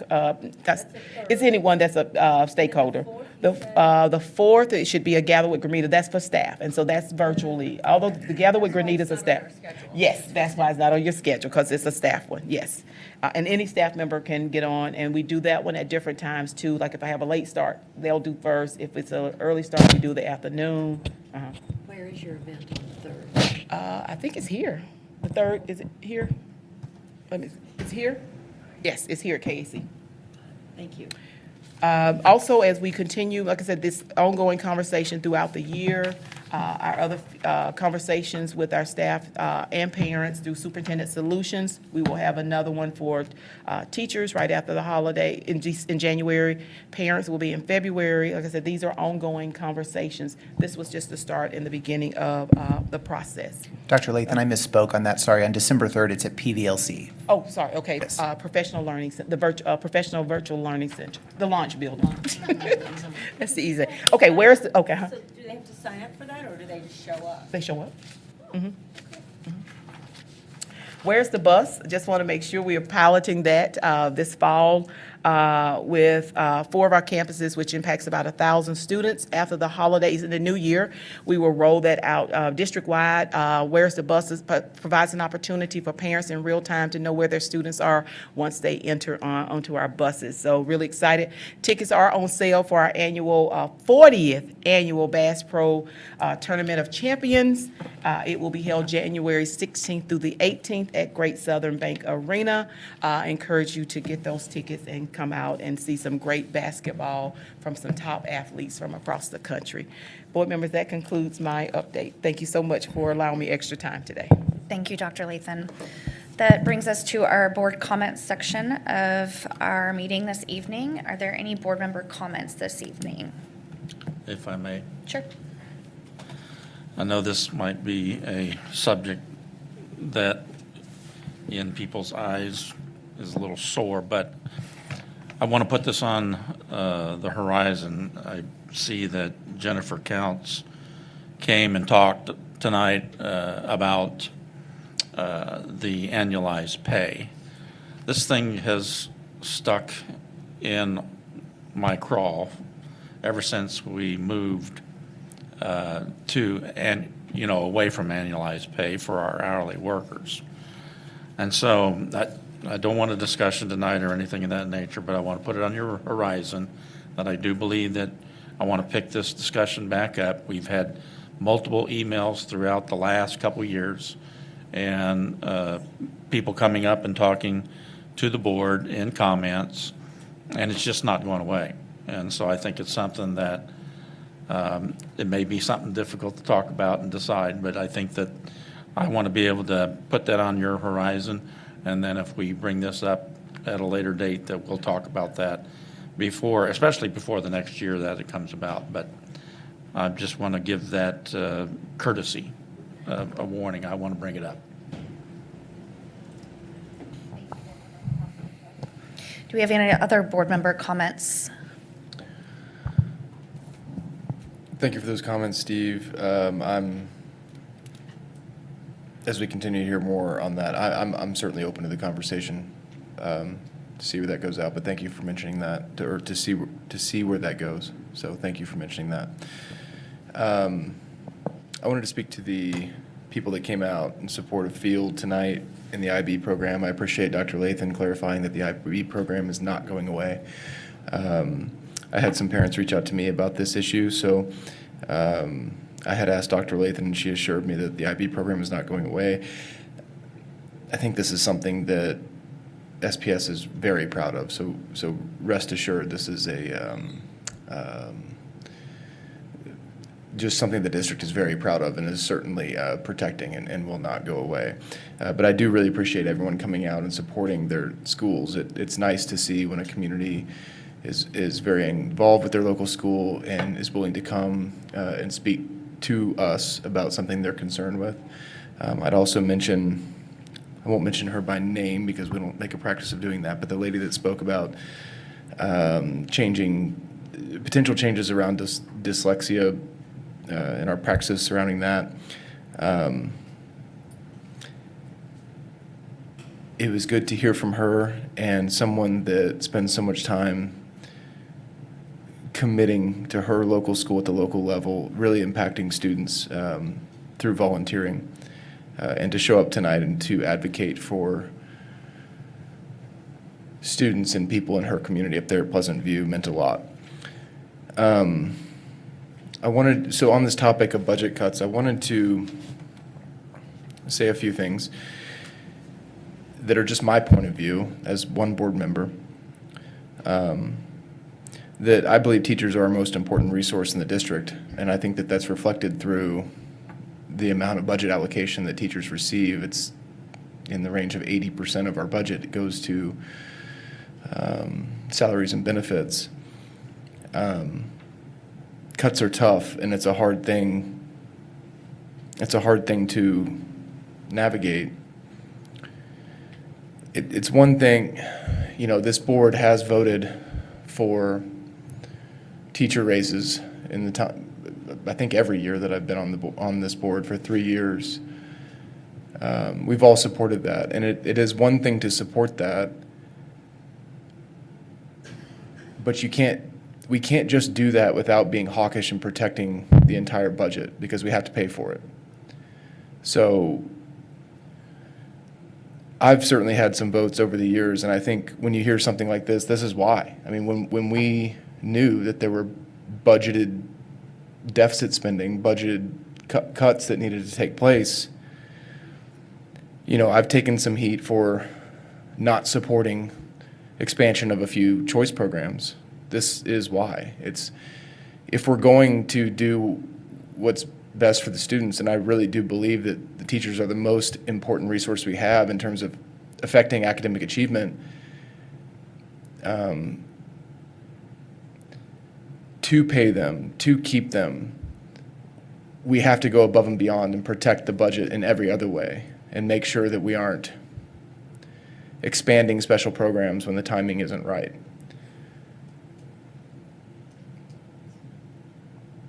Thank you. Thank you, Board Member Byrne. Are there other board member comments? Did you want to go? I'd also like to thank all the Field parents, all the dedicated parents came. Field is a great school. Always has been. You're not necessarily great just because of IB. You're not necessarily great because of a curriculum. You're great because you've got great teachers and they care. There's a lot of great schools across the board. And I appreciate the devotion to your school because it counts for your kid. The students understand that they go to someplace special when you care that much about their school. I would like to talk just a second about the improved curriculum and how we're moving forward. I am pleased that student scores are going up. I am pleased that our attendance is up. I am pleased that reading is a big focus for this year. I want to talk about not only the teachers and the curriculum, the choice schools. I see that as just a way to raise the bar for our students.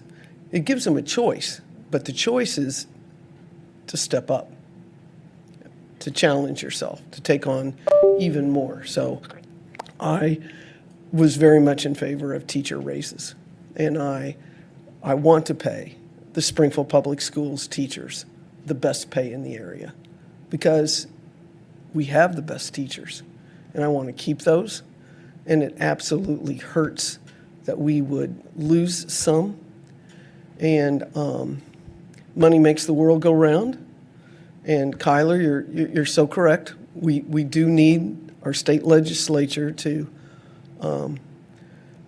completely fund the education bill. I don't even care if they completely fund it, just step up a little bit better, because we rely on our local funding, but our sales tax is going down. I mean, our personal property tax. We have fewer people owning homes. We have more people renting. We have our free and reduced lunch staying right with the number of families that need to rent. We're going to have our funding come from other places to maintain our high standards. The cuts, and thank you again, all cuts were tough, and every meaningful adult in a student's life is important, but we kept classroom teachers. I thank you for that, because I know that classroom teacher is first and foremost that meaningful adult. But the opportunities and the experiences that we can give our students outside of just the classroom and the curriculum, that meaningful adult counts as a lot. And I don't want to say that I don't believe that parents are doing their part. Parents work so hard. I mean, they haven't quit working yet, and their kids have been asleep for a while.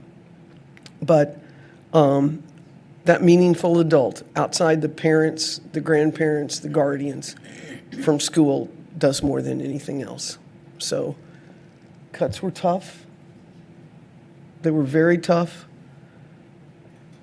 You did the best you could. And we're going to get through this. It's not going to be easy. But I still think not only are we the largest school district, we're the best. Thank you. Thank you, Board Member Provance. Any further comments or questions? Did you want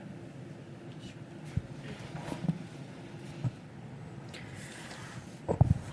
I have a lot to say, and now I need to save some time for my the other topic. But I'm committed to reporting back to you guys what I learned at Missouri School Board Association. So I do want to start with that because that's important to me. There were 3 things I wanted to report to you guys. One was artificial intelligence. The other one is a presentation from Communities United for Education. I found that topic fascinating, but I don't have time to do it today, so it'll be at another meeting. The other one was on discipline, and it came from a school district called Dunklin, Dunklin. I'd never heard of it before. They have 1,500 students, 50% free and reduced lunch rate, 20% mobility. And they're actually in the lowest poverty county of that region, and they're still at 50%. So there's two nuggets I took away from that. And I mention this for its core value, but also it changed the way that I frame, the way I look at things, and even today it puts things in a different frame for me, in a better frame for me. Okay, so the two nuggets was, and I'm going to read this out loud, be careful when you ask questions and you do surveys, because when you do, you're going to have to step up and fix those problems. Because when you don't, you destroy the culture of your district. So I just want you guys to think about that. The other thing I learned was the cost of doing business. And I did not know this, but it costs 3 times the salary to train a new employee over the lifetime of that employee. I don't mean the lifetime like their life, but their lifetime as in their profession. And of course, they were approaching everything through the lens of discipline, and why they were so determined to get their arms around it, because it impacted, their culture, because they had asked for it, they'd received information, and also because they had a problem with attracting and retaining employees. So that's the lens through which they presented it. But for me, it really helped me frame it that what we do,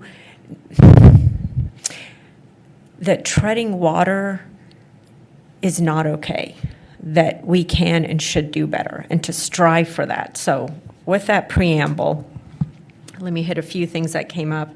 Thank you, Dr. Lathan, for addressing so many of the issues that our speakers brought up, because I did want to address them, but I want to talk about, and this piggybacks off of what Mr. Byrne said, those really difficult decisions that we made.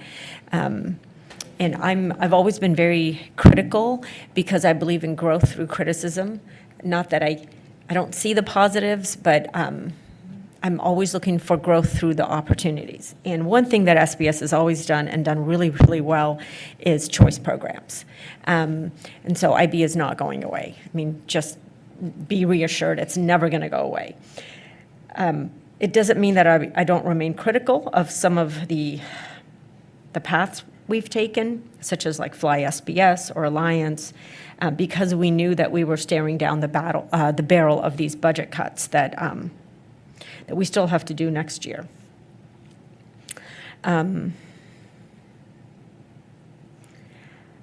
I did ask, I'm switching topics, about annualized pay in an email, and really what I was asking for was, does the district or the board, or I guess it was, does the district have an appetite for revisiting the topic of annualized pay as it feeds into employee retention, which is a concern. And what I basically got was a rehash of all the reasons why we moved away from it. But I didn't feel like I got an explanation. It's not illegal. There's no reason we can't go back. So thank you, Mr. McCoskey. I would like to revisit the subject as a board. I didn't really ever hear a reason why we can't do it, but why we opted not to do it. So that's something that I look forward to discussing as a board. I currently tutor 4 students, so my hat's off to the lady who came and spoke and is doing 7, and you're willing to do 8. God bless you. And now you've brought another project to me. I do plan on following up and understanding more about dyslexia and those parameters. Like, what can we do? What can I as a person do to help one student? But there's so many more than that one student. And lastly, I want to say that I'm committed to looking at ways that we can bring cost savings. And yes, that includes KAC building. Thank you, Board Member Mohammed Khani. Did you have anything? Yeah. I want to thank everyone for coming out tonight. I am a huge supporter of community engagement, and it is important for me to hear from parents and people in the community about your desires, your needs, your wants, etc. I am always happy to see a full room here at our board meetings. I love it, especially when people stay to the end of the meeting, because it tells me that you're engaged with all of our business and not just the public comments. So I'm always happy to see you all stay here to hear about the business of the district, because a lot of what you want to hear is being stated in these meetings. And so a lot of the information about our budget, these were not surprises. We've been talking about them all the time. A lot of the things that are questions and concerns, these are not things that have been hidden from you all. These are things that we talk about here at these meetings on a regular basis. So I love it when I see people from the community here in these meetings and staying here to the end of the meeting to hear about what's going on in the district. I know some folks watch online. My mother lives in Oregon, and she watches online, and she and I have conversations, so she's very informed about what's going on in Springfield Public Schools. I'm also very pleased to have our volunteer come today to talk about literacy, and I did meet with her and talk with her a little bit and provide with some resources. This is, for me, just a reminder for everyone that special education is important. And so we have to support our special education services and make sure that these are things that do not go away, and that we have opportunity to continue to support students who need additional services outside of the regular education classroom. Human capital is our biggest asset. We spend about 80% of our budget on human capital, which is our teachers. We want to provide more for teachers. I'm an educator, and I'm in higher education, and we've been asked to do more with less over the years. I've been at Missouri State for 15 years, and at this point, I'm doing more now than I was doing before when I first got here, and we are getting same kind of thing, attrition. We're not filling those positions anymore. And so I understand the pains that happens with. It impacts me in the same kind of way. My classrooms are bigger. My class sizes are bigger, and that requires more work for me. But like many of our educators in our classrooms, we're committed to education, and we do this because we're committed to educating a generation of young people, kids, children, et cetera. I will continue to fight for teachers. Because I am a teacher, I'm an educator, and I want you guys to know that we understand that you are our biggest our biggest asset is the human capital, but we are facing budget cuts. And I don't disagree with the other board members where we need to hold our state representatives accountable. I am supportive of this move for our literacy program at the state level. The goal here is to make sure that our districts across the state are choosing and maintaining curriculum that meets the needs of best practices. Earlier last year, Miriam shared a podcast with many of us, I think in a meeting, about being sold a lie. This particular mandate is helping to align the curriculum across the state, a state that does not have great scores, a state that does not have a lot of good spending on education, aligning those best practices across the state so that we can hopefully get better outcomes. But if we don't, again, I do think it's important for all of you all who are sitting out here and concerned about what's going on. Hold them accountable. Give them a call and say, hey, you forced us to do this curriculum, but we're not seeing the kind of changes that you guys have guaranteed us. So keep your eyes on the ball. Come to the meetings when we share the data and make sure that you are aware of what's going on. So thank you all for being here, and thank you again for staying towards the end of the meeting. Thank you, Board Member Thomas Tate. Did you have anything? I do have a few things, yes. Thank you. Everything that's being said up here is being said from the heart and from our own individual experiences, as well as what we know. And where our school district is a business because it has a budget and it has limited resources, I mean, we do recognize that. But I will tell you that it's also a people business, and people are impacted by the decisions that get made.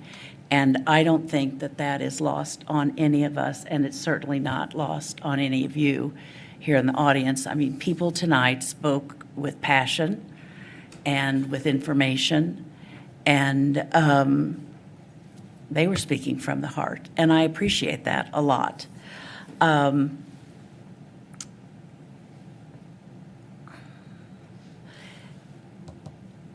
I had the opportunity, and I think Dr. Thomas Tate was there that night too, but I went to the most recent SPS University that was hosted at Kickapoo recently, and the topic that evening was mental health. And I found, first of all, I thought it was well attended. When we went, and it has several stages to an SPS University, there are several things offered. But one of the things that I truly learned a great deal in was the general session in their auditorium. And we had 4 panelists. Dr. Lathan was the moderator. We had 4 panelists, one from Burrell, one from Mercy, one from Cox, and one from Arc of the Ozarks. And they all talked about what's happening to us generally in terms of mental health as a community and as a country. But in particular, they were focusing on our children. And I don't have children in the school system right now, but I have a granddaughter in our schools. And so I watch all that very closely. And I would be surprised if there's any family anywhere anymore that isn't impacted to some extent by some of the challenges that we face in terms of trauma or just dealing with everyday life. I mean, we're in a tough time in our country's history, in my opinion. So I really appreciated the topic that night. I don't know how you all decided on that, but it certainly resonated with me. And as I listened to the buzz around me of people talking, they really appreciated it too. So thank you for that.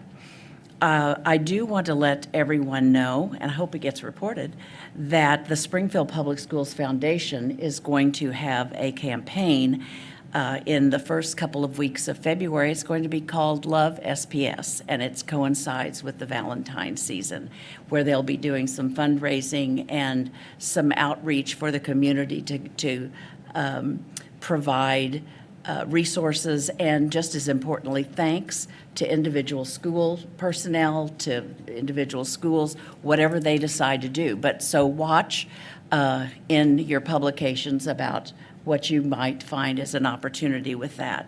I have heard of the foundation of Springfield Public Schools for years, but they are really doing some good things. So I want to thank Natalie Murdoch and her staff. I also want to acknowledge a former student out there, Sam Stagner from Central, who I had not paid close enough attention to the speakers, the public speakers tonight, until he got up at the podium, and I thought, oh, there's Sam. So thank you for coming and making such a wonderful presentation. It's great to see you again, and I do remember you very fondly, not because you were in my office for being in trouble, but because you were an outstanding student that I got to know. So thank you for coming tonight. No, he was never in the office for trouble. That would have been you, McCoskey. All right, thank you. Any further board comments? I'm going to wait for the second round. Yeah, we do.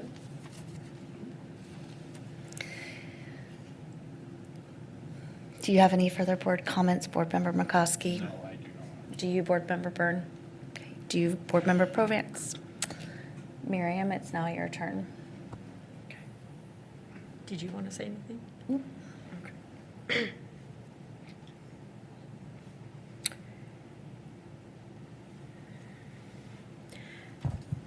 I want to talk about what's going to be on the agenda, which is this curriculum resource for ELA called Newsella.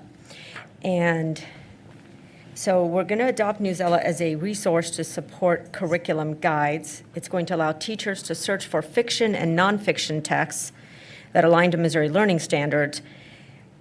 I'm not really sure how that's going to work because I looked up what Newsella is, and it's all about nonfiction texts. And I did send an email about this because the how it works, how Newsella works, is that it uses real-world stories that have been rewritten for kids, for their Lexile level, and the content comes from news. So it's current affairs. Not that I have anything against having current affairs. We do that. But to have that be the core foundation is very problematic for me. And I'm told, it says it will not be utilizing Newsella as an online platform. Resources from the platform will be embedded in the curriculum in print-friendly format. So what I'm asking is, I don't understand. Why can't we just have a book? See, this book says, help your kids with language arts, and it's got grammar, punctuation, spelling, communication skills. It goes from kid to kid, year to year, and we're not having teachers print paper. And then on top of it, I learned that we have Renaissance that's going to have on news. So it's going to give kids an opportunity to go learn. And this comes at the cost of $354,000. So I think it's wasteful spending. But my real concern is what it's going to do and how divisive it's going to be for our community. So what is Newsella? First, I'm going to read you out of Wikipedia, and then I actually reached out and did a little bit of research. So I want you guys to understand what it is and where my concern about it comes from. So Newsella is a company, I'll let you go read about it, but BrainPop and Newsella formed a partnership in 2017. Newsella editor-in-chief partnered with the American Press Institute to help combat fake news websites in the United States in October of 2016. And basically, because of concerns about the mature content, what they do is they rewrite it for students. And I thought, well, that's kind of interesting. Not that I'm not one that doesn't want to push the boundary. Yes, we know that classical education works with classical literature. Let's try something new. But this really bothers me. Let me explain to you why. Our kids are at a time, and there's like 3 or 4 facets I'm going to try to get through, at a time when they really struggle, when we didn't, because when we were in school, we were made to go to primary sources. We didn't have a choice. Like, we actually had encyclopedias and things like that. Now, kids, and this really feeds into the mental health crisis, they are bombarded with information. And so our teachers are having to double down to teach them, hey, you've got to use primary sources. You have to understand it. You have to be able to decipher truth, fiction, because you can't tell. And now we're just going to feed them Newsella, right? Like, it must be correct if it's on Newsella. So I went and thought, well, what is Newsella? So I went to a media fact check, yada, yada, yada. So they boast over 100 content partners, such as New York Times, Washington Post, Associated Press. They utilize Scientific American, Smithsonian. And in reviewing their content partners, they all align with least biased, left of center, or left. They could not find any instance of a right-leaning source by our criteria. Okay, so I'm not here to try to say, oh, we should get left or right. The fact that I'm even having this conversation is problematic for me. This should not be anywhere near our kids. So then I thought, well, maybe I'm thinking about this wrong. Let me reach out to some people I know, because I'm from another state originally, so figured California already had this, and sure enough, they did. Reached out to a teacher, and this is what I got. Well, it sounds great in theory. Kids have access to all kinds of interesting content, and it's supposed to be differentiated. However, the reality is a bit different. There's a problem with the quality of the quiz questions. There is a biased perspective, and for all those reasons, not a good choice. And I thought, well, what does that mean? Like, give me an example of a biased perspective. And this is an elementary teacher. So, cited an article from the Washington Post. This was for 3rd graders that talked about how they must stop global warming from destroying humanity, that kids must act, and if they don't, the world will end. They had to answer questions about special kids that made a difference in 2018. It had information about how kids filed lawsuits to stop global warming and all this stuff, kids walking out of class. And yes, while it's really exciting for kids to be reading about this, this is really traumatic for children who are maybe not for an 11th or 12th grader, but it's very traumatic. So we have to be cautious. And also, we are under the microscope, guys. This is going to pour gasoline on the fire that we're having to deal with, which is the accusation, which I believe we were for some time doing that, of indoctrinating children. So can we look at this and kind come back to the board and let's have a conversation about, do we need to spend $350,000 on something that's going to put us on the target, on the map? Crosshairs.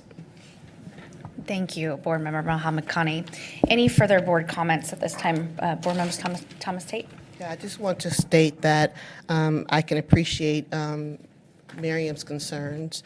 However, as a person who has had a chance to look at curriculum across the spectrum, there's always a political leaning in our curriculum textbooks across the country, whether it's a social studies book or an English language arts book. There is always some level of political leaning in those books. There are textbooks in history that talk about, things that are controversial with regards to what really happened.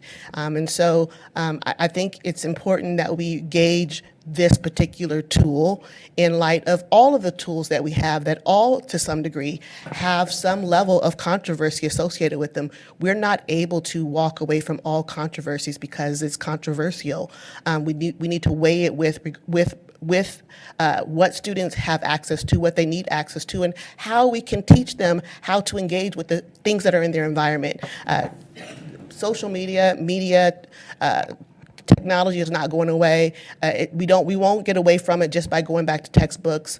A lot of the things that I learned in textbooks were wrong when I was in school, but it is a matter of learning how to evaluate information, and that is what real literacy is about. It's not just about reading and writing. It's about being able to use information and evaluate information from our environment, and that's what we should be teaching kids in addition to learning how to read and write.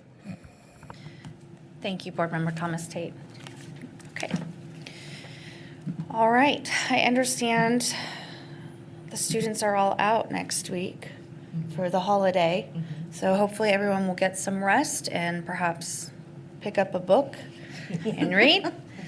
Yeah, and our next scheduled meeting is December 17th for a combined session. This time I will entertain a motion that the board adjourn the meeting. I make that motion. Motion from Board Member Bukowski, a second from Board Member Provance, and we shall vote.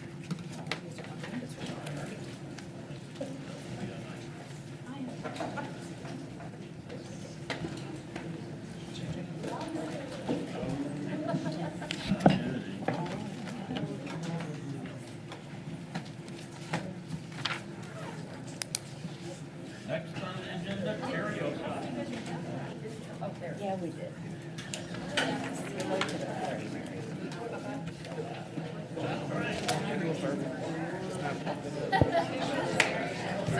Susan, are you a verbal yes?